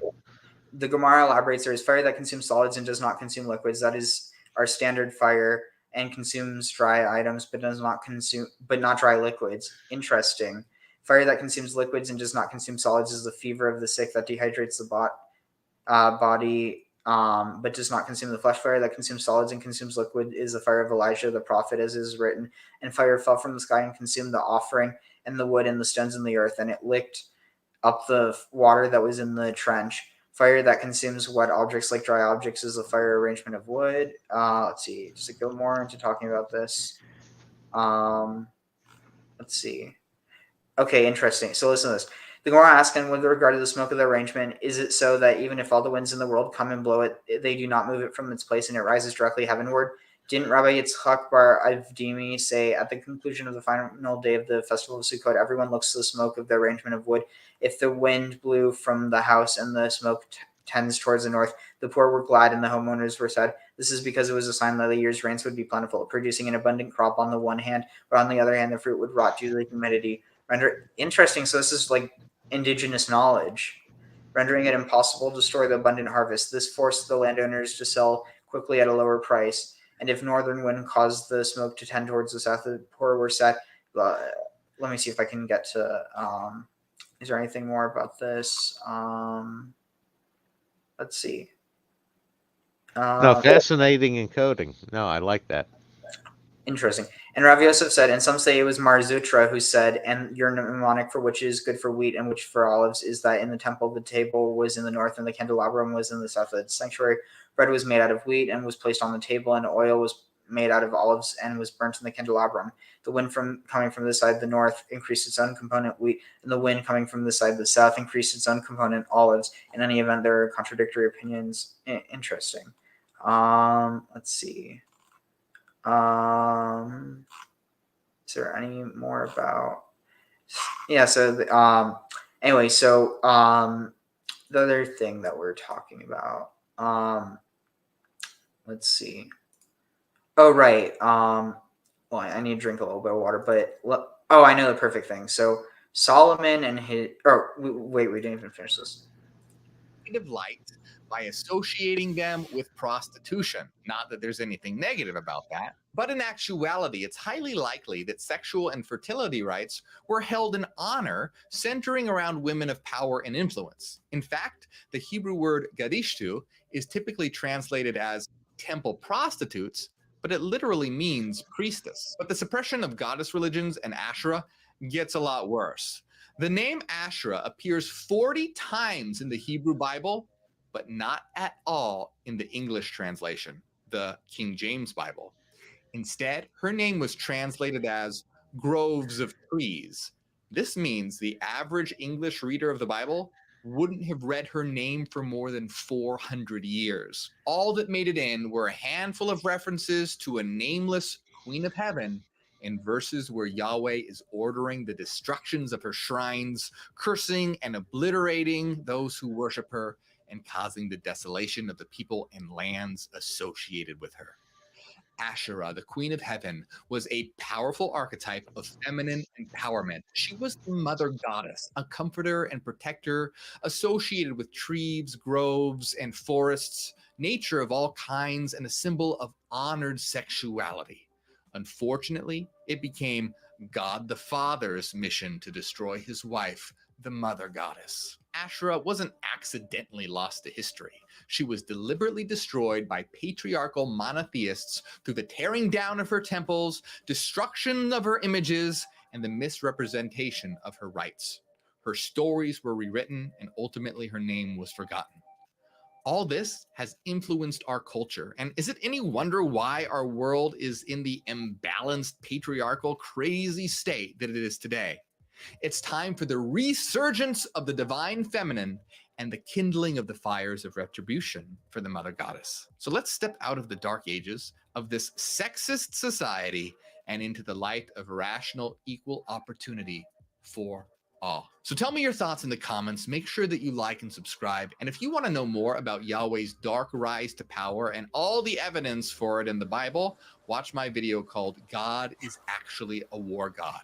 If you've ever gotten something or learned something from my videos, consider supporting.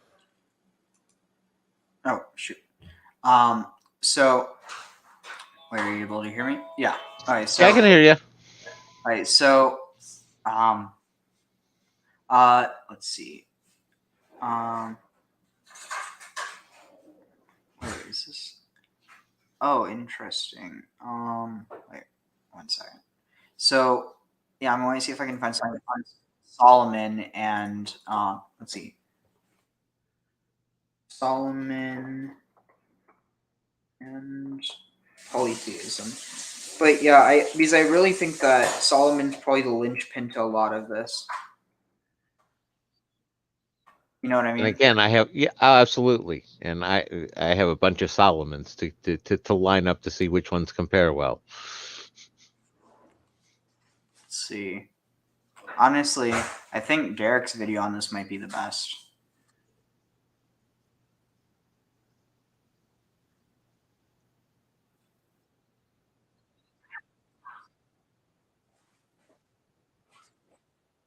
Lower level deities with the B'nai Elohim, the sons of God, were smaller, lower level deities within this divine council. And we see all sorts of references to the B'nai Elohim, the sons of the God, all throughout the Hebrew Bible, and especially here in the story of Job. It's the same sort of expression that you see throughout the Ugaritic and the Canaanite literature, such as in the Baal cycle. This story illustrates the function and the ancient view of the court of the chief god. Bullet points. Within the larger Near Eastern world, it was polytheistic. The gods, as a group, they exercised control over the function and destinies of the cosmos. The divine council was a reflection of human government. We call it a pantheon. Visual illustration of the pantheon. This is, I believe it was constructed by Hadrian, this magnificent temple in the city of Rome. He built literally to house the images and the statues of the gods from various cities and regions that Rome collected over the years. So the gods were anthropomorphic and they were anthropopassive.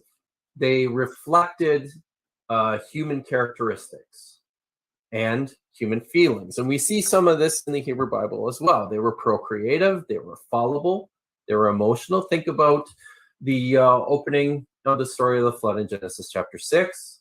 The gods, the sons of the gods, literally the B'nai Elohim, they come down, they see the daughters of men, they see human offspring, human women. They saw that they were beautiful and they had sex with them. The gods were like superhumans. The gods decreed destinies and made ad hoc decisions about the process of governing the world. So a question arises here. Within this pantheon, there's a king of the gods and all these lesser deities, which are identified as the B'nai Elohim, the sons of the gods. So at some point in Israel's history, Yahweh became the king of the gods, the king of the gods. So how does a god become the king of the universe? It happens in a type of an ascendancy. God steroid? Gods were territorial, very much like people. Deity-enhancing drugs. Human governments. They would work to extend their own territory from their power base. The most powerful god would assume priority and control over the divine council. And this is something that we actually see recorded. Oh, there we go. In the Baal cycle tablet 3, column 3, line 33 to column 4, line 4. But there's possibly also an ascendancy that we see in the Hebrew Bible recorded in Psalm 89. Who in the skies above can compare with Yahweh? Who is like the Yahweh among the heavenly beings? The council of the holy ones. Bekahel Kedoshim. Kadosh is a frequently occurring word in the Hebrew Bible that most often means divine being of some sort. Or in this case, most likely lesser, and it's lesser only gods. ever applied. And let's continue. Jewish tradition In verse of 7. God. Verse 7, in the council of the holy ones, Yahweh is greatly feared. He is more awesome than all who surround him. Bishokhek, which literally means in the clouds. So there's a reflection here. Yahweh is in reverence by those around him. Mm-hmm. The expression here is actually Ya'arok Adonai. So, and it's a word. This Ya'arok is literally it's commonly used in a more militaristic context of facing off. So already there's a vision of the divine council in which there's competition. Yeah, the gods are they're rivals. As much as they have to work together, they're also trying to best each other. Who is like you, Right. Yahweh, God Almighty? You, Yahweh, are mighty, and your faithfulness surrounds you.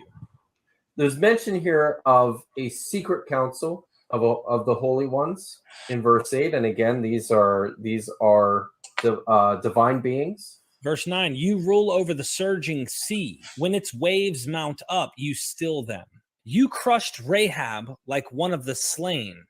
With your strong arm, you scattered your enemies. We've got the pride and presumptuousness of the sea. We've got Rachav, who is like a mythical sea creature, also mentioned in Isaiah chapter 51, verse 9, and Job 9, verse 13.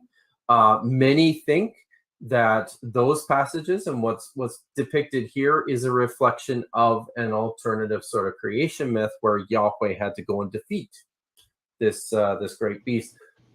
Here, as part of his ascendancy, as part of his of what's necessary in order to become the king of the gods. The heavens are yours, Yeah, and yours also Yeah. the earth. You founded the world and all that is in it. You created the north and the south. Tabor and Hermon sing for joy at your name. So these figures, Tabor and Hermon, these are actually rival Canaanite deities. In the copying and the transmission of this psalm, these become more reflective of geographical locations. Okay.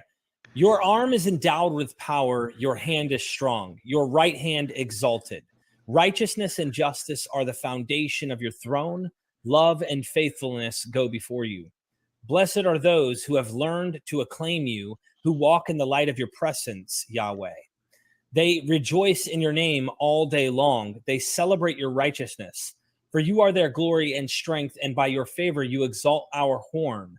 Indeed, our shield belongs to Yahweh, our King, to the Holy One of Israel. The Holy One of Israel is our King. The Holy One of Israel here is the title that the psalmist is ascribing to Yahweh. So here I remembered one of the things I was going to bring up. So before you were talking about this imagery that's associated with Asherah. So what are some of the symbols that you would say Asherah is associated with? Obviously, trees, grain, animals, goats there. What other animals? Probably sheep, again, herder. Yeah, but there's a big one that you've mentioned before, but you forgot this time. Cattle. Interestingly, another thing. So the Torah, at least in certain traditions, I don't think it's all, because you have versions that aren't written on it, but ideally, Torahs are supposed to be written on the skin of a parah. And a parah, interestingly, there's also this word, what is it? Ben Porat. Yosef Ben Porat. Joseph is a Ben Porat. And so this word, Ben Porat, Parat, son of the Parah. So Parat is just the Parah. Basically, Ha-Parah, because Parah already has a hay in it, it becomes parat, the para. And so this para is what's known as a heifer or a female cow. And so not only do you have this idea of prophecy being given through the red heifer, or like that's the sign or something for the temple to be rebuilt or whatever. So first of all, think about this. A female cow. Cows are signs of divinity, or within certain cultures, especially within the Indian subcontinent. But basically, the symbol of fertility. So you have fertility, and then when you have a bull, male fertility or virility. When you have a female cow, you have female fertility. And Again, you got to go to Egypt with Hathor and the Apis bull as well. Yeah, interestingly enough, Hathor was actually, I think there was a syncretization between Hathor and Asherah and Bes and Yahweh. I was going to say, I'm almost ready to tap out here, Ariel, but one of the things that I was picking up that you were saying there, that you were talking about, that Dr. Kip was talking about the replacement, with the council, was how Marduk ascended with the council and all that. And a lot of the story of Yahweh and what Zeus Typhon, who is the Yahweh and Leviathan, and Marduk and Tiamat all seem to be very cognates of each other. And one of the other things that jumped out at me on that one is the idea of Marduk having the pet dragon, and all of the talk about Yahweh being a dragon. And the idea of that, reflecting sort of the captivity of Marduk has his pet dragon, has Yahweh in captivity. Oh, just a sort of thought that my total exhaustion was sort of putting together here. Sometimes it's the muse. I think there's. I mean, I don't know if the timing matches up, but that is a really, honestly, a beautifully sad interpretation. It's kind of like a caged dragon. But on the other hand, what if this is a reference to Marduk?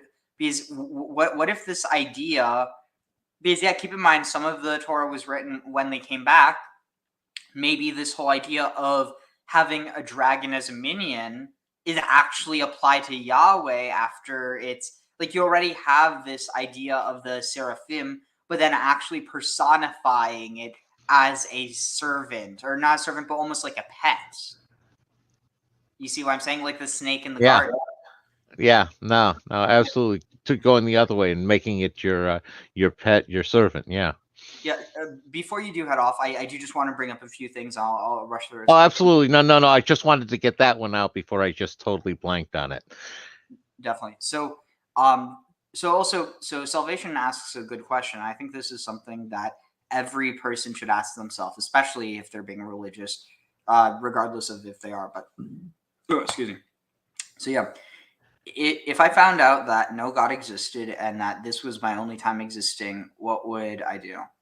Honestly, and I'm going to be completely honest, I think I'd be doing exactly what I'm doing, because at the end of the day, like for me, like it's about the ideas more than anything. And like at the end of the day, that might be harder for someone who is maybe, say, Christian, because then a big part of their faith, actually no, because then there's always all these other Christian traditions that if they really feel a connection to the tradition, but they don't believe in God, or they find out that God isn't real or whatever, at the end of the day, there's definitely types of Christianity where I think that I don't know, it's definitely a lot harder with that, because you have this like inherent acceptance of the providence of God, whereas in like if you look at Judaism through its ancient Near Eastern context, I honestly think you can view the gods as like metaphors or as natural forces. And insofar, that's one of the reasons why I don't think there's really that much inconsistency with this idea of monotheism and because at the end of the day, even if there isn't like a intentional creator or whatever, there is still some force that is responsible for everything. And even if that force isn't like at the end of the day, if that's the metaphor, then there's at least that truth to it. But I think more than anything, the reason why I'm so interested in all this stuff is because it is literally responsible for how our culture was shaped. And I think that it had, like, honestly, the reason I had no interest in religion personally, or when I decided to study religious studies and anthropology, I viewed it as a means to an end in order to basically understand what's upstream from politics, why people are acting so stupidly, and trying to see if there's some sort of way to use religion for good. Because at the end of the day, even though I never thought I would become religious, I still recognize that it could do good. And I think that, kind of what we were talking about before, it's important about propping up these good elements of stuff because people are going to inherently seek it out when there's a void in their life. The thing is, you need to make sure that, at the very least, that the only thing there isn't hate filled. Make sure that there's an alternative, and at the very least, once you get to that, to try and make this alternative much better than the hatred or the fundamentalist type. Because at the end of the day, people are. I mean, it's like the Marx quote. Religion is opium of the masses, and he didn't mean it in a way to say that religion is unnecessary or is evil, and neither do I mean it that way. It's literally this idea that religion is that which allows us to exist within the cruelty of this chaotic world. I mean, at the end of the day, does it matter if the religions are true or not? Because if they do their job, in which giving people a way to, to be completely honest, to try and put off death anxiety, Yeah. Do you mind if I take over, Ariel? Sure. Sorry, I just have you heard of the Yahan ben Yahoshua ben Yosef, the son of Christ and Mary? Looking at all the angles here. Face, fuchsia, wide eyes. Ralph Ellis thinks he founded the Isles of Britain.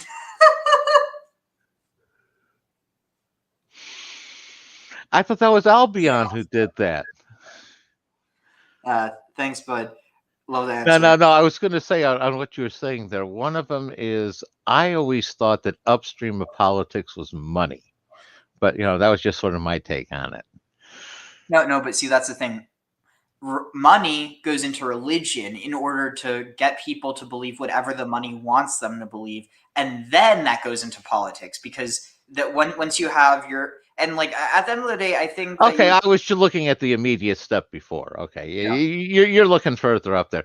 As far as the opiate of the masses, it's again, I think you hit on a big one there, where it's not necessarily a bad thing because killing pain isn't necessarily a bad thing. Being addicted and not being able to function because you're addicted, that's a bad thing. Exactly. And I think that at the end of the day, it is so bizarre because I was the last person to ever think that I would be an apologist for religion. But see, that's the thing. I am an apologist for religion. I'm not an apologist for hateful or fundamentalist religion. What I am is it's almost like, imagine that you're going to be like, well, you know what? I'm going to be completely independent from air. I'm going to, I'm not going to need to breathe at all. And so you stop breathing and then you pass out.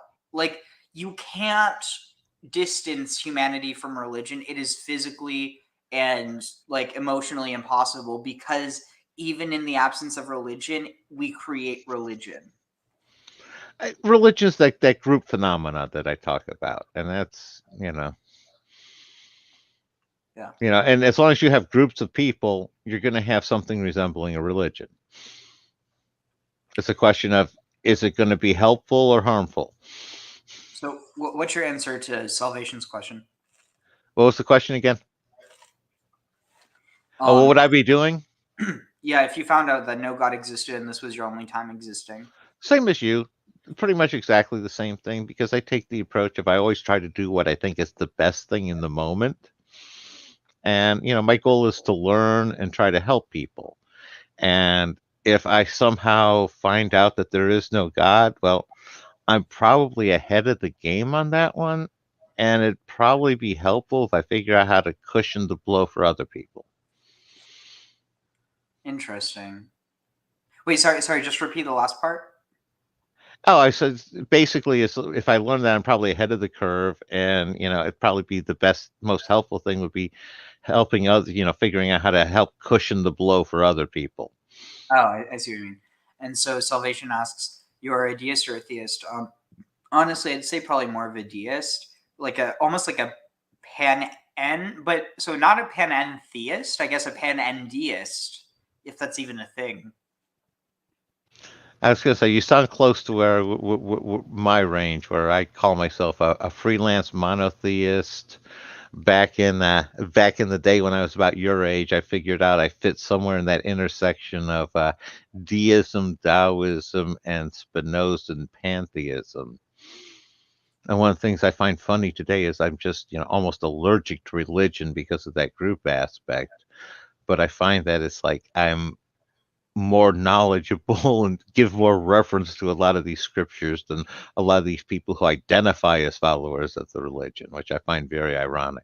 I relate to that, except for the part that I still find a lot of joy engaging with the community. Oh no, I do. It's just I don't feel like part of that community. It's like the amount of beauty I see in all of that it's amazing. I enjoy it, but it's sort of like I'm there as like almost partially a visitor, if you know what I mean. So it's almost like, and this is an interesting borrowing of this phrase, but you're in their world, but you're not of their world. Exactly. Good way of putting it, Ariel. And so Salvation said pan-atheist? No, I don't even know what that would that just be some sort of like atheist, but I don't even know how that would work. No. So I'm talking about a pan-entheist, except more deist. So I said pan-endeist. You're a deist. You're taking pantheist, you're extending it to panentheism, which is basically everything is within God, and then you're adding more of a deistic spin to it. Yeah. So Salvation is a deist that believes that gods are aspects of nature. Yeah, that's kind of where I'm at. And so that's kind of the reason why I don't really feel like there's a contradiction with me believing like basically being a so this is interesting. So it's almost like pan and wait, this would be wait. Panentheist. Wait, what was Panentheist is within God. Okay, so panentheist, except it would be a pan and henotheist.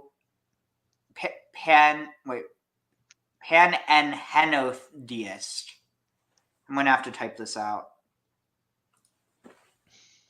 Pan and henotheist.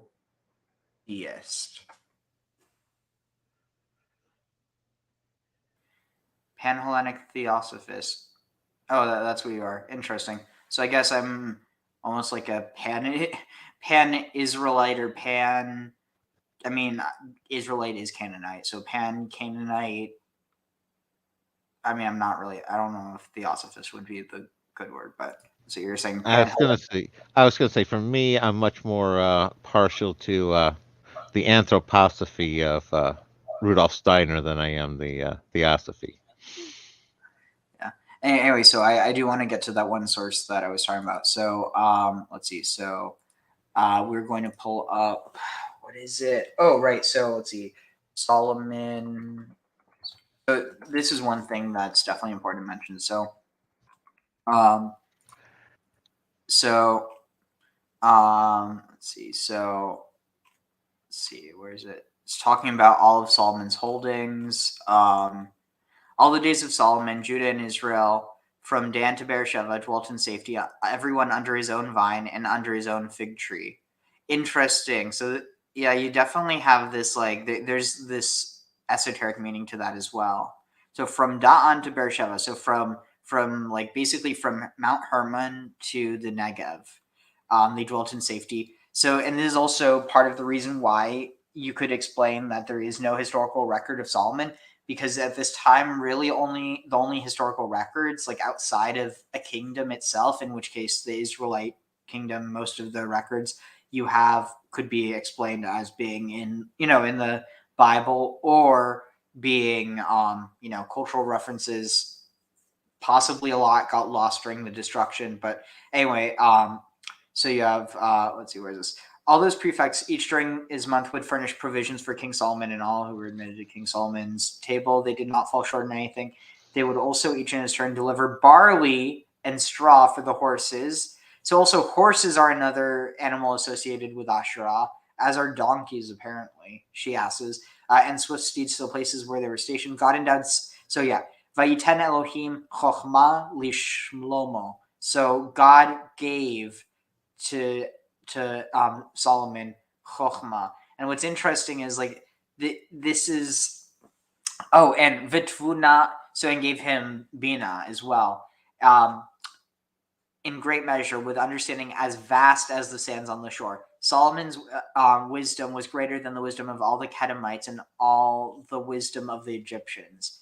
He was the wisest of all men, wiser than Ethan the Ezraite and Haman, Chalcol, and Darda, the sons of Mahol. His fame spread among all the surrounding nations.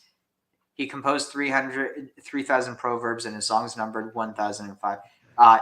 He discoursed about trees, from the cedar in Lebanon to the hyssop that grows out of the wall. Let's see, is there... Basically, there's this association of him with wisdom. Then here you have King Hiram of Tyre sent his officials to Solomon when he heard that he had been anointed king in place of his father. For Hiram had always been a friend of David. But so this word, Ki ohev haya Hiram leDavid kol hayamim. For because his love, Hiram's love for David was kol hayamim, was all the days, or he had loved David all of the days. So it's interesting because this word ohev, it's not just like a friend. This word isn't specifically friend. So human love for another includes family and sexual. Human appetite for objects such as food, drink, sleep, wisdom, human love for or to God, active being a friend, lover, or friend. So, I mean, it could be either or, but anyway, King Hiram of Tyre. And then it's interesting because Hiram is the one who helps Solomon to furnish the temple. And it's Hiram of Tyre where there is the worship of Astarte. Yep, absolutely. And no, so what you're saying is Hiram and Solomon were lovers? It's possible, or it's possible they were just really good pals. Well, they were business partners. That was certain. Well, and that's they where a were. lot of the wealth came from and my guess is what I'm sort of, again, you gotta cut me some slack here because I'm 3/4 asleep. No worries. It's like Hiram was basically the trader of the sea, and basically taking the Phoenician and going that way, and Solomon was taking the land routes, and he was doing like the caravans and stuff like that. And they each had their own division of the trading market, and that's what made them so rich. Okay, this is fascinating. So this word, ubone chirom, interesting. So here this word, so the word is literally builders, but it gets translated as masons. Well, now you're knocking on the door of Hiram Abiff. Mm-hmm. Well, but so it's that then you have this thing because he's also a Naphthalite. Interesting. So are we good stopping point for part 1? Because I think we can continue on part 2, because this whole Solomon and stuff, that's where we initially got into it. So I know we can't finish that up with as exhausted as I am right now. Yeah, I did just want to read one thing real quick. I can just skim through it. So it's Ezekiel 19. This is one of my favorite passages because this is what really started to wake me up that this connection I'm seeing between Asherah and Shekhinah, it's a lot deeper than people want to give me credit for. So you're to intone a dirge, basically sing a funeral dirge to the princes of Israel. So the princes of Israel. So this is probably so if Israel is the king, then the princes are his sons. So princes of Israel are the 12 tribes, correct? Yes. So Vamarta ma imecha lavia ben araya. So what is it? What a lioness was your mother? Between the lions, she prowled. In the midst of the Kephirim, like the young lions, she reared her cubs. She raised up one of her cubs. He became a great beast, learned to hunt prey, devoured men. Nations heeded the call against him, caught in a snare, dragged off with hooks to the land of Egypt. So this is probably Joseph, or the Ephraim and Manasseh being taken off to Egypt, and eventually the rest joined him in Egypt.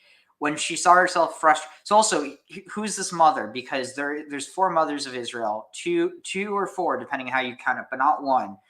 I propose it's Asherah, because you're dealing with this, ancestral memory of the mother goddess. It's the mother of their tribe. Anyway, let's see. When she saw herself frustrated, her hope defeated, she took another of her cubs, set him up as a great beast, stalked among the lions, great beast, learned to hunt prey, devoured man, ravished their widows, laid waste their cities. The land and all in it were appalled at the sound of his roaring. Nations from around gathered round, arrayed themselves against him, spread their net over him, caught in their snare, caught in hooks, was carried off to the king of Babylon. So this is probably Judah, being conquered by Babylon, and confined him in a fortress so that never again should his roar be heard on the hills of Israel. So interesting stuff. It's kind of telling the story of, two exiles, one to Egypt, the other to Babylon. So then you have your mother was like a vine, like a vine, in your blood or in your likeness. Upon the waters she was planted.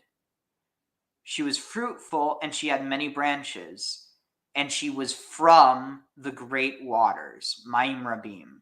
And she had staffs of strength for ruling, or for ruling the tribes, or that were for ruling,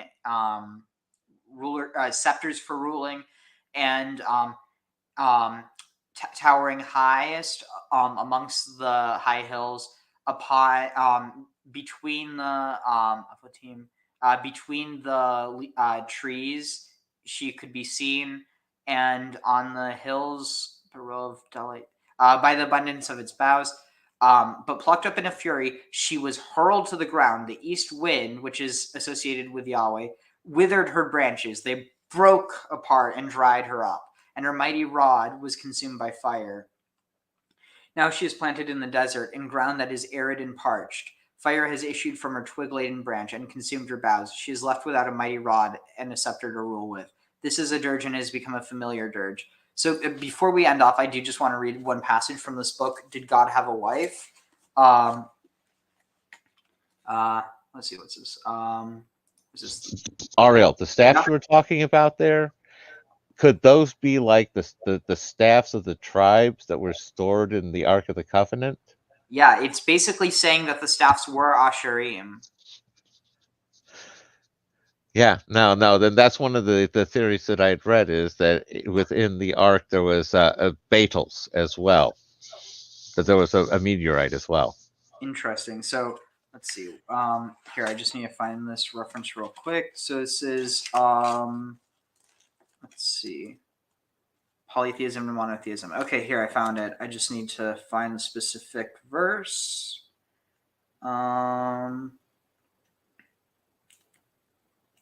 Let's see. Almost there. Judah and Yahweh alone movement. The fall of Judah and religious crisis. The empty land. Oh, empty land. Interesting. So probably the reference to being in the desert is a reference to being in exile when the land isn't being maintained. Which, interestingly, it was. And that's kind of the funny thing, because they returned and then they find people worshiping her again. So it's almost like the exile. Oh, what if the exile, get this, what if the exile was actually in order to restore Asherah worship, and then the second exile was in order to do it again? No, that it could be. Because there's this saying that that wherever the Jews go, that Asherah, or that Shekhinah is with them in exile. So I mean, because you definitely have this idea that even wow, there's something there that might be a topic to cover. But here, let me just find this real quick before. Okay, here I found it. Okay. Okay, this is really interesting, and this will be. I'm going to read this part, and then we'll end off here, and then yeah, we could. Honestly, I like the idea of doing a part 2 because of the fact that I spent. Honestly, I don't even want to know how much time making this thumbnail. So, okay, so Asherah abscondita and Jewish mysticism. In wait, 1 second. Let's see. Let me just make sure it's. Yeah. Okay. Okay, wait, real quick. So, magic bowls and the goddess Lilith. So, the clearest evidence comes from a series of small incantation bowls with a text written around the inside in Aramaic, now the language of the Jewish community. Dozens of them were found in a 6th to 7th century AD context at Nippur in southern Iraq, where there had been a Jewish population for centuries.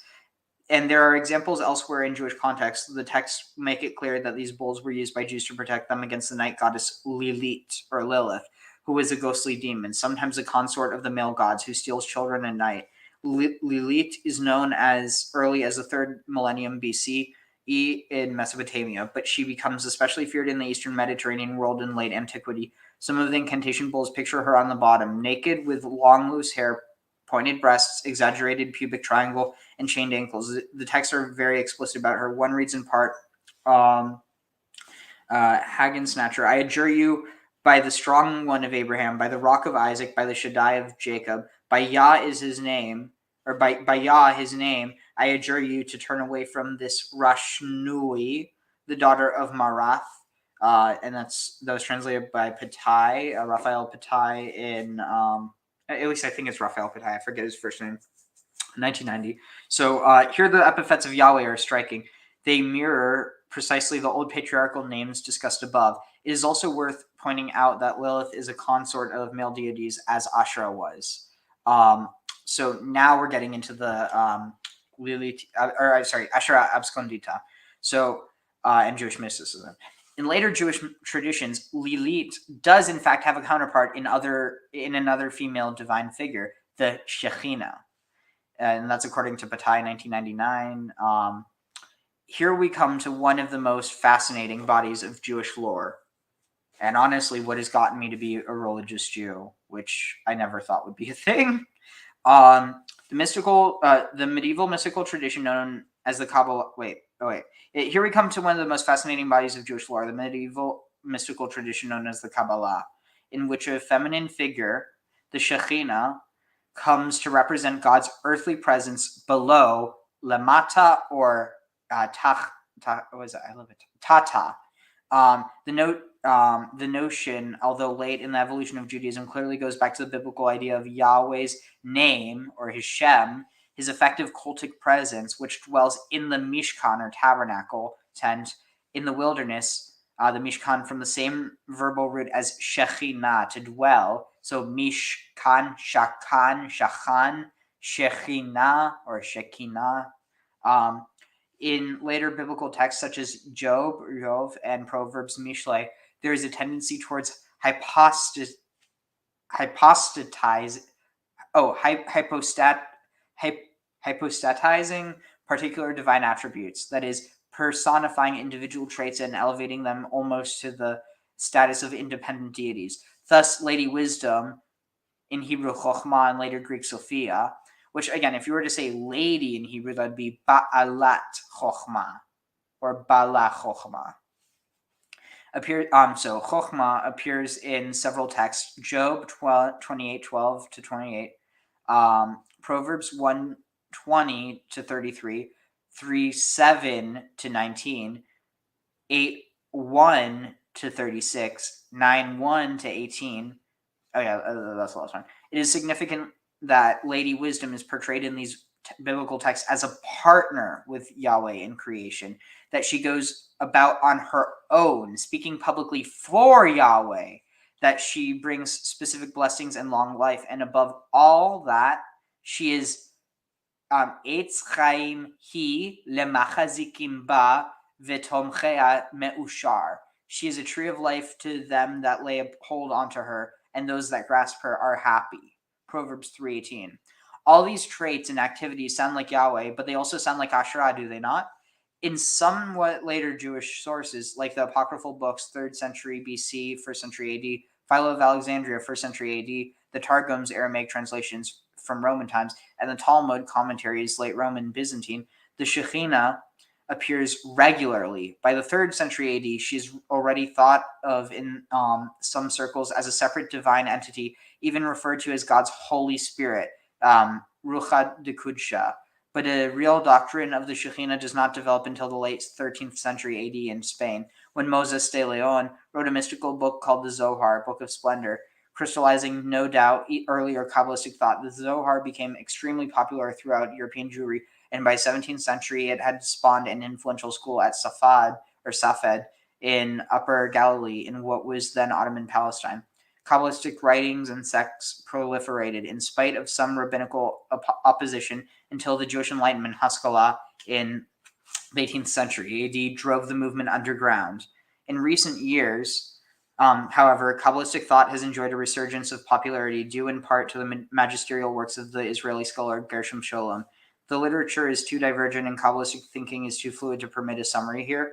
But several aspects of Kabbalah are noteworthy for our purposes, especially the names and the role of the feminine figure as opposed to the male figure. He, obviously God, is called the Father, or Yah for Yahweh, or the Yod for Yahweh. She is the mother, supernal mother, the matronit, or the Shekhinah, even bride in some contexts. The sexual imagery in this esoteric mystical literature, little known to moderns, even Jews, is striking. The pair are lovers, so close that they are inseparable. Indeed, almost a composite androgynous deity. Some descriptions of love-making are graphic.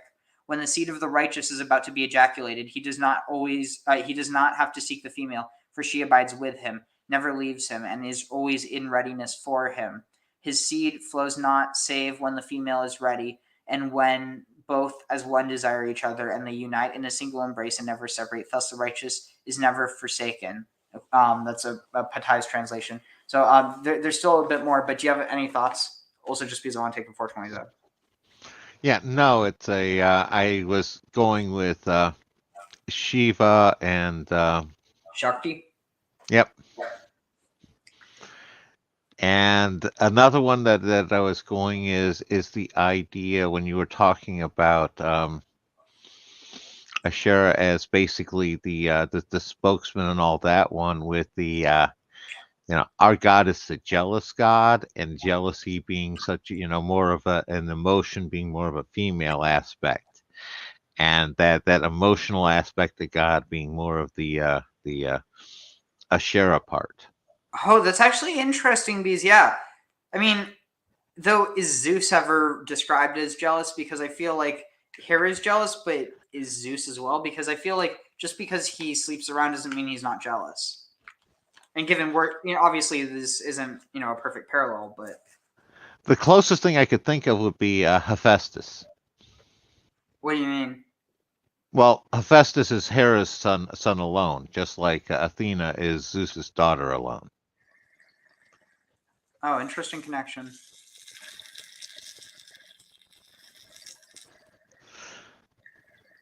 Yeah, no, I was picking up on that one with the emotion aspect and the Shekinah there, or Asherah, and that whole aspect again about the jealousy and of the wrong woman being in the temple.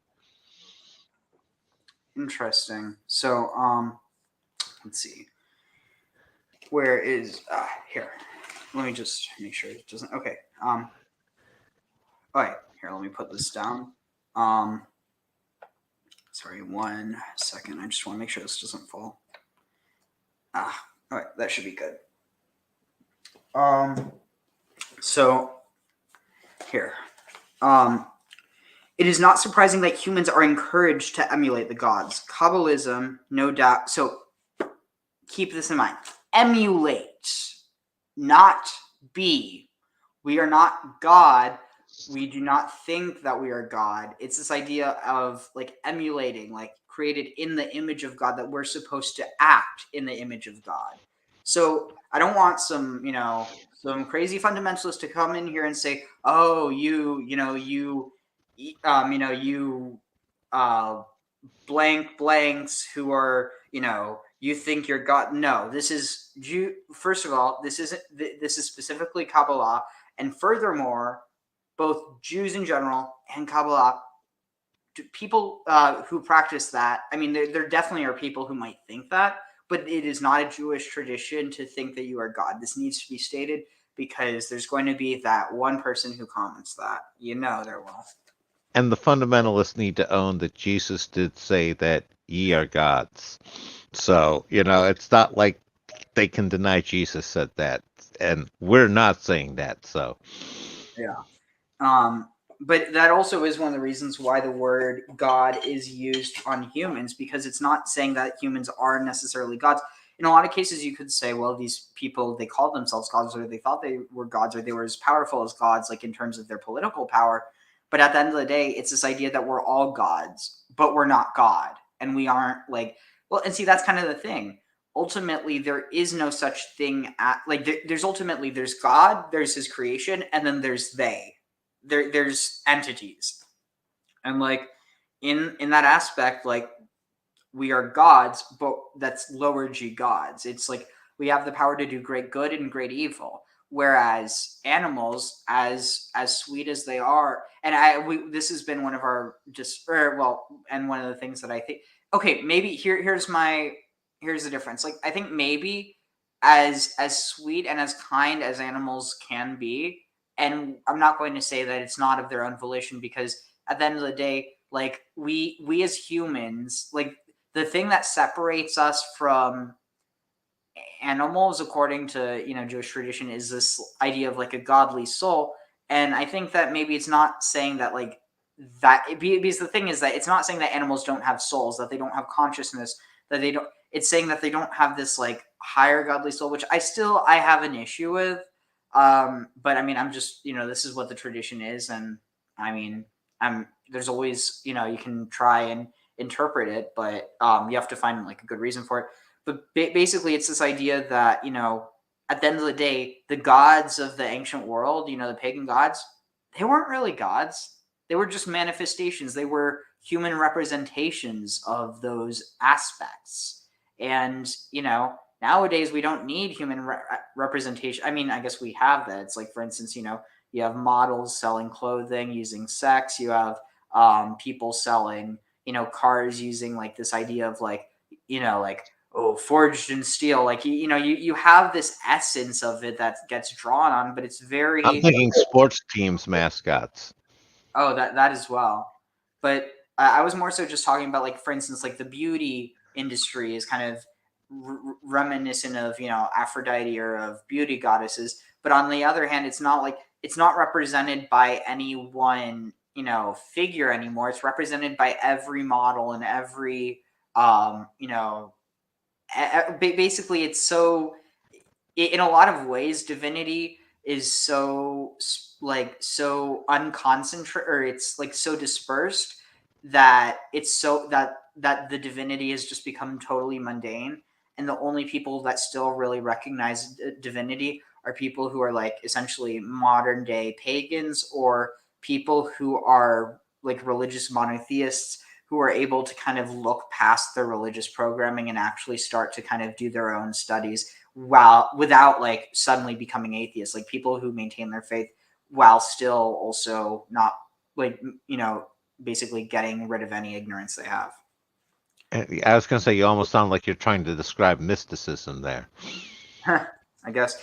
All right, so here, let me finish this. So let's see, where were we? Okay. It is not surprising that humans are encouraged to emulate the gods. Kabbalism, no doubt, building on older traditions of the proper observance of the Sabbath, came to endow the performance of. Okay, this is interesting. Came to endow the performance of sexual intercourse on Friday evening with cosmic significance. As Patai puts it, they turned the Sabbath itself into a veritable divine queen, the bride of God himself. Thus, the Kabbalists celebrated the divine as well as their own sexual union on the Sabbath. So, in other words, it's a lot easier to not. Well, I mean, given they also didn't have electronics, but you could think of it. It's a lot easier to not think about, getting on your phone if you're too busy thinking about what you're going to do after you have a nice meal. Yeah, no, and I was also picking up on there that they were basically echoing what I was thinking about the Sabbath being the Asherah and Yahweh's wedding night. Oh yeah. Let's see. So where is this? It is. Wait. Oh, wait. Read that. Oh, okay. When is a man called complete in his resemblance to the supernal, so to God? When he couples with his spouse in oneness, joy and pleasure. So this would be in like yechida, so in unity or in union, joy, simcha v'sasos. Yeah, simcha v'sason, joy and pleasure. And a son and a daughter issue from him and his female, or his woman, and this is the complete man resembling the above. He is complete below after the pattern of the supernal holy name, and the supernal holy name is applied to him. Patai 1990. The Kabbalistic piety, the Sabbath itself took on in Kabbalistic piety, the Sabbath itself took on a special earthy, even sexual significance. On Friday evening, the Sabbath was identified with the Shekhinah returning to earth from heaven. And she, okay, so this is what I was getting in a disagreement with that one guy before. So he was trying to say that, pardon me. He was trying to say that, that Shekhinah, or that, basically that Bina is not associated with Saturn, that's associated with Earth. And I was saying, no, Earth's associated with Malchut, and then, Bina is associated with Saturn. But so what it's saying here is returning to Earth from heaven. So it's this idea that it's almost like you have the Shabbat, which is Saturday or Saturn, or the heavens, the highest heavens, which comes down to earth to marry. So you have the highest heavens going down to the lowest earth. You see what I'm saying? No, I do. Are we at a good stopping point here? Or? Here, let me just finish this page. Okay. All right. So, let's see, where is this? So the Shekhinah returning to earth from heaven. Also remember the woman that previously was called wickedness, that she's being taken from earth to heaven, or Bein Haaretz or Shamayim. Remember the part? Yeah, she was taken to Shinar. Yep. Yeah, but it also says between heaven and earth. Right. So a wedding song. So Shekhinah returning to earth from heaven, and it was hailed as Queen Sabbath, or Shabbat Hamalkah, as the bride. A wedding song was sung to welcome her, Lecha Dodi, come my beloved, not surprisingly based on the biblical Song of Songs or Solomon, an old erotic oriental love song. In Jewish congregations still today, the congregation turns to face the back door and sings the song to greet the Sabbath. The old mythology is forgotten, but the Sabbath is really Yahweh's bride, come to reunite both with him and with the people of Israel. As Patai describes the Friday night family ritual, with the Sabbath, a queenly visitor entered into the humblest abode, which due to her presence was transformed into a royal palace. With the table set, the candles burning, and the wine waiting, the mistress was also identified with the Shekhinah, the divine matronit, or little matron, God's own consort. As for the master of the house, he felt his chest swell and his consciousness expand due to the additional soul which came down from on high to inhabit his soul for the duration of the Shabbat. And we just have one more paragraph. The rabbis were aware, of course, that the veneration of the Shekhinah as a divine entity raised the specter of polytheism. They themselves were sophisticated enough to know that the Kabbalah was myth, not scripture, but ordinary untutored folk could not and did not need to make such a distinction. In the enormous popularity of the Shekhinah, later Jewish folk religion found its real needs met once again, as Asherah had met them long ago. Gershom Sholem, was reluctant to make the direct connection, arguing that there was too long a gap between the biblical world and the Zohar. So holy shit, I'm literally just trying to revive an argument that was made almost a century ago. I'm not even trying to argue something original. That actually makes me feel a lot better. I'm just picking up on a thread. Oh, exactly. No, it's nothing new under the sun. Yeah. in Chadash Tachat B'Shamayim. A missing link, he said, nearly 20 years. I read a paper at national professional meetings called Asherah Abscondita, The Changing Fortunes of the Mother Goddess in Judaism and Christianity, arguing that archaeology has now supplied Sholom's missing link. My colleagues seemed a bit embarrassed and dissuaded me from publishing it, but now Patai agrees fully in 1990. Elsewhere, citing my publications, he also compares the invention of a Jewish female deity to Mary, Mother of God, in Roman Catholic piety, as I had done earlier. My point had always been that in time, Orthodoxy drove the Great Mother underground, where she was almost forgotten for centuries, until popular piety and archaeology rediscovered and revived her. Asherah, in whatever guise, appears to be alive and well. And that's the end of that chapter. No, and we did a lot of good exploration here, Ariel. We laid our groundwork. We've traced a lot of the bases, and no, thank you. This has been a good experience, and I think we've done some good work here. What do you think? Of course, yeah. I think it's just in general, like we get a lot of really good stuff when we stick to like the core stuff. Otherwise, we just kind of get off into the gutters and completely veer off. And sometimes you have to go there because sometimes it impacts us, and nothing new under the sun, sort of thing. Definitely, yeah. So yeah, I mean, I'm hoping to stream tomorrow with Neil because Sunday's the good day for me, but if not, I do need to take care of some homework, but after I do that, I'm probably going to do that because I have a Zoom call in the afternoon, so I have to wake up for that, and then I'll probably start working on some of my homework, and then either I'll be done to stream with you or Neil, but I'll let you know.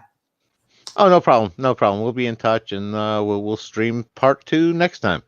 All right, and cool. Thanks again, and until later. Yeah, take care, Graham. Thanks. You too.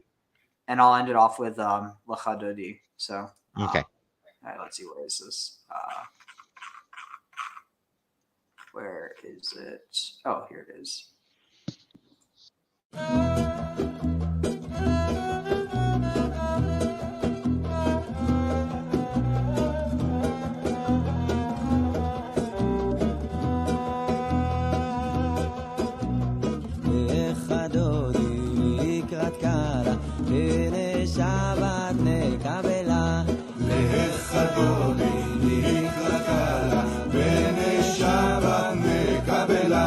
שמור וזכור בדיבורך תשמיענו אלא מיוחד אדוני אחד ושמו אחד לשם ולתפארת ולתהילה לך דודי לקראתה בני שבת נקבלה לך דודי לקראתה בני שבת נקבלה לקראת שבת לכו ונלכה כי היא מקורה ברכה מראש מקדם נהסוכה סוף מעשה במחשבה תחילה לך דודי לקראתה בני שבת נקבלה לך דודי לקראתה בני שבת נקבלה מקדש מלך עיר מלוכה קומי צאי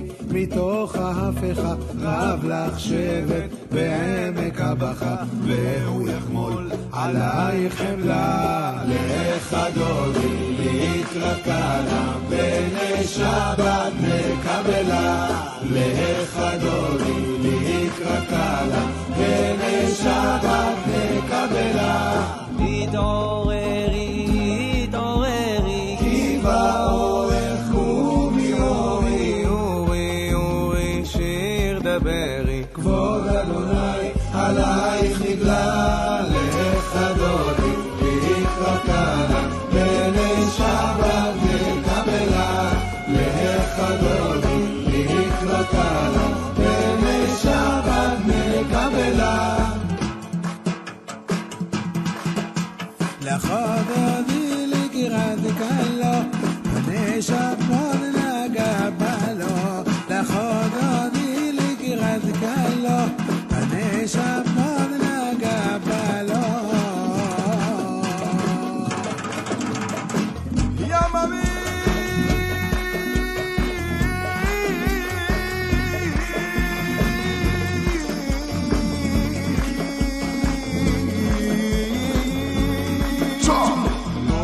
תבושי ולא תיכלמי, ותשתוכחי בתמי, וכיחסו אני עמי, ונבנית העיר אל תילה, והיו למשיסה שוסייך, ורחקו כל מבלעייך, יסיס עלייך אלוקייך, תיסוס חתנה קלה. בני שבת מקבלה, לך אדוני לקראת קלה, בני שבת מקבלה.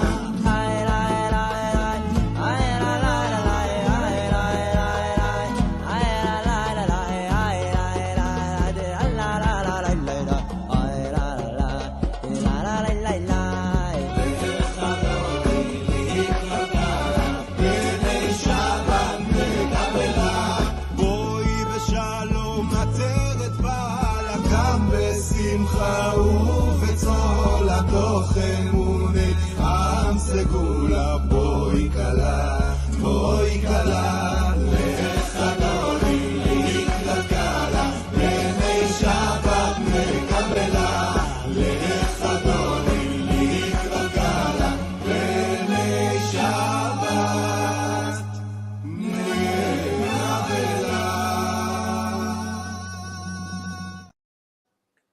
So yeah, just before we head off, I just remembered something because I was texting Neil when I went to just use the bathroom just now. But so I was reading this book. Oh shoot, which one? Oh shoot, 1 second. Let me just get this out of here. All right, so I was reading this book at Chabad, which is a religious organization. And so one of the rabbi's kids saw me reading this, and he said, "No, God did not have a wife." I'm like, I'm just laughing so hard because it's like, what am I going to say? I mean, it's so I went up to him later. I went up to him later and I explained that it's about the historical context of it and about how how our ancestors used to.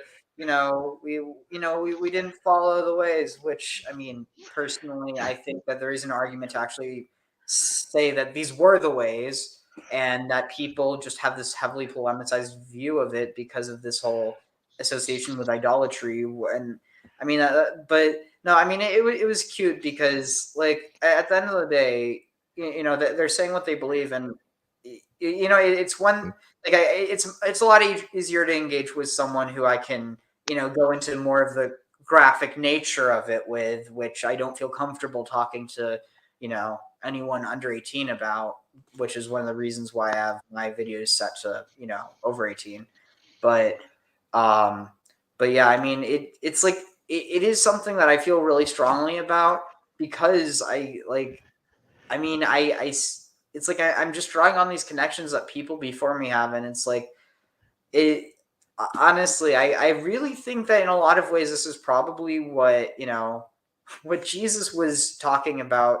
I don't think that's why. I think he was more likely killed because of the because going around anointing people in it, and basically the imposition of that was by doing that he was claiming to be a king, and by that it was mainly like a threat to the Roman status quo. But basically, this whole idea that maybe when he was saying no one can come to the Father but through me, that he's prophesying for the Shekhinah. And like that's not really that radical because the understanding is that when prophets prophesy, it's through Shekhinah. No, that makes sense to me. I always sat there and said, I don't want to say too much because I have a pretty definitive narrative that's resolved for me about it, and it's the crucifixion was a very intentional act, and it's what I'm seeing is I need to get some more data points before I say more. It's like I shared with you the whole Nabonidus thing. Yeah. Anyway, yeah, no, it's no, I enjoy this. I thank you for this. This is good. I learn a lot when I'm with you, Ariel. Definitely. Also, something that I totally didn't mean to do intentionally, which here I'll just show you real quick. And here I'm going to add you back real quick. So, oh wait, no, here I have to add you back to see. So I'm going to remove both of us. real quick. I don't want us back, but check out the screen. I mean, like, check out how 3D it is. I did not intend to do this. Boy. Yeah. So I'm going to try to. Oh no, I like that. I told you I like that screen. Yeah, no, that's great. Yeah. So anyway, so yeah, I'm going to end off by just using one of the typical endpoints, but yeah. So we'll do this again another time, and hopefully when use work on making more thumbnails, because honestly it was kind of fun, even though it's very time consuming. But anyway, yeah, Shavua Tov. Have a good week, everyone, because it's the first day of the Jewish week at least. So take care, and I'll see you all next time. Sounds good. Talk to you later. Want to tell the Rebbe the words of the new song that we're singing with Mashiach, right? So I'm just going to read him. Am Yisrael, have no fear. Mashiach will be here this year. We want Mashiach now. We don't want to wait. Okay?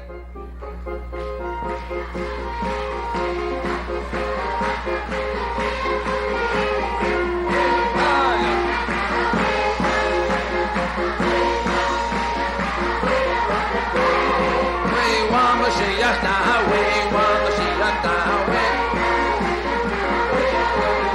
oh yeah, Am Yisrael, have no fear, Mashiach will be this year. Am Yisrael, have no fear, Mashiach will be here this year. And we want Mashiach now, we want Mashiach now, we don't want to wait. We want Mashiach now, Mashiach now, we don't want to wait.